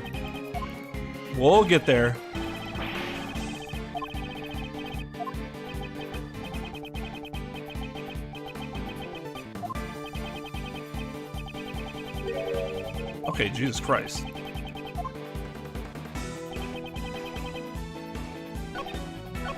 Hold it. So you're saying you weren't very familiar with the victim? Did I stutter? That's right, I didn't even know about the burn mark on Crane's hand, you see. You didn't know about the burn mark? Well, you see, even if I had gotten close to her, she would have disappeared soon. It's a pain to remember someone, you know, when they're just gonna disappear, you see. In other words, anyone who defies him disappears. I would like you to add your statement about the victim's burn to your testimony. Hold it. So you're saying that you didn't know about the victim's burn. Is that really the truth? You really are persistent, you know? You really think I would pay attention to every little wound on a woman's hand? I would think the burn mark on the victim's hand would be hard to miss. Now that you mention it, Jill Crane would regularly wear gloves. I too did not know about the burn until the incident occurred. Jill Crane regularly wore gloves? I thought so. She's probably trying to hide the burn mark, you see. I understand how sensitive a woman can be about these things, you know? I don't like you to add your so-called sensitive understanding of a woman to your testimony.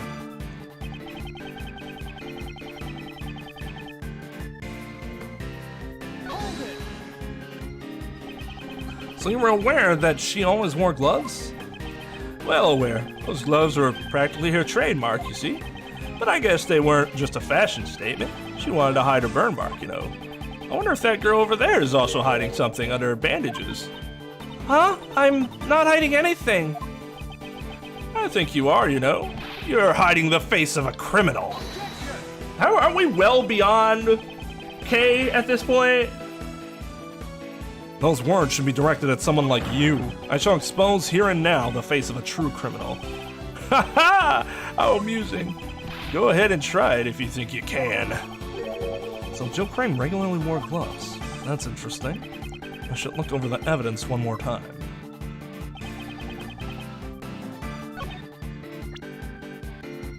She wore gloves, but she didn't have gloves on her, right?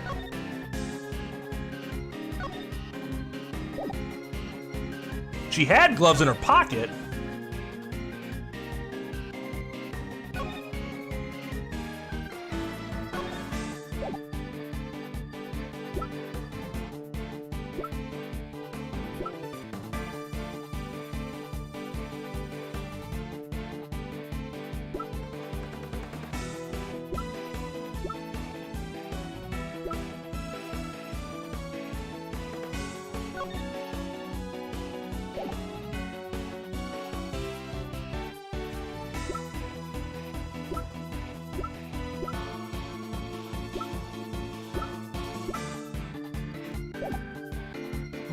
Let me look at this real quick.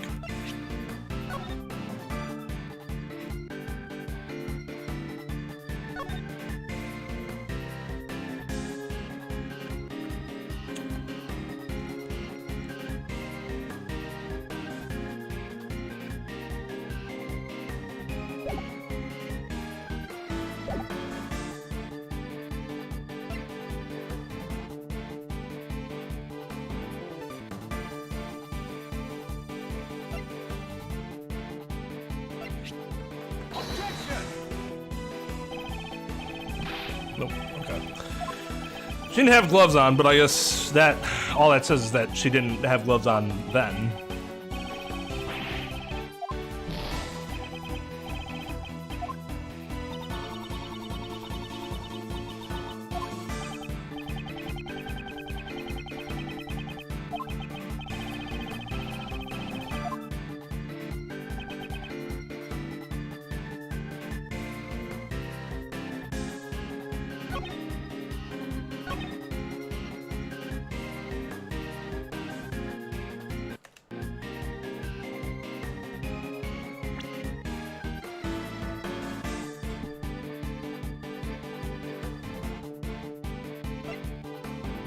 What has to do with the gloves?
can't hide that part from me.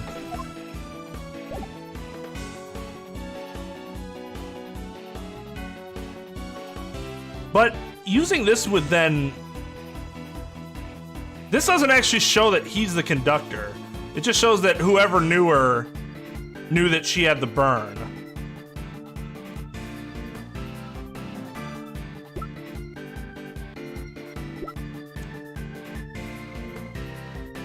And here she didn't have her gloves.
God, it just takes... Oh, shit, no! God, they just talk so much when you get it wrong. Alright, let's re-say that.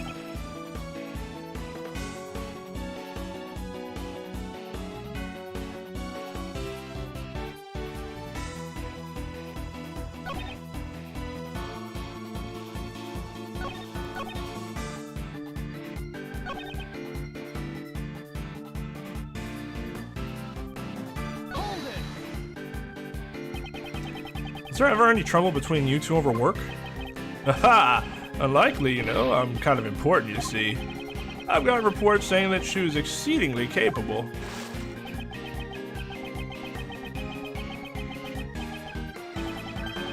But you know, our social status is completely different, you see.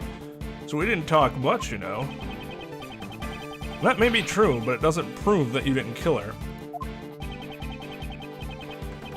That's rather prejudiced, you know? I mean, look at you. You're taking the side of a criminal. No, this isn't the worst. You guys weren't here for, early Danganronpa streams. Seems that Miss Crane was the one who had an interest in you, Mr. Chairman. You know, that really is a mystery. I haven't the faintest idea, you see. So that's that. It's that no motive your reasoning doesn't hold, you know?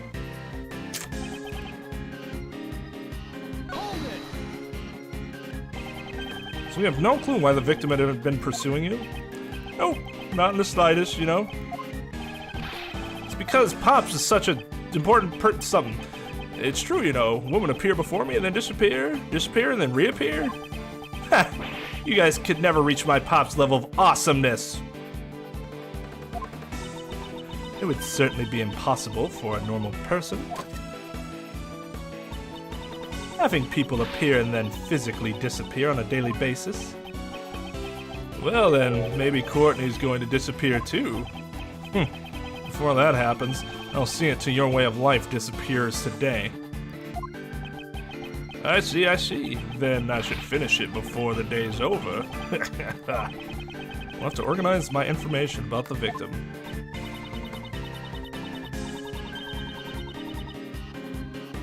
If there's anything you don't understand, you should look over the evidence again. Perhaps you'll find a new fact this time around. Francisca, you're willing to help me? I told you I'm doing this for Kay Faraday, not you. Francisca seems to be worrying about Kay in her own way. Okay.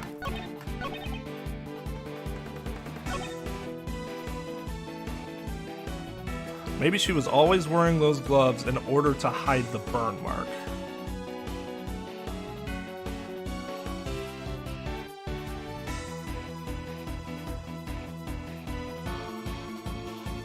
Maybe she was always wearing gloves in order to hide the burn mark.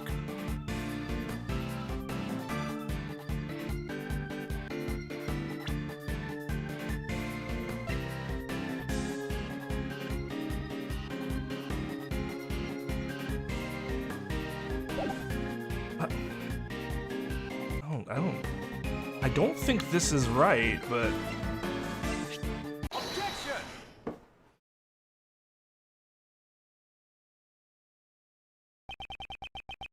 Jill Crane regularly wore gloves. If that is true, then it creates a huge contradiction. Oh, a huge contradiction, you say? I would like you to listen to the voices recorded on this stuffed animal one more time. I knew who you were right away. You can't hide that burn from me. Silence, huh? I've been waiting for my chance to get revenge all this time.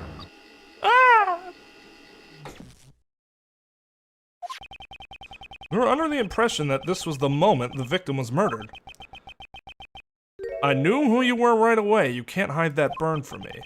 We thought that this statement was said by the culprit. Isn't that fine? What's the problem, you know? There's a huge problem with that. If the victim had been wearing gloves from the start, it would have been impossible to see the burn on her hand. Objection. Gloves come off very easily, you know? She could have taken them off during the auction. That's...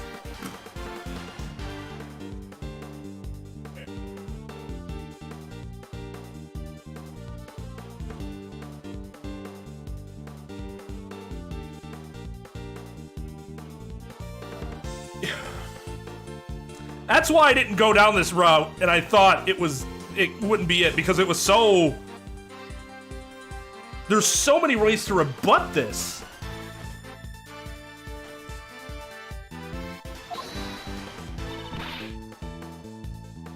That's not true.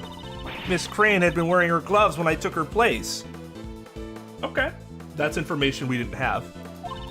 She must have been wearing them before she was murdered. Oh, what are you saying? Don't you understand the position you're in? I'm not scared anymore. I have Granny here with me. Blaze, your day of reckoning has finally come.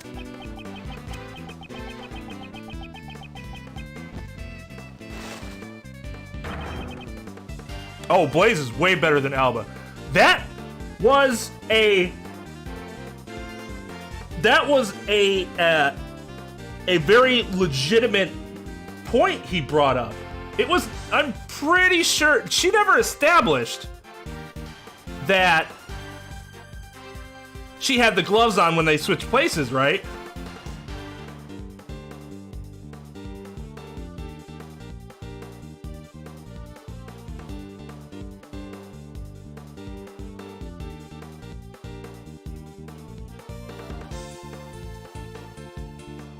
Yeah, that's what would happen. So like he's not wrong for doing that. It's just that she came forward with the facts that we did not know before that fucks him.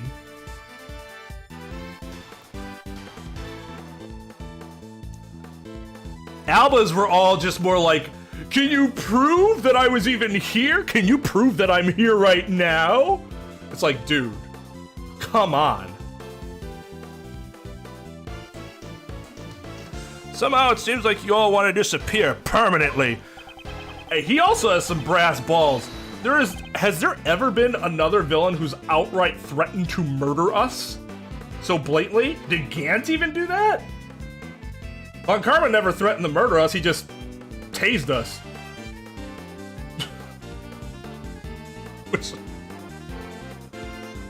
Woo, bad move.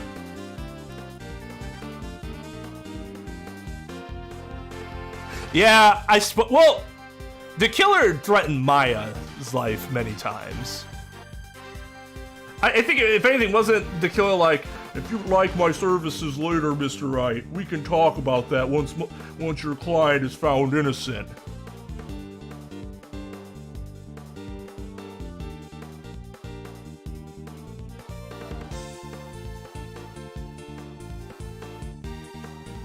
He proved it. Yeah, Alba was just. he never had any substance behind his rebuttals. Whereas Blaze is asking legitimate questions that should be answered. The only one who will be disappearing here is you, Blaze the Best. Wow, did he just threaten to kill Blaze? How dare you say that to Pops? Does it really matter if the burn mark was visible or not? It certainly does matter. If the burn mark was visible, then we'd have a complete turnabout of the situation. What are you saying? Ow! If the victim's burn mark wasn't visible, what exactly does that tell you?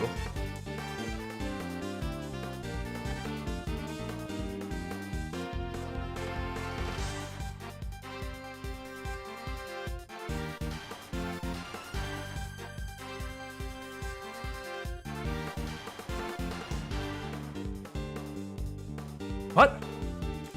I think I'm confused by this question.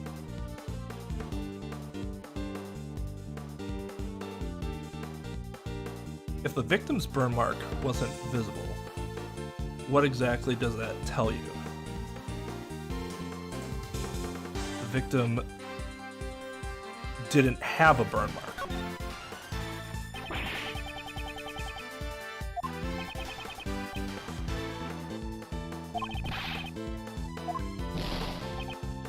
Oh, I tried to big brain that hard. Like, actually, no, it was Jill Crane because.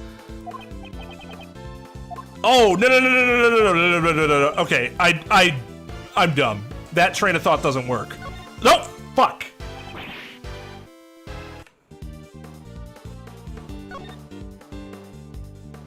What I was gonna say is that she was talking to him, or she was talking to someone else, as opposed to them talking to her. That makes sense. I wasn't thinking about it that way when they first brought up the glove thing, but that makes a lot of sense. Sebastian, turn your way of thinking around. If the victim was wearing gloves, then her burn mark could not have been seen. In that case, whose burn mark was seen? Someone else's burn mark? Precisely, the culprit must have had a burn mark as well. In other words, I knew who you were right away. You can't hide that burn from me. The person who said this was not the culprit, but the victim. What? Objection. Sebastian, could you please step aside? Edgeworth, all your reasoning up till now was just a figment of your imagination, you know? The culprit had a burn mark? Where was it, you know? Probably all over your fucking fingers, you pyro! You can't answer that, and your logic doesn't hold up, you know? Where is the culprit's burn mark? I wonder where the burn mark could have been. During the auction, wasn't everyone wearing a disguise? Indeed, during the auction, everyone should have been dressed in a particular way. Oh, does he have a burn on his face, and that was the tattoo or whatever? If the burn mark was still visible under those conditions, then... Now, why don't you show us? Where was the culprit's burn? You'll have to show me proof, you see. Show you proof.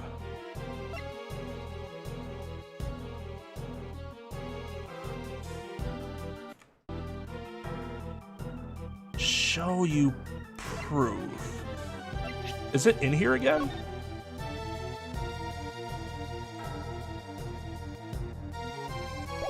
Who saw the tattoo?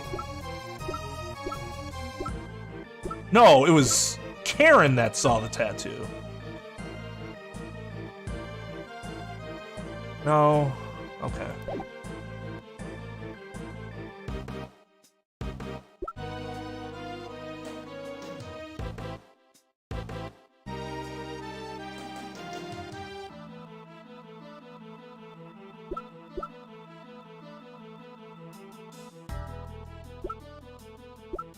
Is it on his head? Is he wearing a wig?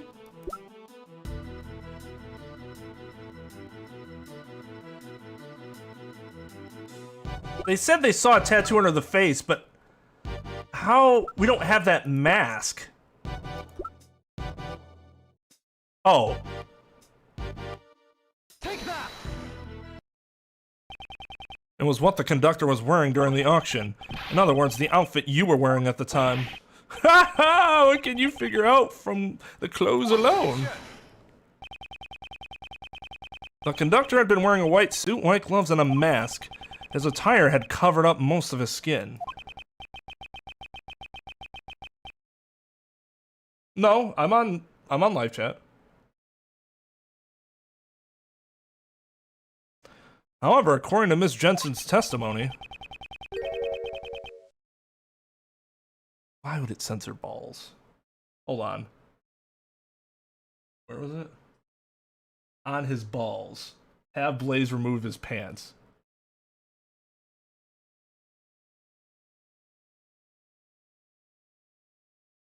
Oh, I see it. I see it on the, it might have just skipped through if Lugia did the credits command, it could have just bumped it before you could see it on the screen. But yeah, I mean, I see it.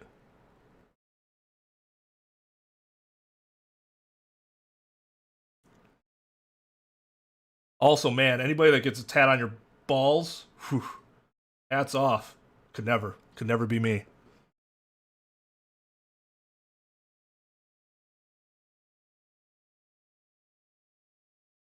The conductor's mask exposed a small part of his face. In addition, while she thought there had been a tattoo there, it's possible that she simply mistook the burn mark for a tattoo. A burn mark on his face? That's all very scintillating. That's all... God, where's my voice with him? That's all very scintillating, but I'm afraid you're getting excited over nothing, you know? None of the PIC members have any burn marks on their faces, you see. Naturally, that includes me as well, you know? See, okay, so I thought that Karen was right and that the conductor had big-brained it in that Jill could have had either wavy or straight hair, but the other wig was his, not Jill's. That's my guess. Because he probably knew Jill always wore her hair straight. But that's kind of odd that Courtney, if Courtney noticed her gloves, you think she might notice her hair. Maybe not. Maybe not. I don't know. Pops, but... Sebastian, could you please be quiet? If you're an idiot, then act like one, you know? That was a crit. Normally, Sebastian is a nuisance to everyone around him. But this time, I owe him my gratitude. That reaction from Blaze's own son, it reveals the truth more clearly than anything else. Thanks to him, I am confident that my reasoning is correct. I know who that unidentified piece of evidence belongs to. I wonder what's wrong with that prosecutor. Usually Sebastian is slower to arrive at the truth than anyone else. However, this time he has probably figured it out. His own father is a criminal, because he knows something about his father that no one else does. Since he knows the truth, he's in pain, isn't he? If he didn't know the truth, he could have remained blissfully... If he didn't know the truth, he could have remained blissful in his ignorance. Okay? We are here in order to pursue the truth. Doesn't matter what path my reasoning takes, the important thing is to arrive at the truth. Once before, when I lost faith in my reasoning, you said that to me and showed me the way. This time I shall show you the truth. You are innocent. I also want to know the truth. Mr. Edgeworth, please tell me. Yes, that's the spirit. That's impossible, you know, for all of you. I mean, just where could I possibly have a burn mark? It's nowhere to be found, you see. There's no evidence to prove that I'm the culprit, you know. That's actually really fucking clever of the game. He actually burned his hair off before. And yet he still can't break that habit. So he keeps burning his fake hair.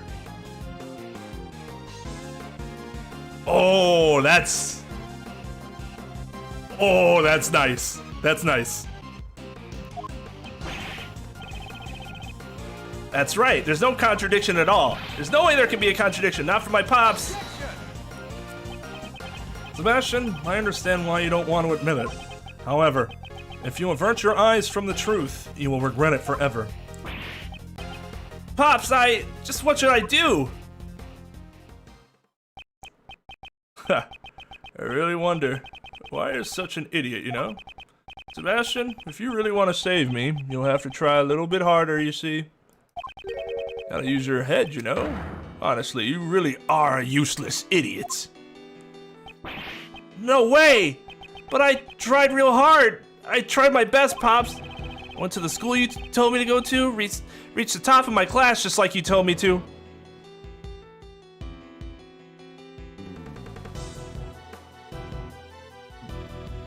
Don't buy it. Just look at this jacket. Only someone who graduated at the top of his class gets to wear it. I did everything you told me to do. That's how I got to be the best at the academy. Translated nil to the actual practice. I even won all those awards just so I could be like you, Pops. There goes your inheritance. You really are such an idiot, you know. Nat 20. You know those gold stars you got on your tests? I made the teachers give them to you. Every speech and debate contest, all the judges were my friends. You know, Sebastian, if you weren't even able to notice something like that, you're really not worthy of being called my son, don't you think? Well, okay, so he ruined his son. He did it. Wah! Oh, even my son has disappeared. That's how I make people disappear. I insult them until they run away crying. Like, because he never faced failure. He literally bought him success. Of course he thought he was good when he never was.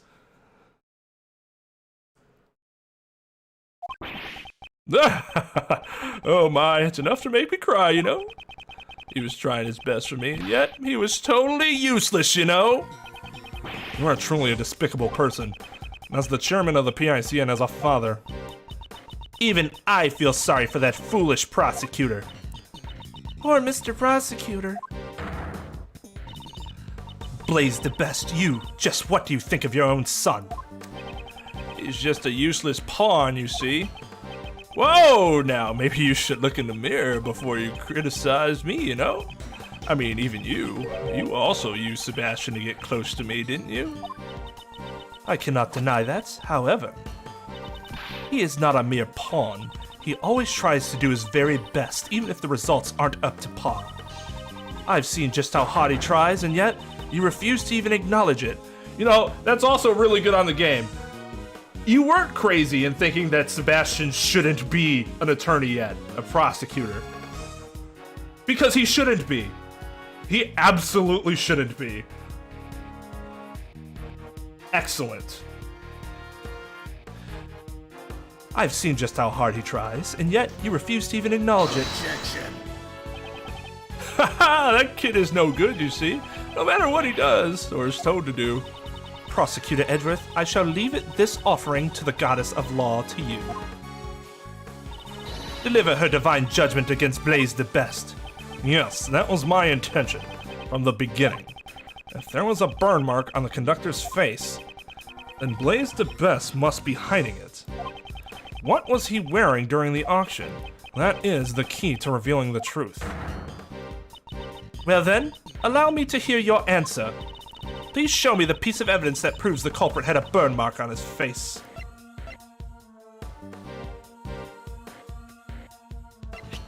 Take that!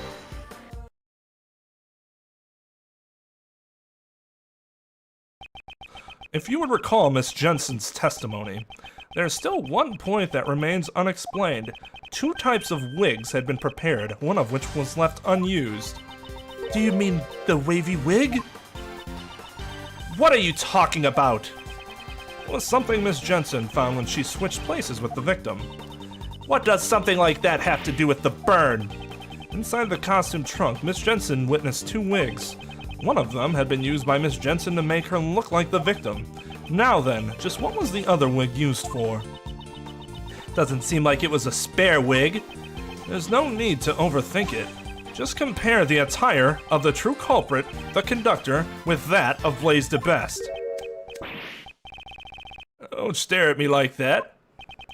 Don't you think there's just one spot where there is a huge contradiction? Specifically, around his face. So that's not a wig at all. Indeed, it was no wig. Blaise the Best, it was your fake beard.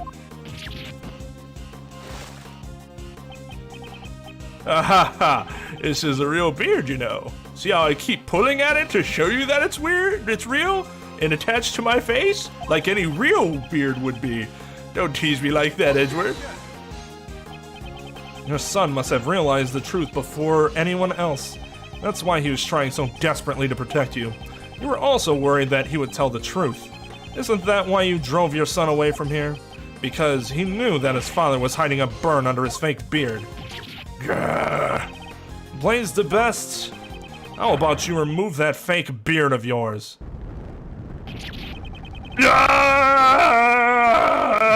Burns!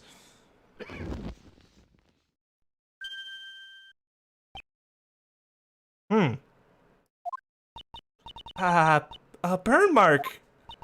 Prosecutor Edgeworth, justice has been served before the goddess of law. For that I give you my thanks. I should be the one thanking you. Blaise the Best, I hereby announce my verdict. You shall be taken into custody for the murder of Jill Crane.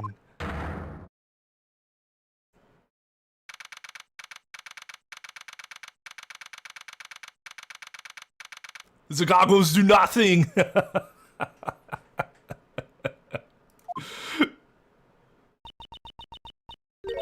Mr. Edgeworth, thank you so much. I'm so happy that you believed in me to the very end. Oh, happy K is best K. There's no need to thank me. As a prosecutor. No, as a friend, I simply wanted to save you.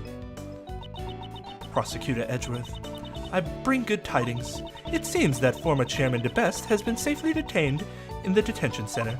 However, the search for the murder weapon, the auction gavel, continues. Blaise DeBest is a shrewd man. There's a good chance that he has already disposed of it. There's also one piece of testimony that concerns me. Blaise DeBest mentioned that the only thing he did not fake were the letters. What do you mean? First, he found this letter in Jill Crane's clothes. Then he also found this letter on Kay, who was unconscious in the storeroom. The contents of the letter seem to suggest that the two had been corresponding with each other. Which is why Blaise DeBest assumed that the two were working together. Ridiculous. That can't be right. After reading the two letters, he decided to pin the crime on Kay Faraday. In order to cast suspicion on her, he planted one of the two letters in a noticeable spot. So who was he going to plan the murder on before, or just try to dispose of her body? The deceased Jill Crane's left breast pocket. Isn't that just an excuse? Yes, that is what I thought as well. It may have simply been a last-ditch effort to save himself. However, before the stern eyes of the goddess of law, these are all trivial matters. His crime shall certainly not go unpunished. With this, I have finally fulfilled one of my long-standing missions. Judge Courtney, will you tell me what you know? Why did Blaise DeBest murder Jill Crane? And what lies hidden behind this case? Yes, I don't mind. You have the right to know everything. Long ago, Jill Crane was in love with a cameraman. That man was pursuing the black market auction as a journalist. And then, before he could reach the truth, he was erased. The feeling in the items Miss Crane inherited from her beloved brought her to the auction. She had come to exact revenge on the conductor, Blaise. Although in the end, she was the one who was murdered instead.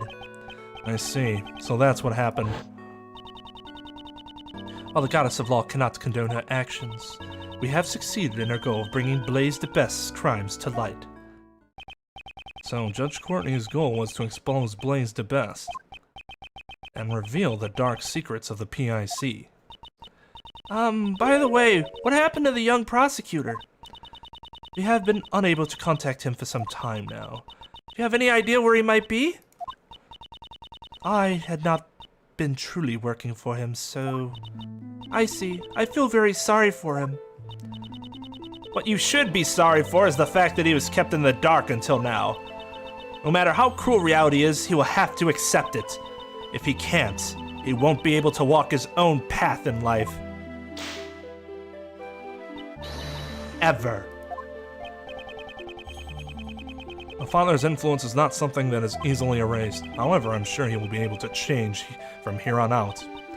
Yes, that's right. Surely you must be right. Will I, too, be able to walk my own path in life? Okay, is your body alright? Yes, thanks to you. I'm so sorry, even though you're my patient. You ended up getting suspected because of me. Ouch! You can't just take care of the patient's body. You gotta take care of the heart, too. Which is also a part of the body. That's my granny. Okay, how are your memories? I feel like I'm on the verge of remembering something. Well then, I shall take my leave here. I will be presiding over Patricia Rowland's trial. That would be the trial for the murder of Horace Knightley. Who's in charge of the defense?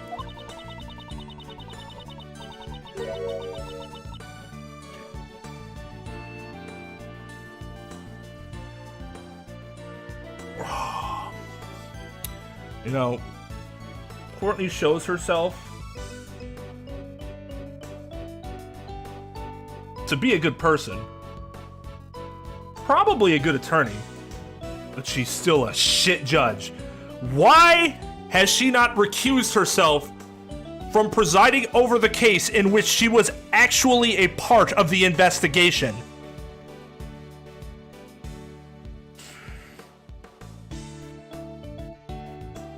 Miss Crane was supposed to be her defense attorney, but now that she has passed away, we are currently arranging for a replacement defense attorney. Joe Crane had been in charge of Patricia Rowland's defense? I'll also have to get in contact with Sebastian quickly, since he's the prosecutor in charge. Well then. I mean, that makes sense at least, because Edgeworth ends up being the prosecutor in charge of cases that he investigates, sure. But the judge? Please wait. What about Mr. Edgeworth's prosecutor's badge? What will happen to his prosecutor's badge? With the chairman arrested, the PIC is no longer functional. So I cannot answer that question easily. Perhaps one could say, only the goddess of law knows. But that doesn't answer my question at all. That doesn't answer anything. You don't need to worry about me. This is the path I have chosen. It seems you have no plans to change it either. Of course not. I chose this path to seek the truth. With the departure of Blaise de Best, the law has once again returned to our hands. If you truly desire to continue the prosecutor's path, I am willing to assist you in reclaiming your badge. Nothing was ever determined on his badge. They had no final decision. It shouldn't be taken away from him. I appreciate the sentiment, but I must decline. I did not relinquish my badge with half-hearted feelings. That's true. He did formally resign, but if he wants to get it back, that shouldn't be an issue. He wouldn't need her help for that, because it was never, formally stripped or whatever. I don't know, maybe it doesn't work like that.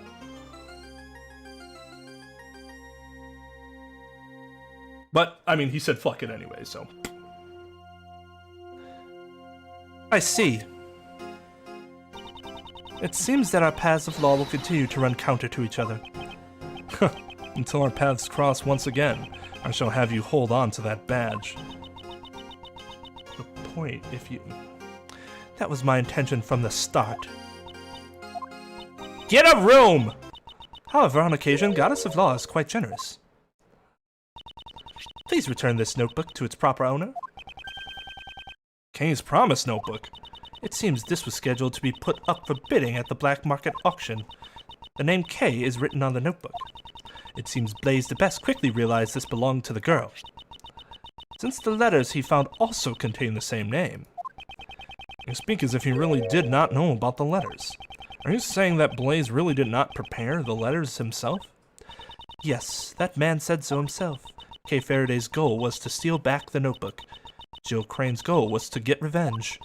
In order to achieve their goals, the two teamed up to infiltrate the auction, Or so he says. Unfortunately, this was all Blaze's misunderstanding. It was purely a coincidence. If the attorney from the PIC and Kay really were acquaintances, it would be strange that she never mentioned it to me, considering her personality. Ha! You really do trust her, don't you? In the end, the notebook was used as another red herring, but it's something that is very important to that girl, isn't it? I'll make a special exception, and I'll make a special exception and return it. I'm sure that's what the goddess of law desires. That's, I appreciate it. I shall pray that she recovers her lost memories.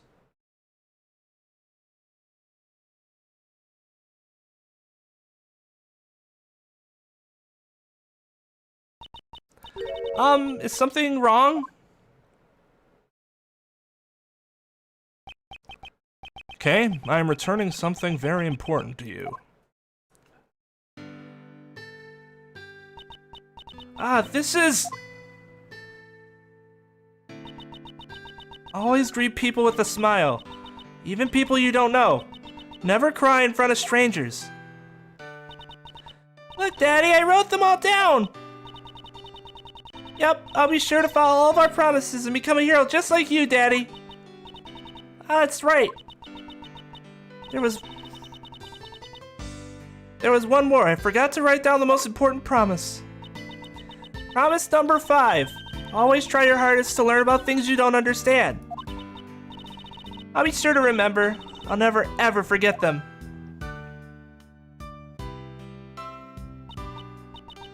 Always try your hardest to learn things you don't understand. That's right. I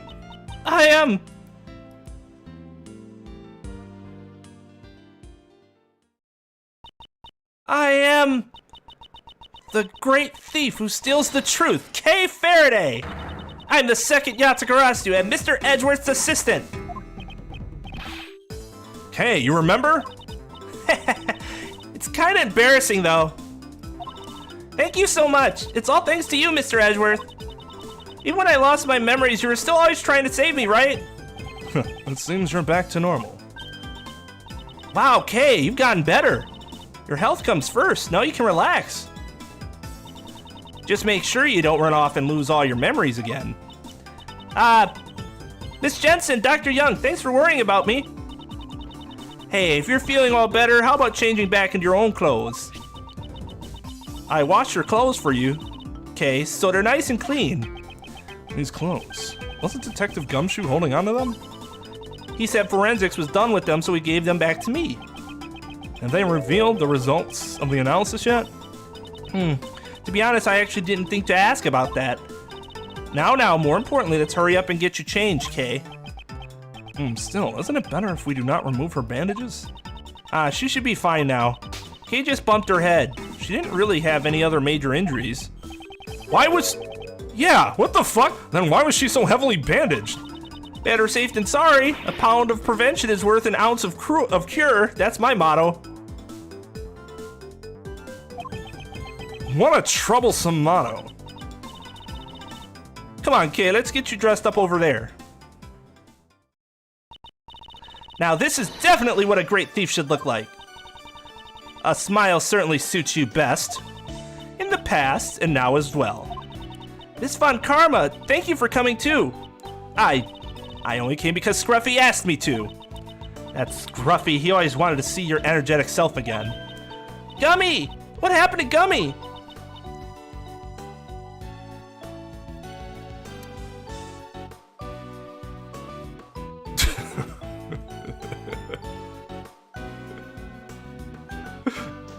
Oh, God.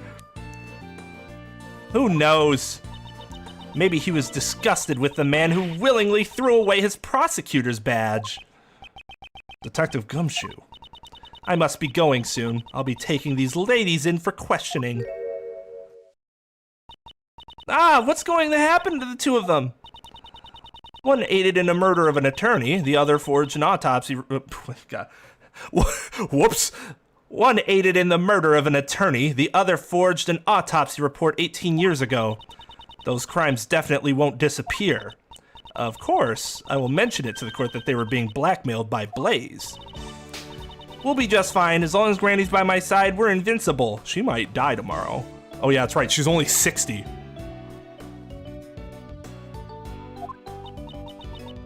Well then, I want to do the Midwestern voice. Well then, take care, Miles Edgeworth. Now then, Kay. Lada, why are you still here?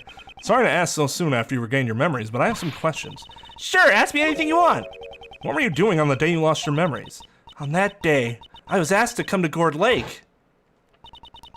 I don't know who called me there, though.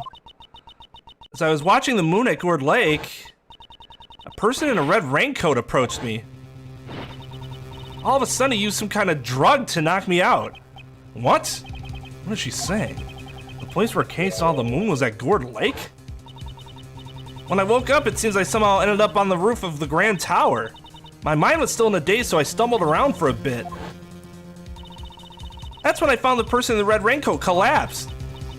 I was startled, and when I stepped back in panic, I fell from a high place and got knocked out cold again. And when I woke up, all my memories were gone. The person in the red raincoat, who exactly was that person? Oh yeah, I was certain that I saw them walking in midair. Somehow this is all starting to make my head hurt. Please calm down. You're just a little confused because you've only recently gotten your memories back. Most likely this is the main cause of your confused memories.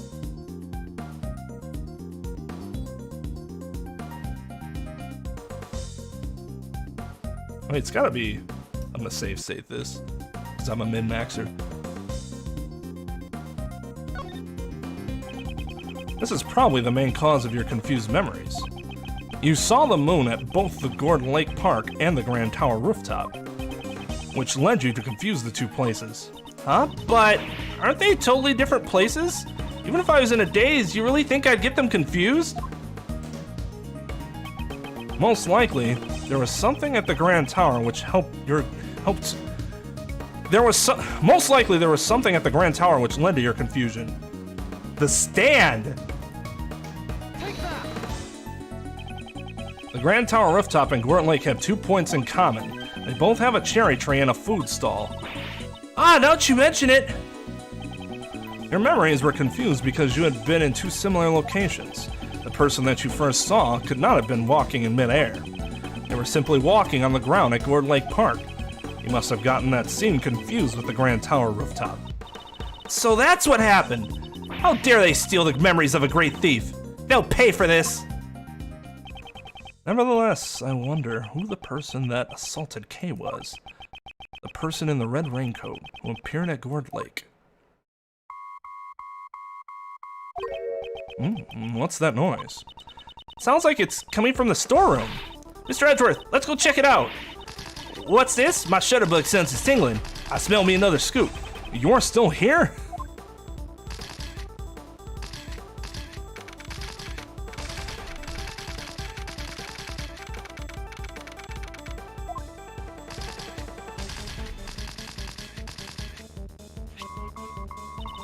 Mr. Edgeworth, this walkie-talkie thing is what's beeping. This transceiver. Why do I feel like I've seen it somewhere before?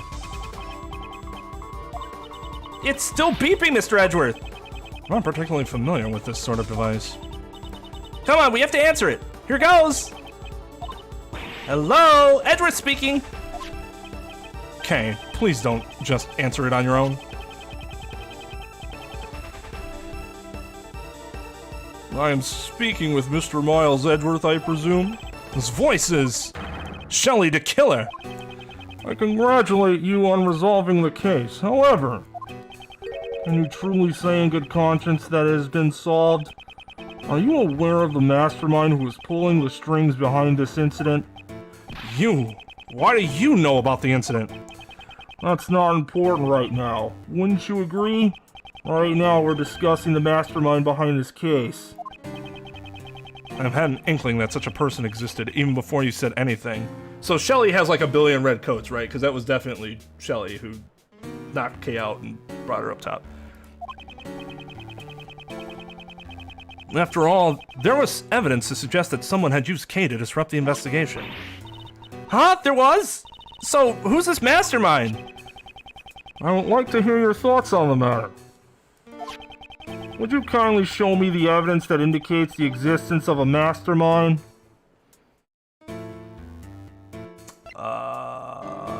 What haven't we really used? The letters?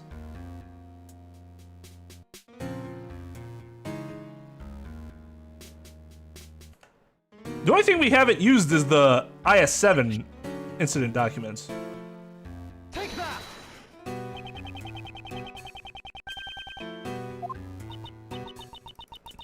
Nope.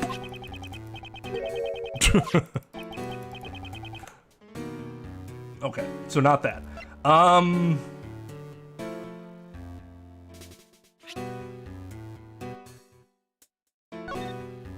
Is it the letter to... Take that! It was the letter that Kay allegedly sent to the victim.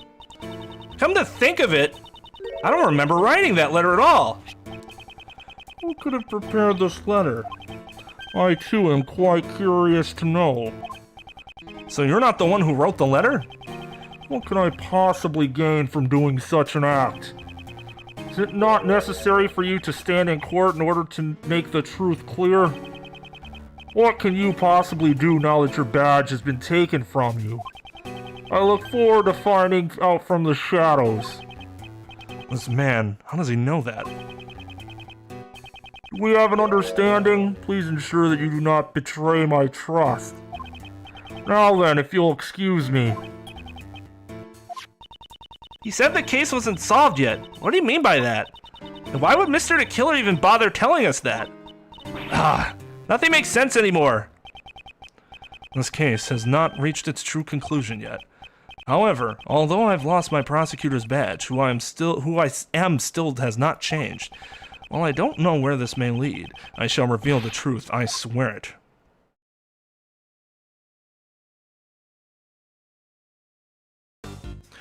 You have not yet reached the true end.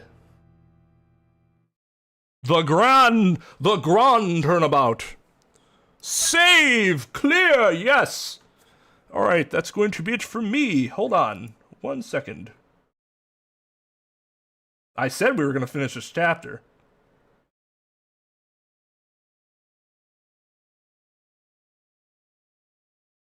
I wanted to see...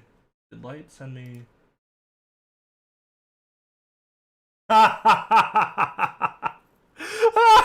Okay, I'll show you guys.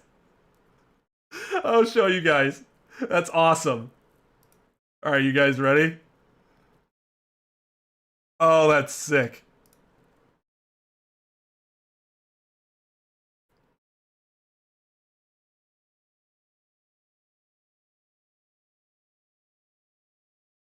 Put this here.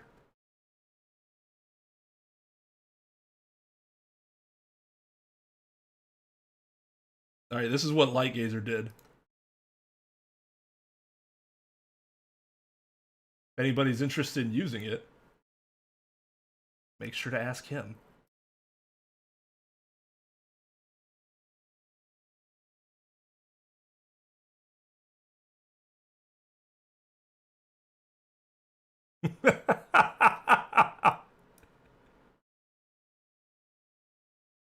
Oh, can't you just see me here?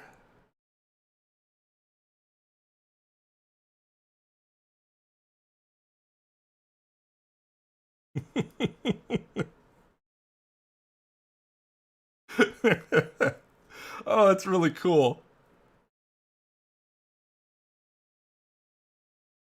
Oh, yeah, he's got a project that he's doing. And this was like one of the final things he had to do was make a sprite of me. Isn't it pointless to become a VTuber when you've seen my face? I'd have to delete all that. Like Gazer. Like Gazer made it. Thank you, Light. That was awesome. What the fuck? He sent a video too.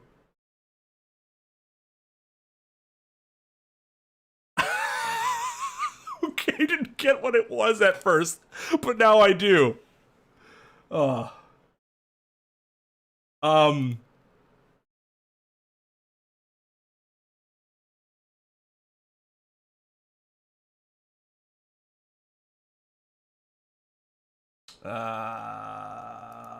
can do it this way, right?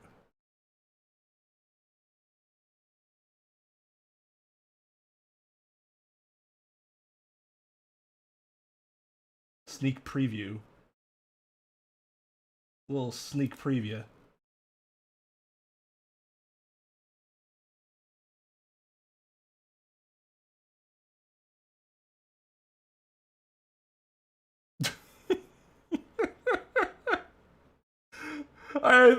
That's Francisco whipping me, right? Yet again, you prove baby, you know I love when you do that, but why?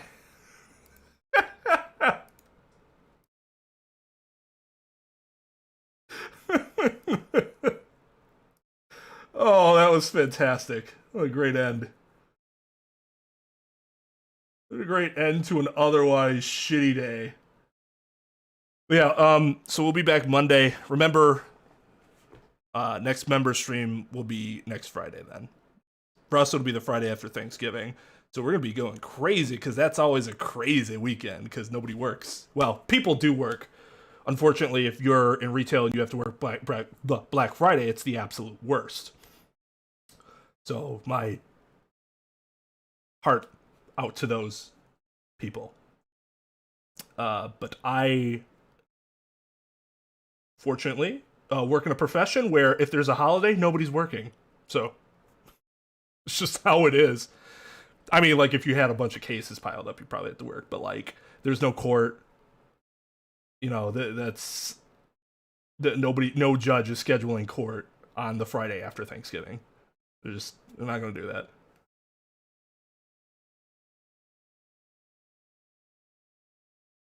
Great case. Great case. All the little... They weren't necessarily little details, but I really appreciate the attention to detail they gave that case. There were a couple things where I was like, I wouldn't have necessarily... most of those had to do with the way the answers were arranged. I was like, I wouldn't necessarily do it this way, but it wasn't egregious. You could figure it out eventually. It mostly made sense. I'm gonna be honest, the one thing I really didn't like about the case, Blaze was way too obviously a villain. But I guess Gant was kind of obviously a villain too, and Von Karma, and they were still really good. I just don't think he was as good as either of those two. So it's not that he was bad, he has big shoes to fill. I don't think it quite reached that. So I guess it's not that I dislike that about the case. It's just that was a portion of it that I was like, that could have been better.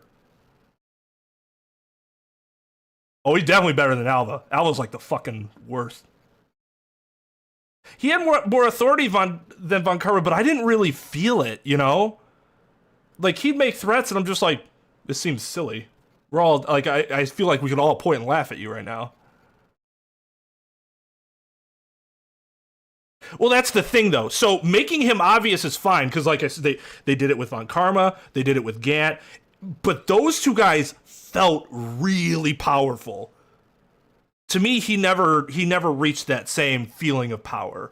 The other two, like I said, it's not that he was bad; he just didn't get to their level. Gustavia, worst dad. Yeah, I would agree with that. He's Alba if Alba didn't suck. Like his whole testimony and stuff was all really good. Really good. All of his questions made sense. I didn't feel like he was grasping at straws.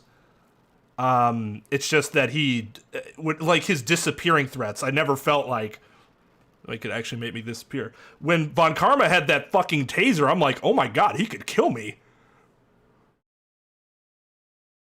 And Gant had the same type of background, you know, going on in his past, but it did make it seem like he was a lot more threatening for whatever reason. I don't know. I don't know why.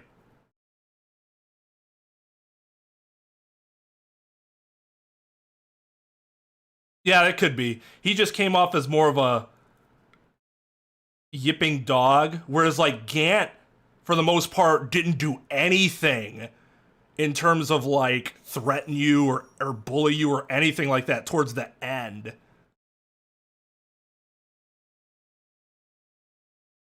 Because he had everything already in place where he didn't really have to do that until, you know. Yeah, the way he stared behind the glasses.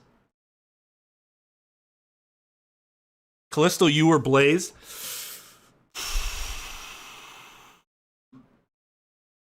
Blaze is better because they fleshed him out more. They actually gave him... You didn't... I like you a lot. She was very entertaining, but they didn't really give her a ton of screen time to really show her personality. Other than she was a dick.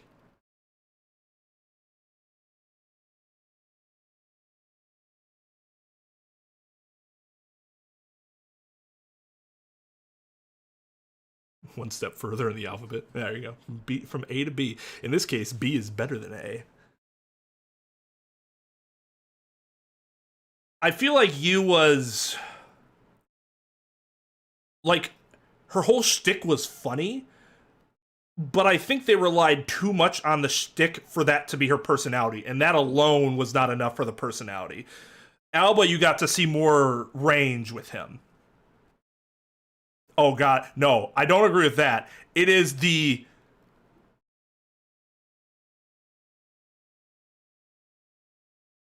possibly the most disturbing, but Von Karma's is still the scariest.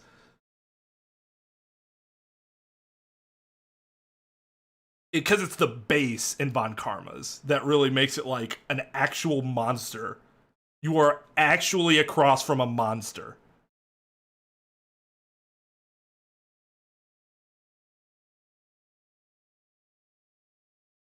Yeah. All right. So I'll be back. I'll be on Twitch tomorrow for a bit. We're gonna start trying the upload. I have never uploaded a video this long to YouTube before. I think it's like 6-something hours. So hopefully there's no issue. The problem is if I get one fucking interruption in the upload, like internet interruption, it could fuck the whole thing up. So hopefully it works the first time for Rise from the Ashes tomorrow. No, not streams. The edited videos. The Rise from the Ashes VOD is like 6-something hours. From the Hellgate, yeah, right? Bye-bye.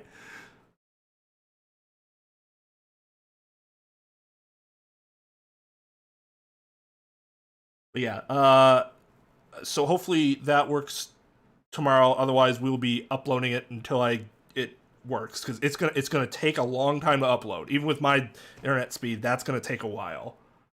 That's a long ass video, and I remember the part 4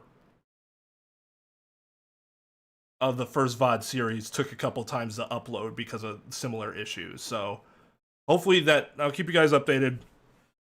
Otherwise, if everything works out, that'll be, well, today, I guess. It'll be uploaded later today. So yeah, I'll be back on Monday on YouTube. So thank you to Light and Maxim for their re-ups on the memberships. Much appreciated. And thank you to my mods for the help. I know tonight was kind of a busy night for you guys. I appreciate you. I do not want to chop it up. I hate the idea of the others being together, but the one is chopped up. I know that's dumb. It's dumb. It's an organizational thing. So we're gonna force feed it. All right, everyone, have a good one. I'll see you next week. Do it. No balls, you won't do it. Hello. Wait, how long? Episode. No. Worst episode ever. Yeah, slide down the hill, bitch. Oh my god. Oh, fuck. Never mind. Run away. I have a high ground now. What the fuck? You're no Obi-Wan. Correct. It's over, Anakin. I have the high. Oh. He just fucking throws his lightsaber at him. Some fucking Chad Jedi tries to challenge Anakin, and he's just like, I have the fucking high ground, bro. Wait, He what just did gets- you call him? A Chad Yeah, Jedi? some Chad Jedi. Is that like slang for like like if it wasn't generic Obi-Wan, but bro like, or something? yeah, exactly. Chad? Yeah, I've some never Chad. heard that before. Yeah, some Chad Jedi challenges him, and he's like, I have the high ground, bro. You can't fuck with me. And then Anakin just cuts him in half. Oh, not cool. This fucking sucks, bro. Now this is the alternate universe I want to be in. Yeah, right. Damn. Don't you mess with us, Down, you square. punk. Die. Take this. Jesus Christ.